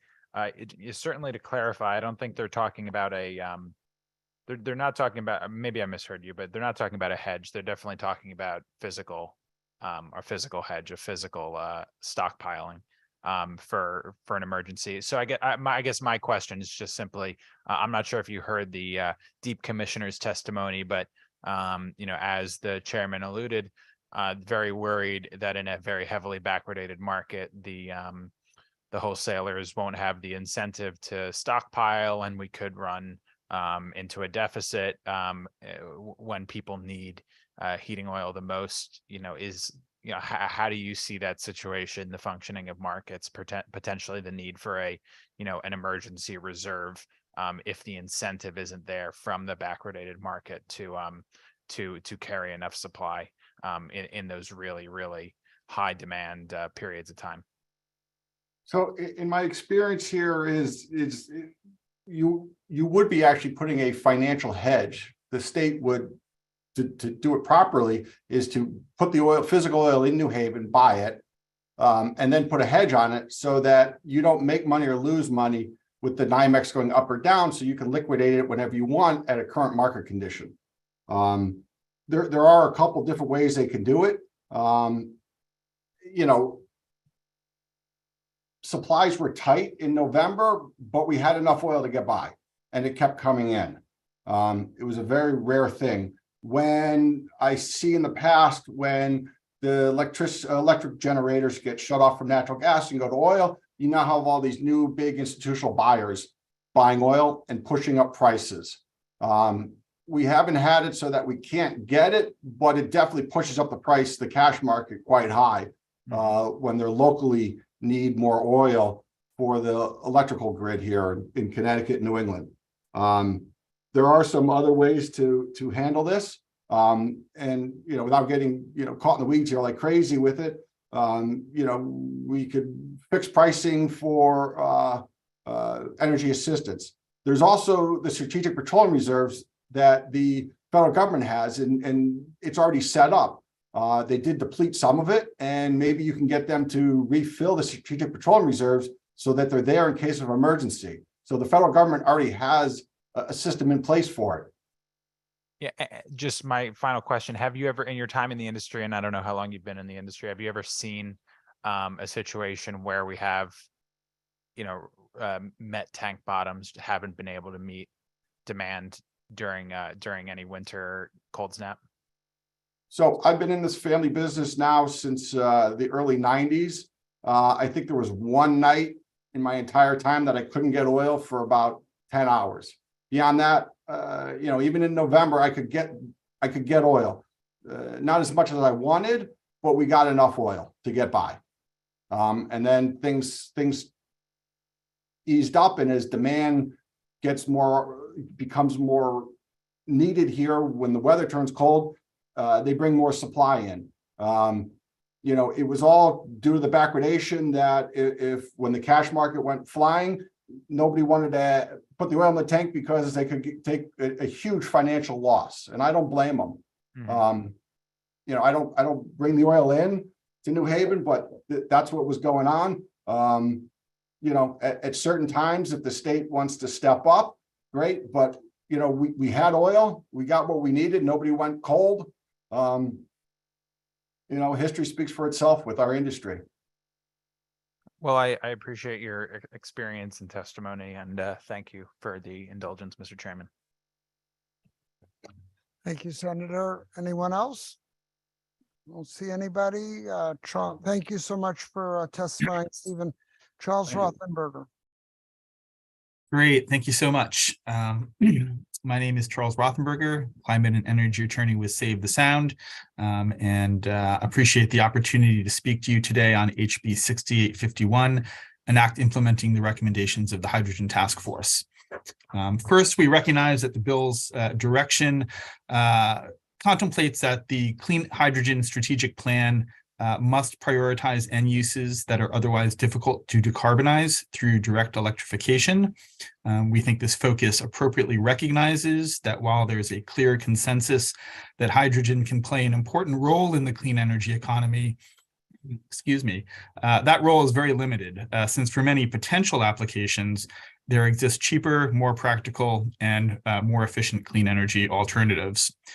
As we think about the potential for hydrogen as part of the clean energy landscape, it's appropriate that we do so with a clear-eyed analysis of that actual potential role for hydrogen as part of our efforts to address climate change. Our policies must not adopt an uncritical perspective of hydrogen as a silver bullet that can provide broad decarbonization solutions. The primary role for clean hydrogen, I think as is reflected in the task force report, is as a fuel source for hard to electrify applications such as aviation, shipping, and certain industrial processes. The focus of our efforts should be on bringing down the cost and increasing the availability of clean hydrogen sufficient to satisfy those use cases for which it is best suited. And this point is critical. Our hydrogen efforts should be limited to those end uses that can't otherwise be decarbonized. The economic development opportunities related to hydrogen must be secondary to pursuing hydrogen-based solutions that serve first and foremost the state's environmental and decarbonization policies in the most efficient manner. It is those applications of clean, zero-carbon hydrogen that should form the foundation of our research and development. In this regard, we would object to any clean hydrogen strategic plan that attempts to expand the market or demand for hydrogen beyond those identified hard to decarbonize end uses. In other words, we should be clear about the problem that we're trying to solve here.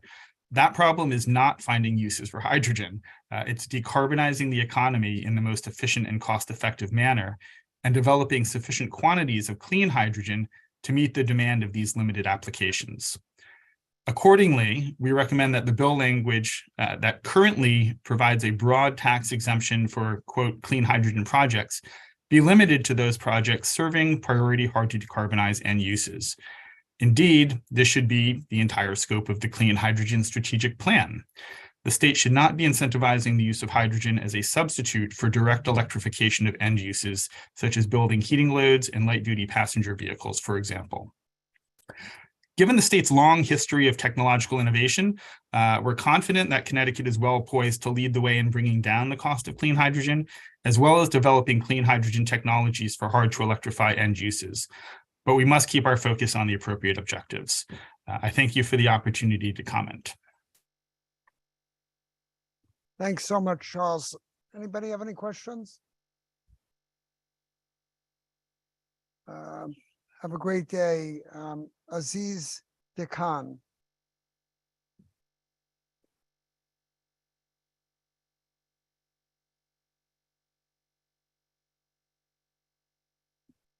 Good afternoon, chairs. Appreciate the time to comment and give testimony in support of 6851. On behalf of the Connecticut Roundtable on Climate and Jobs, we thank you for the opportunity to submit this support for the bill. The Roundtable builds alliances among diverse constituencies to combat climate change, create jobs, promote racial and economic and climate justice. And the Roundtable seeks to build a worker-oriented environmental movement committed to securing a fair and just transition that protects both the environment and the livelihoods of workers and their communities.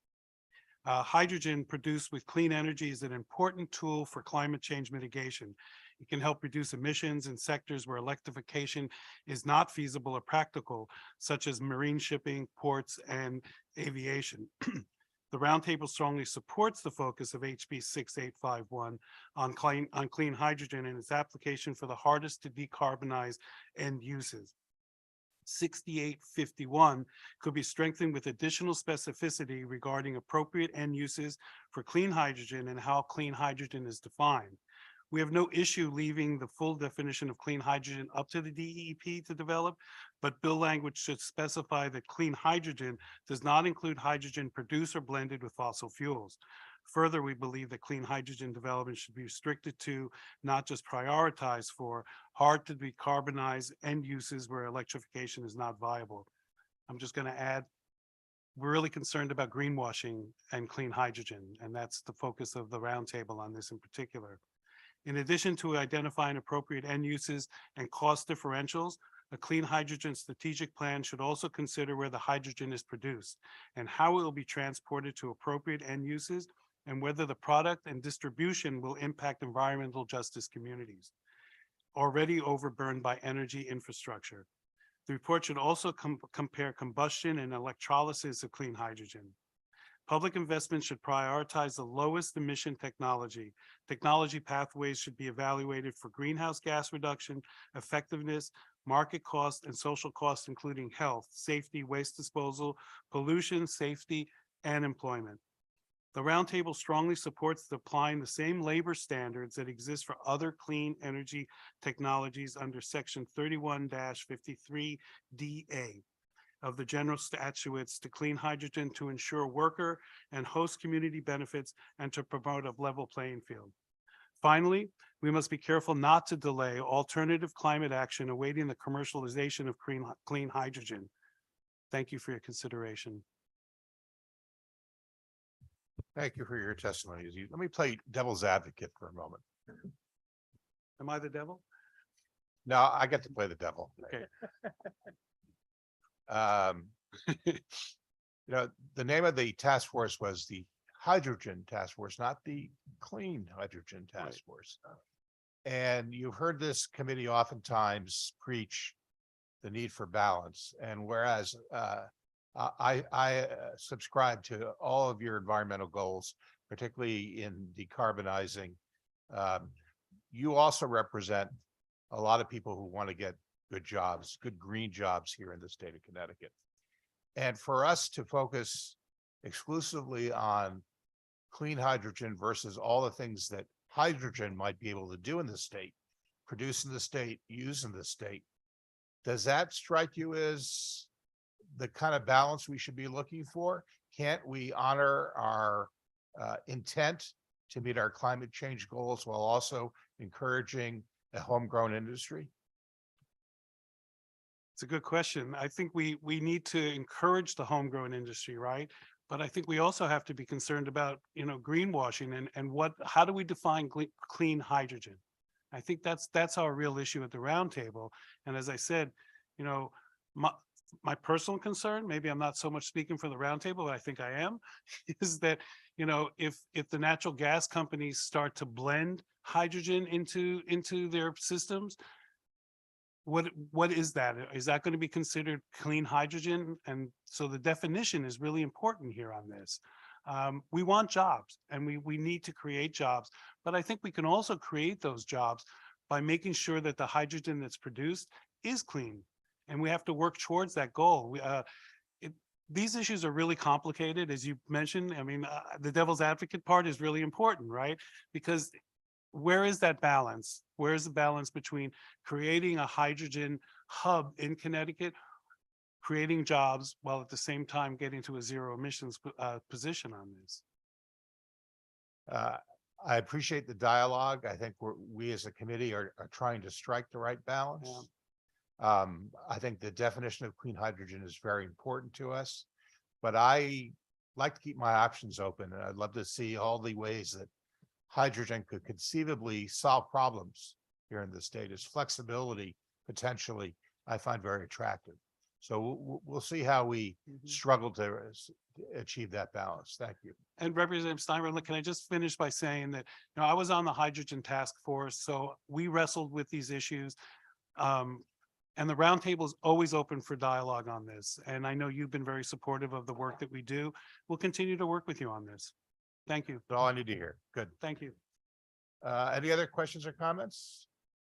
Seeing none, thank you for your testimony today. We will move on next to Luke Wolf from AT&T.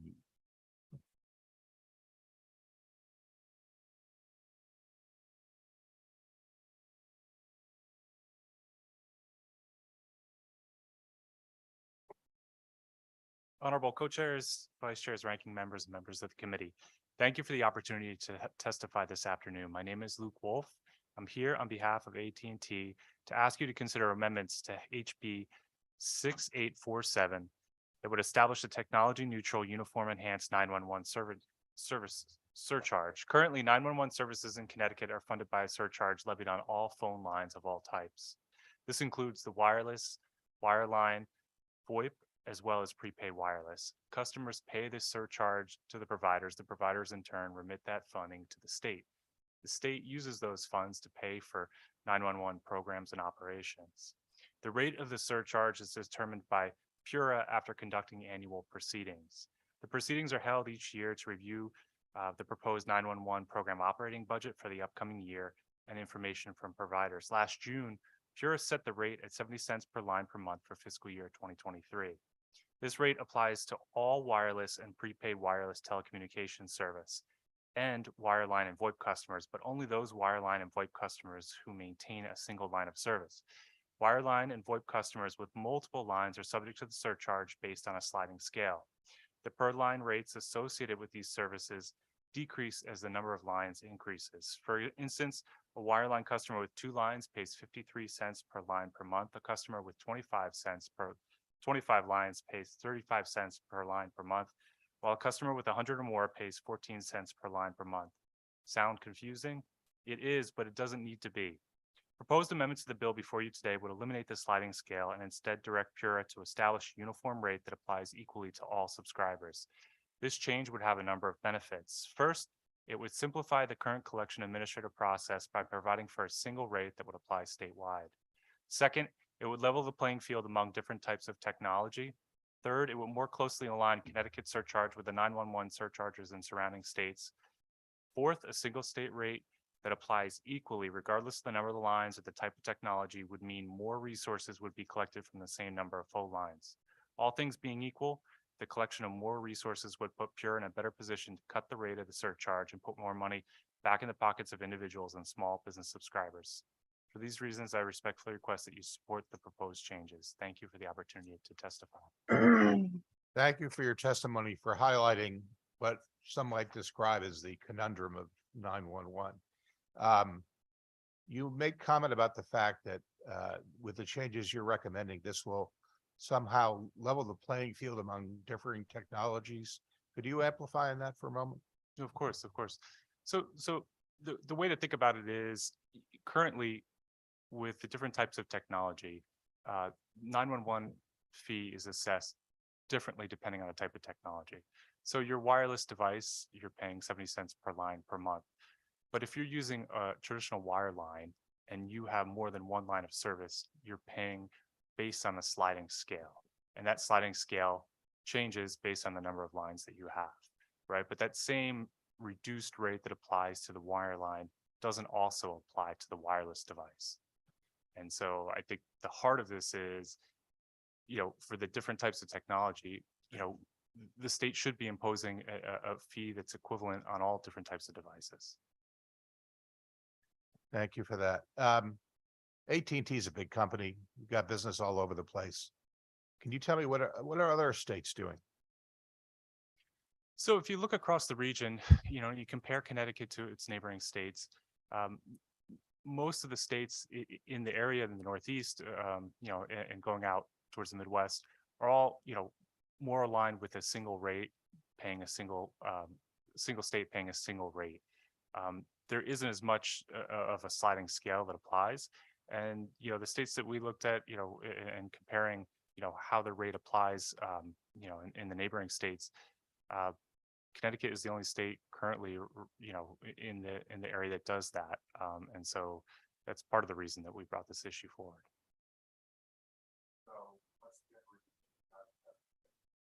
That's correct.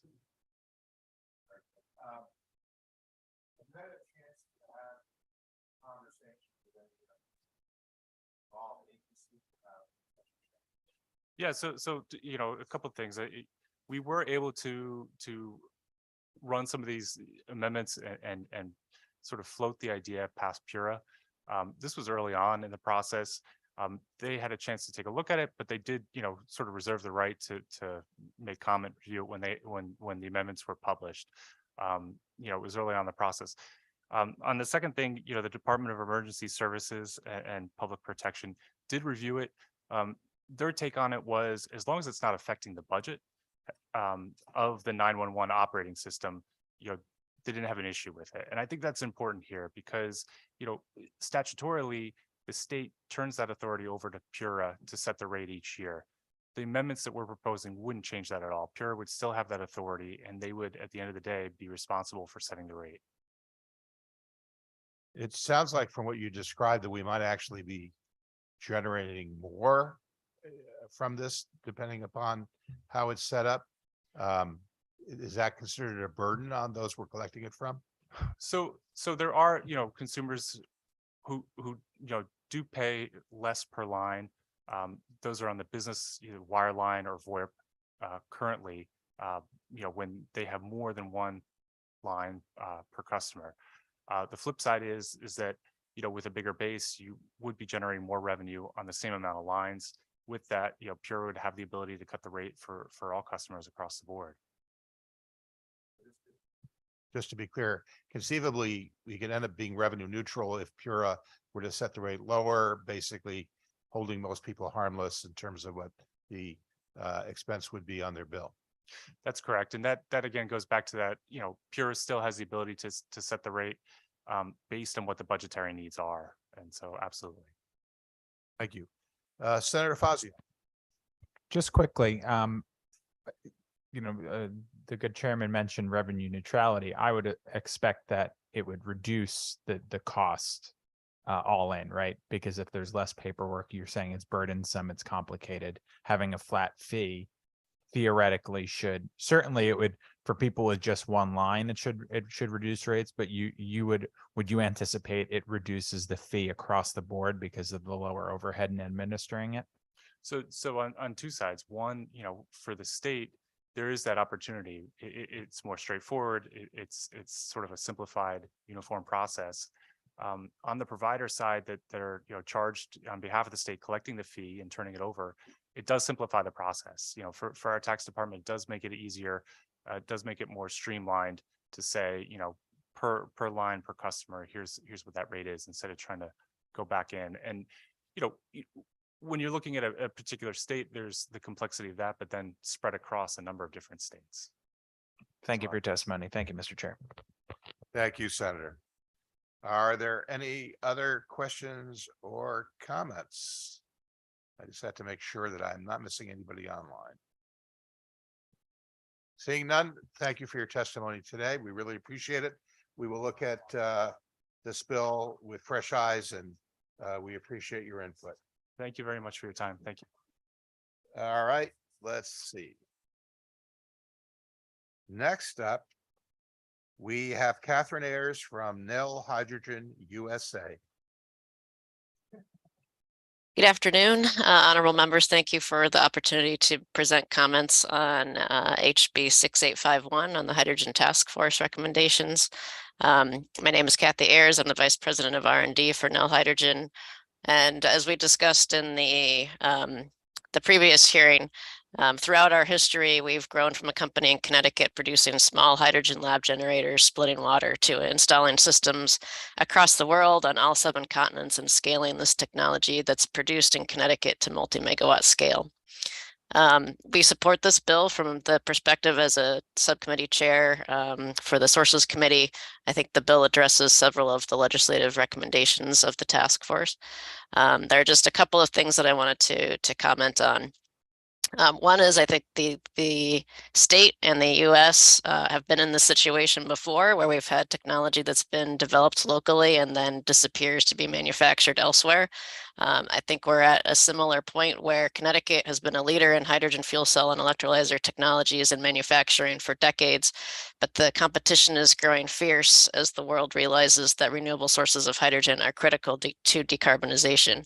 And in particular, the areas where hydrogen is already used, which is a massive amount of hydrogen, and it's largely produced from natural gas.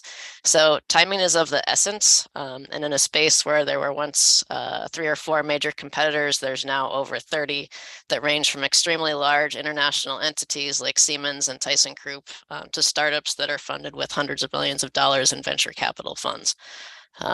So I think it's wonderful that we have the the assignment for DEEP to develop this clean hydrogen strategic plan.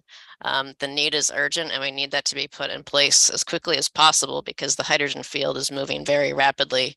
There's going to be billions of dollars of total investment made in the US within the next 5 years between the hubs, R&D and hydrogen production, project developers, industry investment, et cetera. And collaboration with Connecticut's fuel cell and hydrogen industry, as well as UConn and other universities, will be essential in that process. The other part I just wanted to comment on is the matching funds. So the bill proposes matching funds for federal funding for clean hydrogen projects. I think as Brian mentioned earlier, I think there's a missing piece to how we've been considering Hydrogen Connecticut, and not just the deployment, but also the manufacturing of hydrogen equipment. If there's a way to divert some of that state matching funding or have it be contingent on the hydrogen and fuel cell technologies that's deployed in those projects having substantial manufacturing content, either at the OEM and or supply chain level within Connecticut, I think that would be much more in support of Connecticut businesses and also consistent with what some other states are doing. If you look at the CEC in California, they provide funding which can match federal funding for projects in California, but they require California content. Similarly, NYSERDA requires a lot of New York content in any of their energy projects that are happening there. So we recommend that the Energy and Technology Committee continue to have dialogue with local leaders in hydrogen and fuel cell technology. And I'm very happy to answer any technical questions at any point on hydrogen. In fact, one I wanted to bring up is this greenhouse gas emission issue. So yes, hydrogen is an indirect greenhouse gas, but that's mainly because it's interfering with methane decay. And so the reason it's a greenhouse gas is because we already have so much methane in the atmosphere. And the longer that we continue to emit methane, the worse that problem is going to be. In fact, if you start deploying hydrogen, the analyses show that eventually you'll have a net benefit from that, even if you may have a small increase in the near term in greenhouse gases. Please summarize, Catherine. I'm done. So thank you. Any questions? Excellent summary. And thank you for answering a technical question I would never have dreamed of asking. But I most appreciate your comments with regard to fostering hydrogen manufacturing in the state. If you could supply us with what you've seen other states do by way of legislation, I'm sure it's something that would be very timely for us and we would like to look at. Is there anything else you would suggest with regard to how we foster development of businesses here in the state?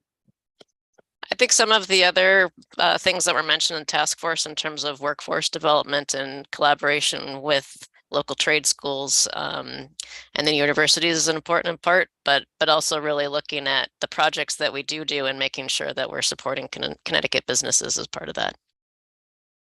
Thank you. It may be something we will take up with the Office of Workforce Strategy. Representative Eckert. Thank you, Mr. Chair, and Catherine, thank you for your testimony. I've got a couple questions, not on technical side, on business side, because you had mentioned the competition growing rapidly. Do we not have enough end users at this time to for all of our like your company and others to have everybody be working, in other words, and be supplying it? What is when you say the competition is getting fierce, which is great, I think overall, as long as we have enough of the customers for those companies. Can you elaborate on that business piece you mentioned? Yes. So our belief is that at the end of the day, you're probably going to have 3 or 4 major players. There is enough room for more than one, certainly, but you're probably going to have 3 or 4 that are each picking up, say, 20 to 30% of the market share. And then the rest will sort of all be these smaller players that aren't growing so rapidly. And we have an industrial product line, for example, that can serve some of those smaller needs very well, but it means we're not experiencing that rapid growth in jobs, in manufacturing, and in deployment that these, the 3 or 4 that actually take a step ahead would, and we want to be one of those 3 or 4, if that helps. Thank you, Catherine. And building the workforce, you mentioned Maybe you could weigh in with the technical high schools are having legislation right now to assess the future jobs, and maybe that your company and others that are involved with hydrogen could weigh in on that legislation that we're working on for the technical high schools to say, hey, this is an emerging field and we need to be in the forefront of it. So if you have an opportunity, I don't have that bill number in front of me, but it's something that we can talk to our technical high schools about, and have them workers ready to go in this field. Yeah, we would be happy to do that because there are definitely trade skills that are needed. Technicians in particular are very hard to find. Yes, I know. Thank you. Always needs for electricians, I'm sure. Yep. Any other questions or comments? If not, thank you for your testimony. And it sounds like there's an opportunity for further dialogue on how we can support industries in the state and achieve our climate change goals. So thank you very much. Thank you. Next up is Ben Butterworth from the Acadia Center. Senator Needleman, Representative Steinberg, Senator Fazio, Representative Buckby, and honorable members of the Energy and Technology Committee, thank you for the opportunity to present testimony on HB 6851. My name is Ben Butterworth, and I'm the Director of Climate, Energy, and Equity Analysis at Acadia Center. While Acadia Center is supportive of the use of green hydrogen in certain sectors of the economy, we oppose the bill absent substantial revisions. Section 4 of the bill, offering tax exemptions to clean hydrogen project, is much too broad. Under this act, a clean hydrogen project would be defined as, quote, any project that produces, transports, stores, or uses clean hydrogen. Section 4 extends the existing solar tax exemption to include, quote, equipment related to such systems or projects and sales of services relating to installation of such systems or projects, end quote. This language is incredibly broad and appears to encompass any end-use technology that could conceivably use hydrogen as a fuel.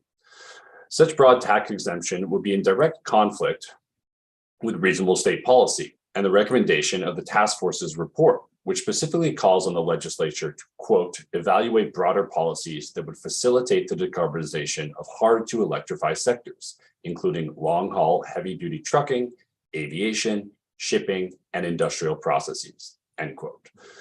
As the task force report lays out, some potential hydrogen end uses clearly don't fall into this categorization of hard to electrify, including using hydrogen to decarbonize building heating and passenger vehicle transportation. For example, with regard to building space heating, the task force report states, quote, heat electrification will ultimately be the most cost-effective option for reducing carbon emissions for core customers, even assuming hydrogen blends are kept at levels that avoid infrastructure upgrades, end quote. With regard to hydrogen fuel cell passenger vehicles, in comparison to battery electric passenger vehicles, the report describes them as, quote, more expensive in terms of both upfront purchase and fueling costs, end quote. The task force report defines the, quote, highest priority and, quote, high priority end uses for hydrogen in Connecticut. Neither building, space heating, nor passenger vehicles appeared on either of these lists.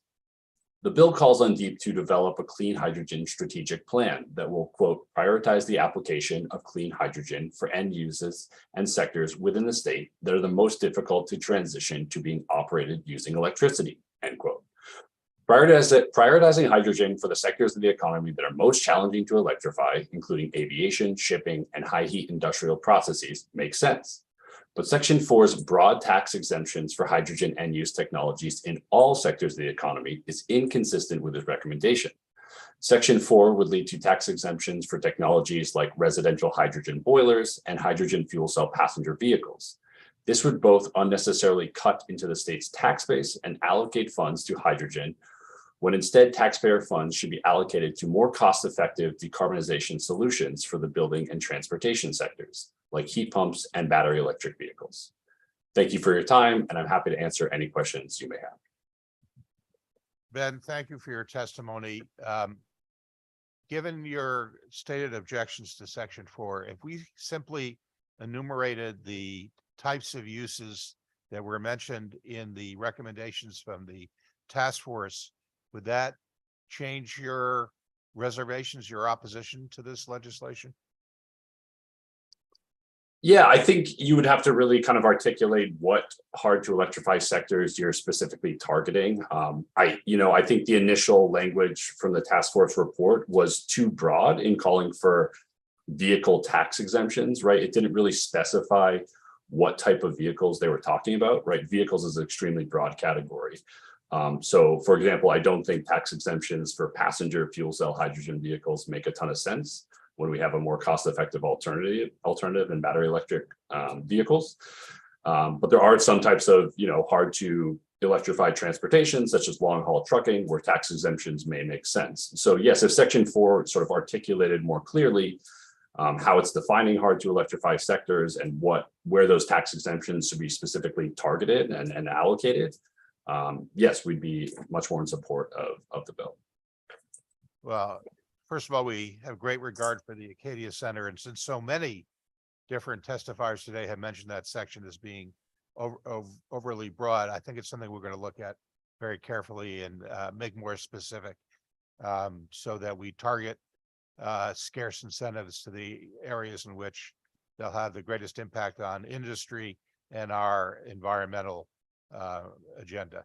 So thank you for that. Are there any other questions or comments? Seeing none, thank you for your testimony today. We really appreciate it. Next up is Betsy Guerra, who is here in person. Aren't we lucky? Thank you, Betsy.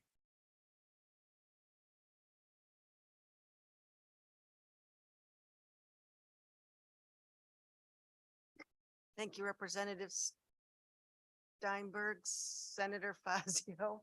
My name is, if there's a little confusion, I could always go back in the audience. My name is Betsy Guerra. I'm the Executive Director of the Connecticut Council of Small Towns. We represent 118 municipalities throughout Connecticut. And I'm here today to support Senate Bill 1172, an act concerning energy generated from solid waste management. I know the members of this committee have heard this a lot this session, but Connecticut's municipalities are facing a solid waste management crisis, given the closure of MIRA and the limited capacity of the state's existing or remaining waste to energy facilities. We're really struggling to manage the solid waste issues economically and in an environmentally sound manner. As you've probably heard, the state is now transporting 40% of the state's non-recycled waste to out-of-state landfills, which is a big problem. It's not cost effective, it's not environmentally sound, and it's not sustainable. So we need other solutions, and we need them now. A lot of our members have been participating on the Connecticut Coalition for Sustainable Materials. I think I'm missing a letter in that acronym, but the concern is that a lot of the approaches that they're considering are very long-term approaches, and we're not going to see any immediate relief under those approaches. And as we've talked about this, we think that one of the things that the state can do is to shore up the remaining trash to energy facilities, provide them with some revenues to ensure that they're in a position to continue to accept solid waste and also to expand capacity if it's feasible. We've actually talked about this for a number of years, but I think that the timing is right now, that we have to ensure that we can provide them with a reliable revenue stream to support continuation and expansion. And you can do this because currently energy from waste to energy facilities is valued at a lower price. It's considered a class 2 renewable energy credit, which is 2.5 cents per kilowatt hour. And if you either move the waste to energy facilities to class 1, which I know people have had some concerns about over the years, or increase the alternative compliance payment to get the same result, to get to 4 cents per kilowatt hour, this will actually provide those remaining waste to energy facilities with some much needed revenues to update their facilities and to possibly expand to accept more solid waste. So I think that this has got to be a big part of the solution that Connecticut is looking at in terms of addressing solid waste, and we urge your support for that. Thank you. Thank you, Betsy. And yes, we've had a lot of conversations about waste management as of late, and whether it's assuring an adequate supply, getting the costs right so that we can have a sustainable program. That's been a struggle for us, but We appreciate that you've really honed in on a couple of things we can do differently that will benefit a lot of municipalities. You want to say anything with your water hat? No, I'm just kidding. I can do that. I'm signed up separately, but I can quickly segue into the water issues very briefly unless. Let's address your first hat first. Representative Ackert has a question. Thank you, Mr. Chair. And Betsy, thank you. Do we have enough resources in the trash energy plants that are already in the state? I know that in my own community, Coventry, just got an enormous anaerobic digester ready to come on. It's going to help with food waste. But do we have enough resources to make a dent in that amount that we're shipping out now? I don't know if it would address the full amount that we're shipping out, but we have had some encouraging conversations with some of the existing waste to energy facilities, and they do feel that they are in a position to expand their facilities to accept more waste. And I think that that's got to be part of the statewide approach to addressing this. And I know there is someone signed up from Covanta later on today, and I'm sure they could speak more to their specific issues. But we have heard from other waste to energy facilities that yes, this is something they could do. And so I don't see any reason why we shouldn't utilize this as part of an immediate way of addressing and providing relief to some of our municipalities. Then a follow-up to that, and you talked about expansion, but I mean, I'm thinking in their current form. Are they able to handle it? And the reason why I think if they were kind of closing down and going away already, what if there was a short-term bump in the credits, so say like a 4-year, and then revisit that again? I'm just coming up with ideas here. Yeah, that may be an approach. And I have reached out, as I mentioned, to the other waste to energy facilities. They all seem to be supportive and feel like this is something that can really help. I know CCM has also submitted testimony and support. So I do think it's something that we can engage in discussions about and how to move forward with this session. Thank you, because I'm just thinking if we have current facilities and they're thinking about shutting down or they're reducing their operations, that we kick them back up in their current state, give that a short term, and don't make it a class 1, but just say, hey, for the short term, we're going to do this for this time frame for this need now, rather than wait for something to be built out, rather than truck stuff away, and see what we have for existing resources now. So I appreciate your testimony on it. Thank you. Thank you, Mr. Chair. Thank you, Representative. Thank you, Representative. We love it when you come up with fresh ideas. It might take us more than 4 years to figure it out. However, we'll have to see how that goes. Yeah, thank you. And now I recognize Betsy Guerra from the Water Association. I want to make it clear that you did adhere to the proper rules in registering twice.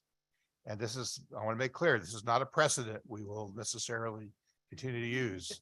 But in the interest of efficiency, I will allow you to continue to testify. Thank you. And I will be brief, and I appreciate that, Representative. Yes, on behalf of the Connecticut Waterworks Association, which represents municipal, regional, and private water utilities, I want to testify in support of House Bill 6849, an act concerning certain water company loans. And we do appreciate the committee for raising this bill. As we've testified previously, the state's water utilities are facing enormous regulatory challenges in order to comply with stringent state and federal requirements, ranging from mandated stream flow releases to modify dams to make releases to support aquatic ecosystems, to lead service line inventorying and replacement under the federal lead and copper rule revisions, and to address emerging contaminants such as PFAS and other issues. So there's a lot going on, and we must ensure that our water utilities are positioned to make significant investments in infrastructure in order to achieve these goals. One of the good things is happening is under the bipartisan infrastructure law, the state is receiving substantial federal funding, which will be distributed primarily through the state's drinking water state revolving fund that provides primarily low interest loans. One of the issues that we have, however, is that the private utilities have to, in accepting a loan, go through a peer review process, which can take either 60 to 90 days. And unfortunately, given the sensitivity of such projects, which may be dependent on seasonal temperatures and construction cycles. We need to make sure that the private utilities can access that funding more quickly. And what we're asking for is to just make some changes that would ensure that certain loans that don't exceed 5% of a water company's long-term debt are actually exempt from PURA's review process. However, they would be subject to additional compliance filings. We did discuss this last year with PURA. We had some negotiations. We had language. Unfortunately, we were not able to come to agreement last session regarding the level of specificity that should be in the statute. We're happy to engage again in negotiations, but I do think this is an important issue and certainly timely, given that the Drinking Water State Revolving Fund will soon be releasing this funding to utilities to make these strategic investments. Thank you.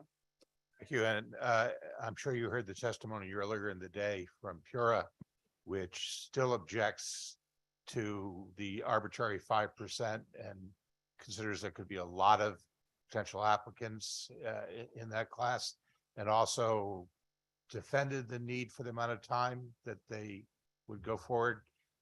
It's disappointing to hear that you've tried and failed to reach compromise in the past. Do you see a path for coming to some sort of consensus? We absolutely do see a path to addressing this, and we're happy to again engage in discussions with Pura. We reached out early in the session. I don't know at that point that we were certain there would be, in fact, be a bill raised for a public hearing. So I think now that there is a bill before this committee, I'm sure they would be happy to discuss it with us further. Well, we'll see if we can facilitate that. Senator Fazio, followed by Representative Foster. Thank you for your testimony. The good news is the chairman took my first question about your response to the good chair's oppositional testimony. As I understand this bill as is, it would exempt from the normal procedures, again, debt issuance, that's 5% of the total long-term debt of a water company. But that's just one time, right? So if you do a debt issuance of 5% of your total debt stack, and you can come back and do another 5% again, is my understanding under this law. And then you can theoretically continue to do that. And so you could do end up with a large portion of your total long-term debt issuance being done under these more lax procedures. Maybe there should be more lax procedures. I don't know, because of the costs that end up getting borne by it. But is that your understanding of how this bill is written? Yes, I do believe that it would be so per loan Yeah. agreement. Yes. Yeah. And as we discussed last session, we're certainly willing to put more guardrails around that to make Pura comfortable. I think we got so specific that they were just actually concerned about the level of specificity in the proposed bill. So we, at that point, concluded our. Yeah, I could understand the concern, believe it or not. But I guess one thought, for my colleagues is that maybe the compromise could be that you can only do this up to a certain amount. You can only avail yourself of this option up to a certain amount of your total long-term debt as a company. If you do it a couple times, so be it. But if you keep doing 5%, you get to the point where most of your debt could be issued without the same Pura oversight. So that's just a thought for consideration as we go forward. Thank you, Mr. Chair. Again, I appreciate fresh thinking, and maybe that's something you could talk about, reasonable person standard along those lines. Representative Foster. Thank you so much for being before us today. I feel like I'd be remiss before I ask my question, not thank you for the work that you've been helping to do to address advocacy issues around a small water system in my district. We've had a lot of conversations about it, and I learned a lot about water systems from you, and that helped me to get to the place where now I think we're finally finding resolution in a small shared well community where people haven't had potable water in 45 years. So my question for you today is, how often are these small loans addressing issues that are public health concern, that these small amounts would bring quick resolution to long awaited public health issues or concerns? And how much delay is happening that this would bring resolution to. Just because as we talked about this bill, one of the things that came to mind was an example of a public utility expansion project to address a public health concern where the water was contaminated with multiple contaminants, but particularly a carcinogen. So how often is the delay in going through the peer proceedings impacting how quickly clean drinking water can get to a place that has a contaminated well concern? So if you're referring to the Drinking Water State Revolving Fund, so each year they post a notice indicating that you may submit an application and they develop a project list based on a priority system. I think the reason that this has become an issue now as opposed to earlier is that, first of all, the interest rates are higher now. So in the last several years, it wasn't really lucrative for a water company to pursue a loan under the Drinking Water State Revolving Fund because they could issue bonds on their own at a lower rate. So now that interest rates are going up, and because there is additional funding through the Drinking Water State Revolving Fund, including a grant component, it's becoming something that's more viable. And because there are additional challenges such as PFAS and things of that. So we do have situations where a water company will be working with a municipality to address certain issues by extending a water main into an area that may have contaminated residential wells, because the treatment for addressing the contamination on the private side is going to be substantial. So in order to address it in a long-term manner, water main extensions are great news if they're viable. You know, they have to be located somewhat near there.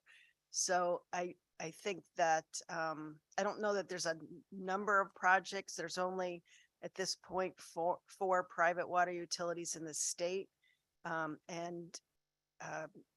I don't know that this would be used a lot. I think it would be used for 2 or 3, probably 4 projects maybe a year. I'd have to look at the priority list.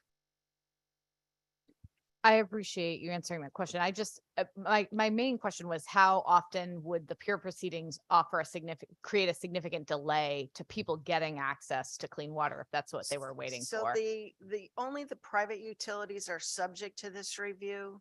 So if you're a municipal water system or regional water system, you're outside this peer review. So I don't think that will come up a lot. But when it does happen, it creates a 60 to 90-day delay. And that can be a big window when you have a small construction season like we do in Connecticut.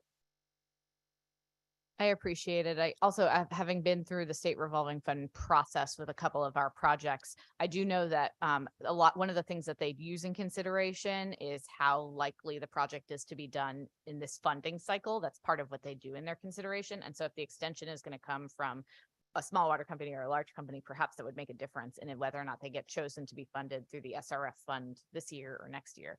And that's me speaking sort of out of turn, but that's one of the considerations that I think is made. So thank you very much for your testimony today. And thanks for all your help. Thank you, Representative.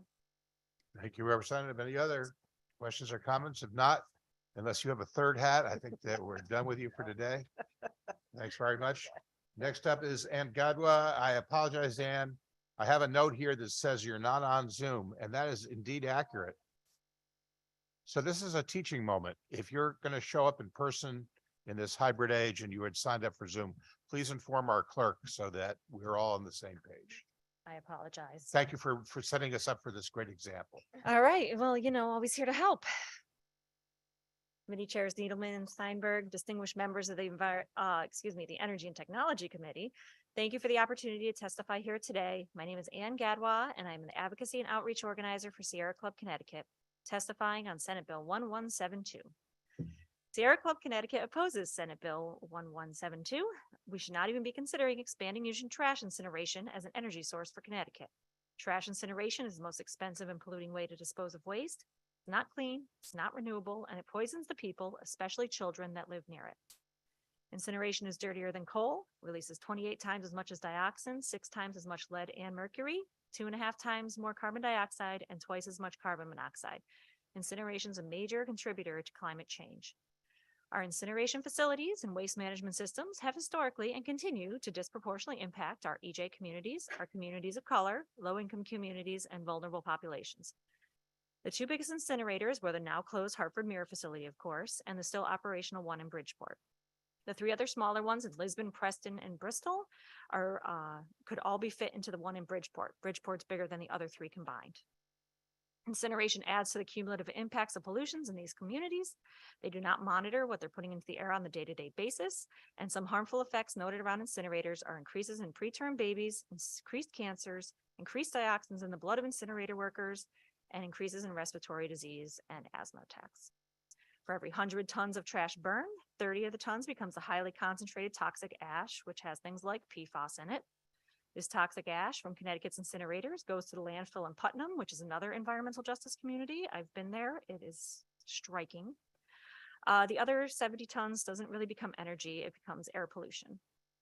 Expanding trash incineration will create a demand for waste that will hinder any effort to reduce waste in Connecticut. It's the opposite of sustainability and reduction, which our own Department of Energy and Environmental Protection claims is the ultimate goal in handling our waste crisis.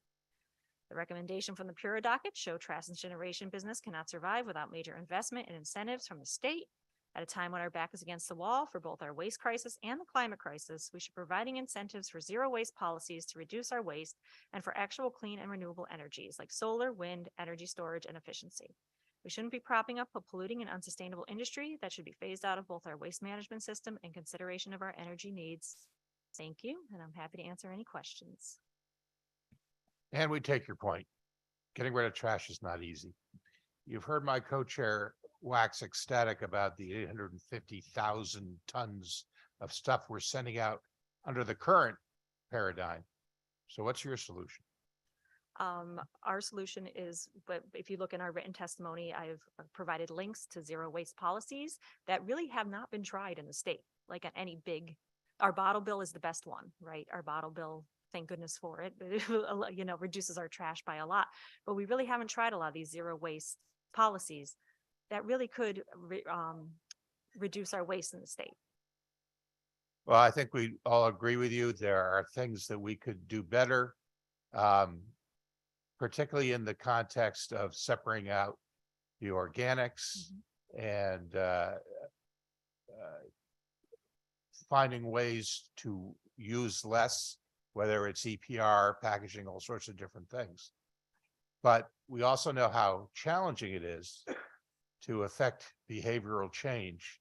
And we've just spent a generation teaching people to single stream. The argument would be, even if we did these things, that would not be sufficient to address the current crisis we're in. So I think we all concur we should try everything we could, but most people would say that's just not going to get it done without finding facilities here in the state that can process a good percentage of this. Well, I mean, to your point, it's not like we'd be able to solve it tomorrow if we expand waste incineration or build new ones. Like a new waste incineration plant would take several years, right, to build. If we implemented zero waste policies and really went hard on this and went hard on renewable energy, then we'd be able to really accelerate that and bring it down to a point that perhaps we wouldn't need a new waste incinerator. I wish I was quite as optimistic as you, but I think we should try all these things anyway. Well, any other questions or comments? Representative Ackert. Just a comment. And I thank you for your testimony, because when you bring out, let's not do that without solutions, right? It's great to say we shouldn't be doing that anymore. That's fantastic. But what's your answer to it? And I've just looked up zero because I haven't really seen it, because I've been screaming about packaging forever.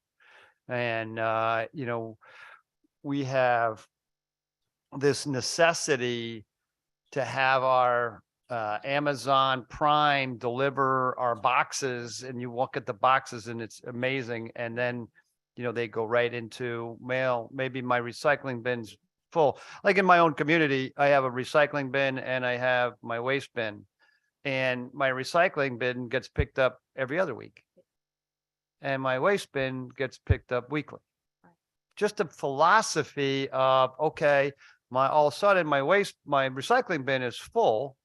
Mine isn't, but I know that it ends up being, I don't buy anything. It's me. I don't really do much.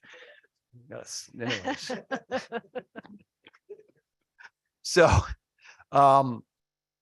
thank you, John, for that distraction. I have no idea where I was going with it. But anyways, what I'm getting at is the philosophy that our waste is more important to get rid of in that bin, but are recyclable. So when that recycling gets full, guess where the overflow goes? Goes into the waste stream. Yeah, And, there's been some, you know, and disturbing news it's, articles about that lately. yeah, so I think we need to, and this is, as was mentioned, it's, how do we ourselves improve ourselves, in terms of what we're purchasing, what comes in packaging, but you look at a package, that you go there and you get this tiny little item and it's in a package, bubble plastic with the cardboard so that you don't put it in your pocket. I get it, right? So, yeah, it's how do we reinvent ourselves on this, and it's not happening. I feel like it's been hard, it's been hard. I think we live in that sort of like throwaway culture, like, we don't necessarily think about like reuse and reducing those sorts of things. I think that, to your point, like, I think that's very true. I myself, I mean, we are trash every week. We do recycle, and we do, are lucky to compost, which, would be amazing to divert organics away from our waste stream at this point, because it's like 22%, right? 1 bag of trash a week. There's 3 of us in the house, cats, everything, 1 bag, so I mean, it can be done. And I know it's, I obviously live and breathe this. So, it's good for me to practice what I preach, but at the same time, I think there's other ways to do it, and we can go into those more. We can certainly go into those more, offline. I know you all have been here a long time, and thank you for, bringing me in to talk about this. But yeah, I just, I've heard the stories. I work with the Zero Waste Coalition, started by the great Sharon Lewis, who's Connecticut Coalition for Environmental Justice. And to hear the stories that come out of people that live near incinerators, and, just the environmental justice stories in general, I just, Sierra Club can't support adding more incineration to this. But I mean, we do, understand and appreciate that we are in a waste crisis and everybody's looking at all options, but you cannot support Reducing this one. start by reducing. Reduction, yeah. Yeah. Start there. Thank you. Thank you for your testimony. Thank you, Mr. Chair. Thank you, Representative. Senator Needleman. Hi. Hi. Sorry, I stepped out for a few minutes. That's okay. So just a couple of questions. You represent Covanta, right? Oh, yeah. Yeah. Oh, yeah. You're an incumbent. Yeah. You don't want other capacity on in the state, do you? I'm only kidding. The Covanta facilities have the ability to expand capacity, don't they? I assume so. That's what I heard from Betsy Garrow's testimony. Okay, I missed that. I Yeah. mean, what is the capacity do? I don't know that. Okay. All right. Yeah, you'll have to. Where am I? 2 on the back. Oh, I'm sorry. My mistake. So, you're Diane. I'm Oh. Anne. Yeah, where the hell am I? Ann. Sorry, Ann. You're all zero waste all the time. I get it. Never mind. That was not, That's okay. That's this is what okay. happens That's when okay. I It's like walk I feel out of like the you're room trying to for throw me 5 off my game. So good practice. barely, yeah. This is under. Anyway, but thank you. I did Yeah, not know that. yeah, that was earlier, right? Yeah. Okay, thank you very much. No, And thank that's you, okay. Mr. Chairman, for indulging my. It happens to all of us sooner or later. I mean, I do, Uh, I mean, even with expansion of, facilities, it's going to take a long time. There's going to be permitting processes. There's going to be public participation. I mean, some of these zero waste measures we can institute really tomorrow, or soon enough that could really bring it down to a point where perhaps we wouldn't need more incineration. And I mean, if you look at examples from like San Francisco and different cities that have done these really gone full force, I don't feel like we've done it yet in Connecticut. It's gone full force, right? Like it's always like these little incremental things.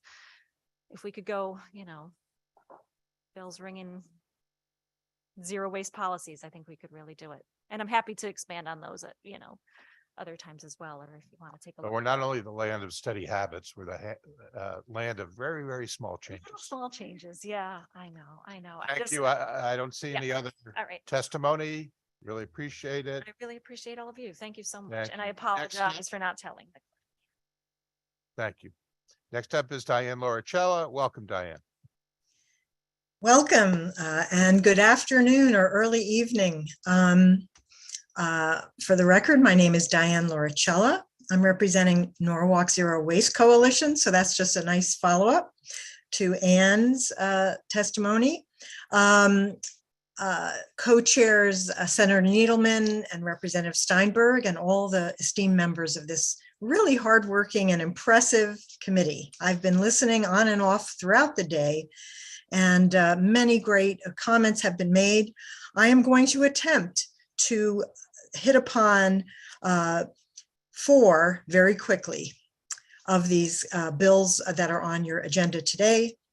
I also happen to be a member of the Zero Waste Coalition in Connecticut and the Recycle CT Foundation, but I am not representing either one of those here today. But I've been a waste management consultant for the last roughly 25 years. So I'll start off with Senate Bill 1172, the act concerning generation from solid waste energy generators. I won't belabor what was just the exchange that was just made. I do want to say that I understand that we have to use all the tools in the toolbox. But when I read this particular bill, and I did have a chance, although I'm still working my way through the Pura docket, I'm really concerned that we are going to once again put all our eggs in the incineration basket. And I live in southwestern Connecticut, and I've been hearing reports, and I have some photographs of a 1 to 2 hour wait of trucks idling in an environmental justice area, waiting to get into the Bridgeport plant. We have to be very careful, and I do believe in waste sheds.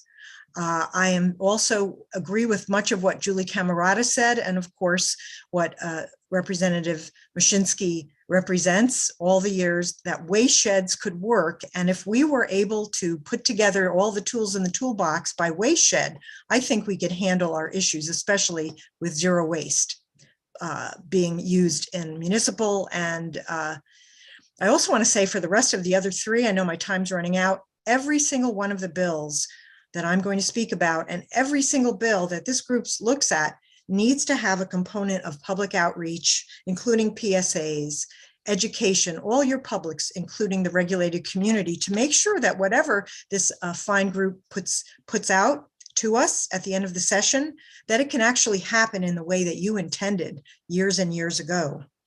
The next bill, House Bill 6853, talks about funding of the microgrids. I'll just say in a brief sentence, please stop DEEP from having pilot programs. Microgrids have been proven to be a wonderful resiliency tool in the toolbox, especially with climate change and our extreme weather. Line 71 talks about vulnerable communities, and I think that's terrific.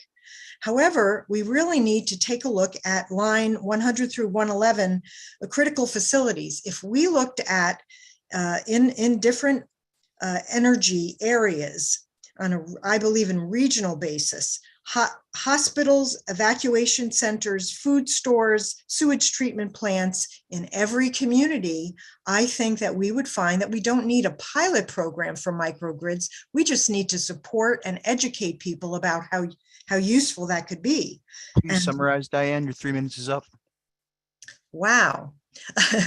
I'll just say in summary for those 2, plus affordability, House Bill 6852 has also to do with letting people know, as Representative Steinberg has said, letting the people know what is available. Please do not just look at offering discounts for energy unless and until home energy audits are included and public outreach. Lastly, please, House Bill 68 48. And Representative Steinberg, I'd be happy to illuminate you on this. Yes to gas leak detectors. I do agree with what the fire marshal said, but I had an experience that you need to know about.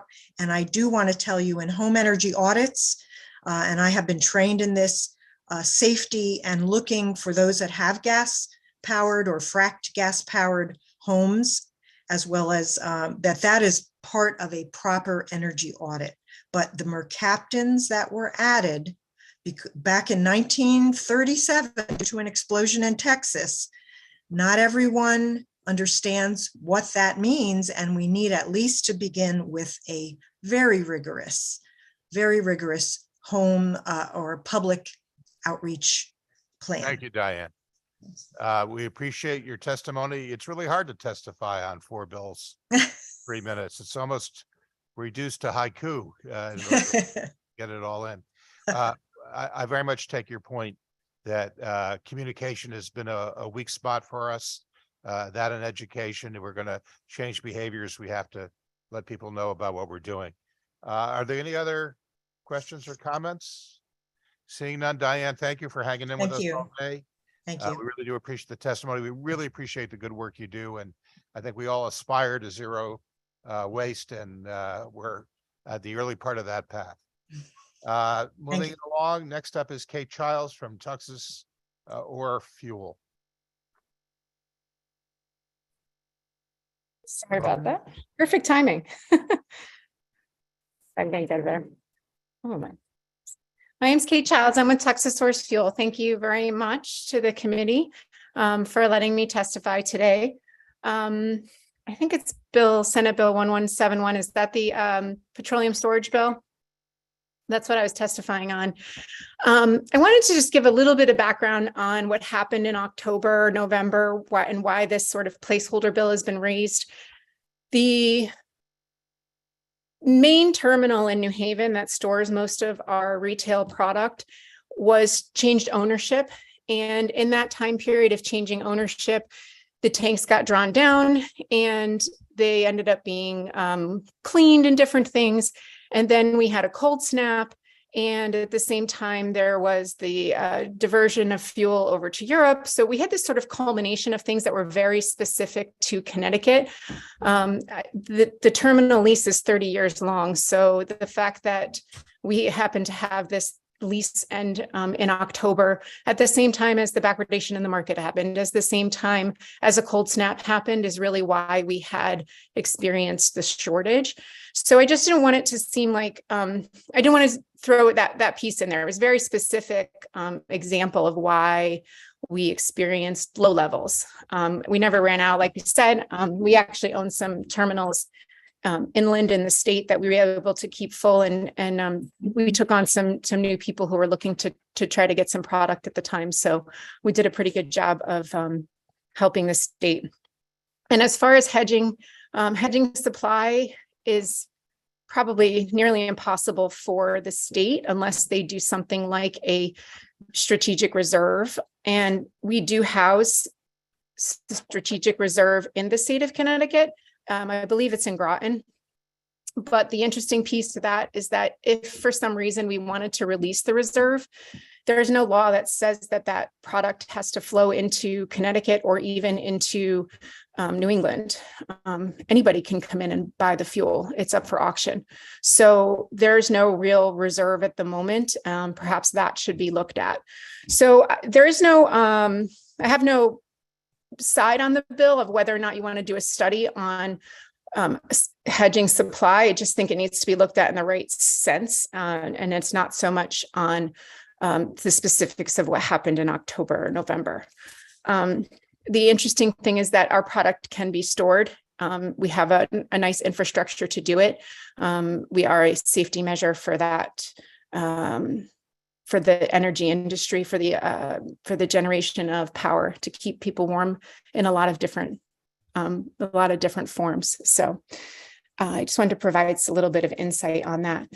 The other thing that I wanted to just sort of throw my opinion on, and as far as a constituent more than business owner, is when we are I think that all forms of energy should be on the table, and we should not put all our eggs in one basket in any way, shape, or form. So I'm in favor of all of the different forms of energy that we are willing to find. The question I have is, when renewable energy is produced, it can produce different types of energy credits, which have a dollar value to them. And I'm curious if the state has ever looked at if we are subsidizing or taxpayers are paying to build a renewable energy source, and then the company that got our dollars is then profiting from tax credits after the fact. Has there been any thought process to finding a way to return those credits to the taxpayers? It has kind of an Enron spin where a company is getting subsidized for building their infrastructure, and then on the flip side is getting profits totally aside from the business. It's a government funded profit stream. So it's just a totally separate issue that I find very interesting as far as, a nice credit for what we paid for along the way. So thank you for your time. Thank you for your testimony. I'd be a little careful in critiquing renewable energy development for being subsidized when we have effectively subsidized the fossil fuel industry for its entire history and continue to do so. So, one could argue that depending on how you look at it, this is simply leveling the playing field, which is not to begin with. Going beyond that, to your primary point, we are worried about assuring adequate supply, that we don't have brownouts or other supply crises, and we're very open-minded to how we're going to accomplish that. The bill is an initial effort to see what our options are. Maybe we won't have a problem with LNG in a year or two when Europe transitions away from Russia. But we need to look at all our options, and we take your point that certain energy sources like oil are more easily storable and offer us the opportunity to really create an effective hedge. So we'll see how this goes when we continue to study it. Are there other questions or comments? Seeing none, thank you for your testimony today. Thank you for being so patient and hanging with us. Next up, we have Fraser Blaylock from Covanta. Thank you, Mr. Chairman and members of the committee. My name is Fraser Blaylock. I'm here representing Covanta Energy, and I'm here in support of Senate Bill 1172, which directs the Commissioner of DEEP to implement findings contained in the Pure report pertaining to docket number 221007. We support all of the recommendations that were highlighted in the legislation, providing stable energy for existing trash to energy facilities, incentivizing the construction of new such facilities. These are all laudable and very timely ideas. Throughout this growing waste disposal capacity crisis, Covanta has been asked numerous times, could we expand? What could we do to help with the situation? We were able to take a number of certain amount of Mira tons over to our Preston facility, but by no means could our two small plants take the place of or absorb the 600,000 or plus tons of waste that was going to that facility. What we're really focused on at Covanta right now is the health and the future of our existing two facilities. We would love to help the state in any way with that we can, that's practical, to support recycling and anaerobic digestion. We certainly have had many conversations with the regulatory agency about ideas that we have along those lines with AD. But I just have to say, frankly, existing plants that we have in the state need capital investments. We have long-term disposal contracts with our towns, particularly in Bristol, go out a long way. So there's no raising PIP fees for us as a means for us to cover increased costs for capital expenditures and the operating expenses of the facility. So we certainly can't raise the energy rates are what they are, in the market. We certainly, have no ability to manage that. The only piece of that scenario, which really could be helpful to us, and which the legislature could take in hand, is to put waste to energy on a level playing field with the out-of-state landfills, who are able to earn tier 1 or class 1, renewable energy credits under the RPS in Connecticut. So waste to energy is in class 2, and the ACP for class 2 is 2.5 cents per kilowatt hour. The ACP for class 1 is 4 cents. So the out-of-state landfills that are now accepting the waste that were formerly going to Mira are enjoying almost twice the renewable energy credit that your in-state waste energy facilities are able to earn. And these are facilities that are employing Connecticut residents and paying Connecticut taxes and buying Connecticut goods and services. So, Mr. Chairman, my point is, and my plea is, that we do urge the committee to adopt one or more of the ideas that Pura put forward associated with the docket that I referenced, and vote favorably on Senate Bill 1172. Thank you. Thank you. Obviously, I think most members of the committee believe we have to do something, and we're working on what that ought to be. Are there any questions or comments? Yes, Representative Ackert. Thank you, Mr. Chairman, and thank you for your testimony. And I've been looking at your websites with your facilities. I believe you have 3 in Connecticut. We have 2 in Preston and in Bristol. Okay, because it shows that Hartford must be our office. We used to, yes, sir. We many moons ago we operated the Hartford facility. Okay, still shows up on a website here. So thank you. On our website? Ooh, we need to fix. That's shocking. Okay. Maybe I have an old computer. Maybe it only looks up old websites. So we'll figure it out. Can you take on additional waste at this time? We have no capacity at either of our facilities, no additional capacity. They are both full. If that's what you mean. So if you were able to add on, what's the time frame to add on additional production and receivables to take in? Well, if you mean expansion, yes. The Preston facility was built, design was intended to accommodate a 3rd boiler, which is, which would represent an additional amount of capacity if that 3rd boiler were permitted and put onto that plant. So that is where an expansion would be possible. We do not own the land that facility is on, so making a capital investment like that in that facility has a number of challenges. One of which is quite frankly, the very burdensome permitting process in Connecticut. That's one. And the other thing is that facility, because the technology that is employed on the grate system there, we would more than likely recommend that a new facility be constructed on that site rather than trying to retrofit the existing facility with the technology that we would want to put on now. So time frame? In this permitting environment, I don't see it. I don't see it as realistic. I don't see it. We're not looking at it. Okay, that's because I'm just trying to realize that our urgency is now, and if we're talking a 5-year fit out, 6-year fit out, then it's really not a sure. If the state were willing and wanted us to build new in-state capacity, sure, a 5-year time frame is reasonable. Yes. Okay, thank you. Situation.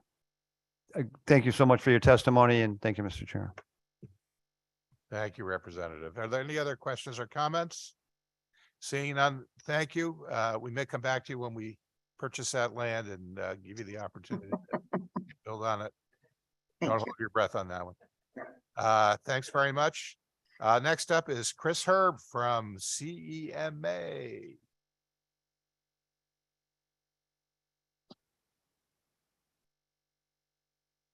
Good afternoon. My name is Chris Herb. I'm the president of the Connecticut Energy Marketers Association. We represent 600 energy marketers in Connecticut who sell home heating oil, propane, HVAC services, conservation services.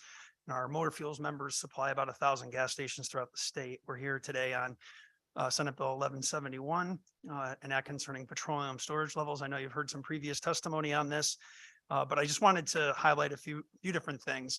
Whether or not this is going to be a study regarding what happened in this past winter and to hopefully prevent it in the future, we completely appreciate the committee's concern about keeping the lights on and ensuring that Connecticut residents are protected from brownouts, blackouts, and such. But we did want to point out that there are some tools that are currently exist in terms of ways that the state and the region can ensure that there is backup fuel when natural gas supplies run low. And that is the Northeast Heating Oil Reserve. That heating oil reserve right now is at about 1 million barrels. Those 1 million barrels is about half of the capacity during the austerity measures that happened under the Obama administration. The reserve was cut in half. I believe that federal statute allow it to be filled to a maximum of 5 million barrels. This is something that the federal government should aggressively start to pursue to refill it at least to the amount during the Obama administration, but probably beyond that. During on Christmas Eve, actually,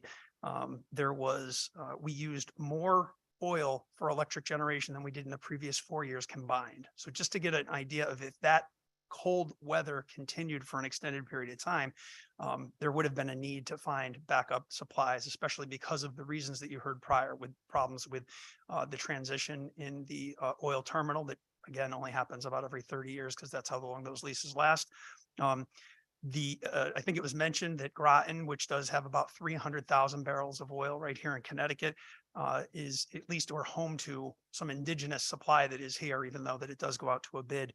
What we would suggest, and we have discussed this with our legislative delegation on the congressional level, and all my counterparts have done this to the Northeast, there is nearly unanimous support to fill this reserve. And we would think that maybe passing a joint resolution and urging the president and the federal government to fill that reserve would be the first thing. The second thing is, and we've talked about this, I've been here 22 years. And I think in 1999, the first time we had a real tightness in supply, we talked about requiring electric generators to have on-site storage. They need to have fuel there to take responsibility for when their primary fuel falls short. At minimum, if they can't have enough on-site storage, they should have to contract for it. Having the contracts in place for physical supply when LNG or natural gas supplies get low would allow them to call on it without disrupting the market, because it would be planned for and to have it. And I don't think it's much more complicated than that. Now it is, but those are two things that we can do today without even having to study, because one is already in place and the other one can be accessed. The other bill I wanted to comment on was 1167. We do support a study looking at potentially decoupling Pura from as being a sub-agency to DEEP. If you have any questions, I'd be happy to answer them at this time.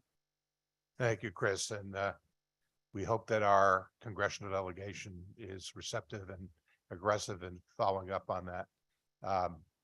We, I think, would like to have the confidence to knowing that we have an effective hedge, but somebody always pays for that hedge. There's always risk involved. Having the physical asset goes a long ways to being comfortable. Comments or questions? If not, thank you for your testimony. Thanks. That concludes all those who have signed up.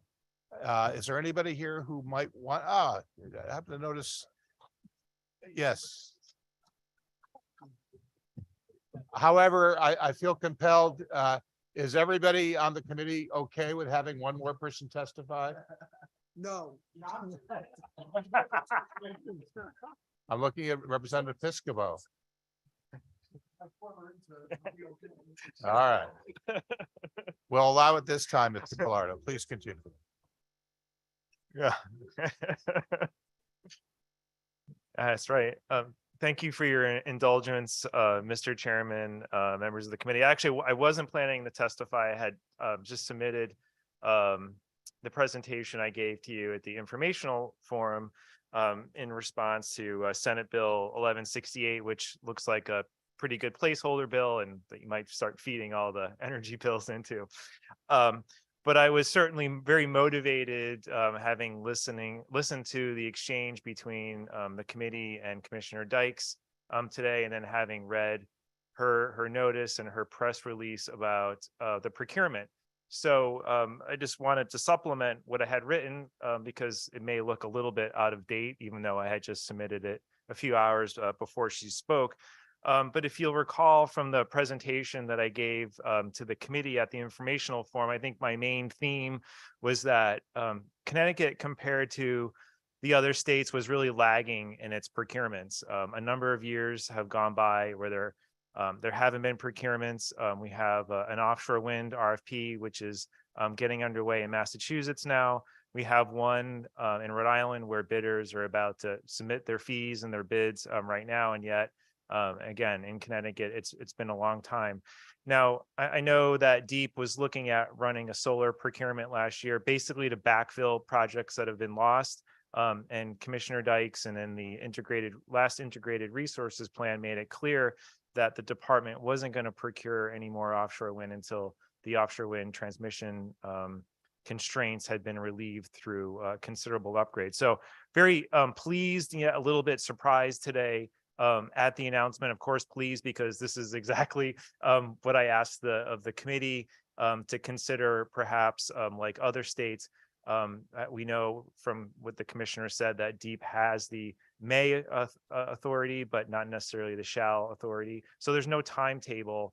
There are no deadlines in any of the procurement laws going back to 2013 requiring that they procure a specific amount by a certain date like we see. So in reviewing the notice, again, congratulations to the department. We don't doubt their commitment to the environment, and we certainly sympathize with the transmission constraints. It all makes very much sense, but on the other hand, we are worried that in the notice that there's no fixed dates for when this procurement will happen. And it does still seem to be contingent on perhaps the outcome of the state's effort to secure federal dollars for the transmission. So I'm going to leave tonight very optimistic that this is going to happen, but I just wanted to flag that there do seem to be some off ramps in the notice that if the transmission isn't realized. And there also does seem to be kind of a theme or an air to the notice that it's really about backfilling for lost projects. And it may not be about not just backfilling, but also procuring to meet the clean energy needs of Connecticut, like our 2040 goal that was just passed last year to fully decarbonize the grid. So with that, again, I thank you for the indulgence and thank you, Representative Piscopo, and be happy to take any questions. Now we can see who really runs the committee. Francis, thank you for your testimony. I would suggest that we'd all feel better if we had dates certain in a lot of these cases, but there's a little volatility going on in the offshore wind industry these days as well, in terms of the viability of some of these projects. So there's a lot at play, and that may also contribute to the interest in at least seeing what the bids would be in this context, whether we avail ourselves of them or not. Exactly. I said I'm going to leave tonight very optimistic, and I wouldn't be here if I wasn't excited about sort of what I was asking for last month. And we're certainly aware of the situation, and I think the top priority should be to backfill for lost projects, and that would be a victory in itself. And I understand the states received a positive feedback from the Department of Energy about the grant opportunity, and they're going to go full speed ahead on that, and we're certainly going to support them 100% on that as well. But with some luck, though, we'll be able to do more than just backfill, because it's going to take, from what you've been hearing about in this committee for so long, it's going to take a lot of new clean energy resources to get where we're going. And if you look at probably when the expected construction dates or operational dates are going to be for the next round of projects, it's probably not going to be till the end of the decade. So even if you go out to this year and next year, projects aren't going to come online until